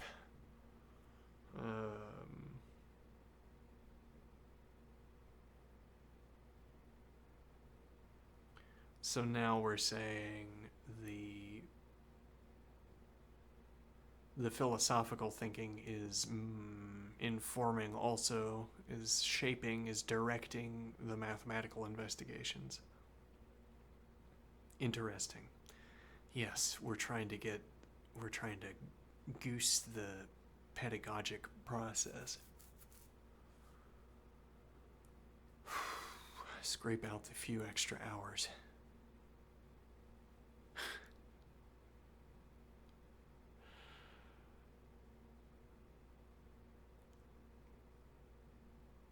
Inline fourth.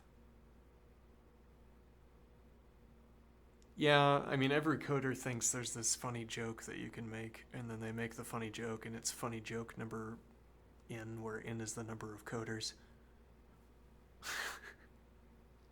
Look at my joke language. Yeah, okay.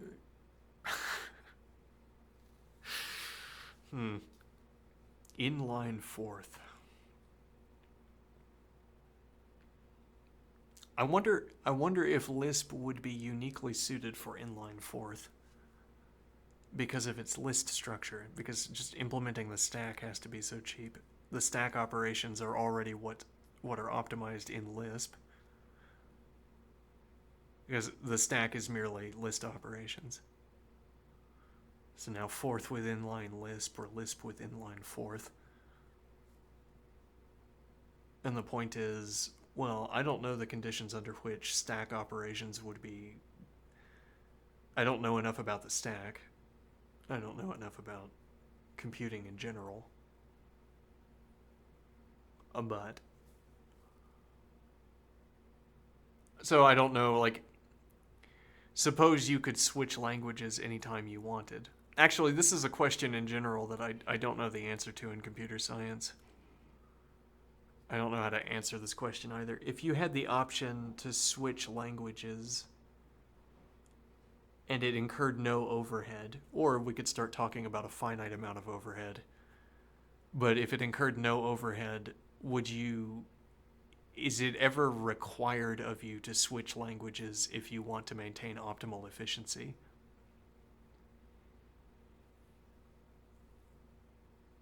And the idea would be that you'd write a module and then you would switch languages because so we suppose, there must be some best language or some group of languages that are together the best languages for a given module, and then you would code in that language. Alright, well, what that would correspond to is some way of manipulating data where the facilities provided by one language perform better than the facilities provided by the other language. For instance, fancifully, if you wanted to operate on vectors, you'd use APL instead of LispPL. Now,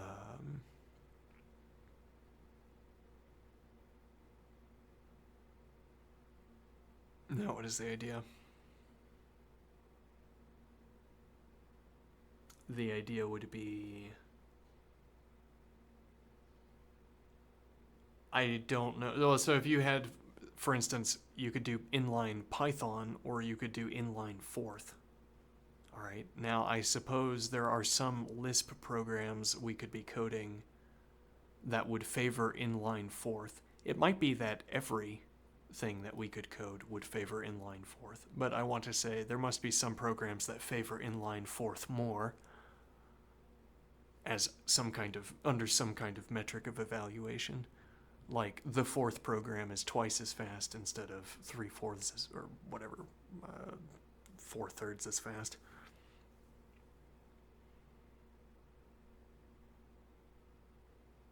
Whatever as fast means here, as if speed is a quantity. Well, what is the idea here? The idea is, I suppose there's some subset of programs we could want to code where fourth is especially favored, but then I wouldn't know enough about the stack to suppose.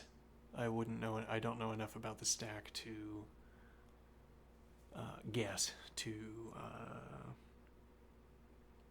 predict what those functions would be. Now, grammatically speaking, if I just jumble my words together, I know fourth is about stack manipulation. Okay, so functions that are about stack manipulation. Ah, well done, you've identified it. the Lisp functions that are about stack manipulation would benefit from inline fourth. Let's imagine. So then we take the next step and we say, okay, but what is stack manipulation in Lisp? What kind of function, what kind of problem are you solving where stack manipulation, faster stack manipulation would be particularly accelerating, particularly speeding up? I don't know. I don't know enough about the stack.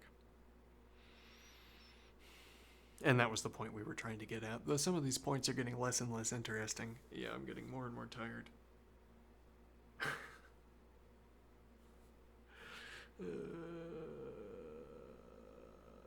Inline fourth.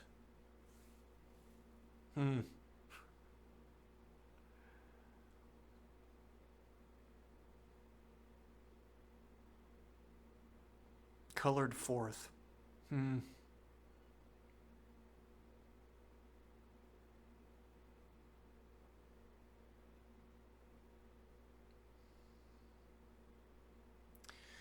Right, but the observation, look at my joke language. Yeah.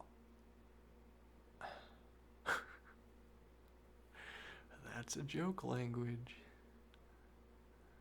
That's funny for an hour.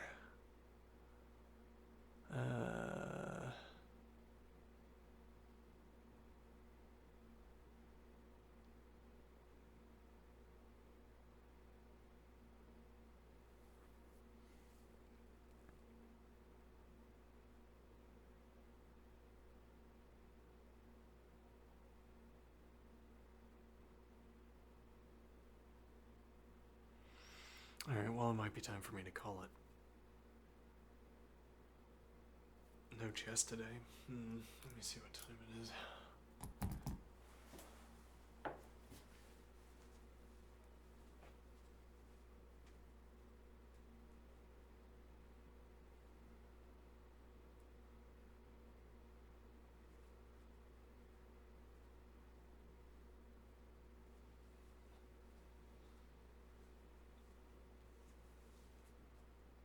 Let me take a break and I'll play some music before I go.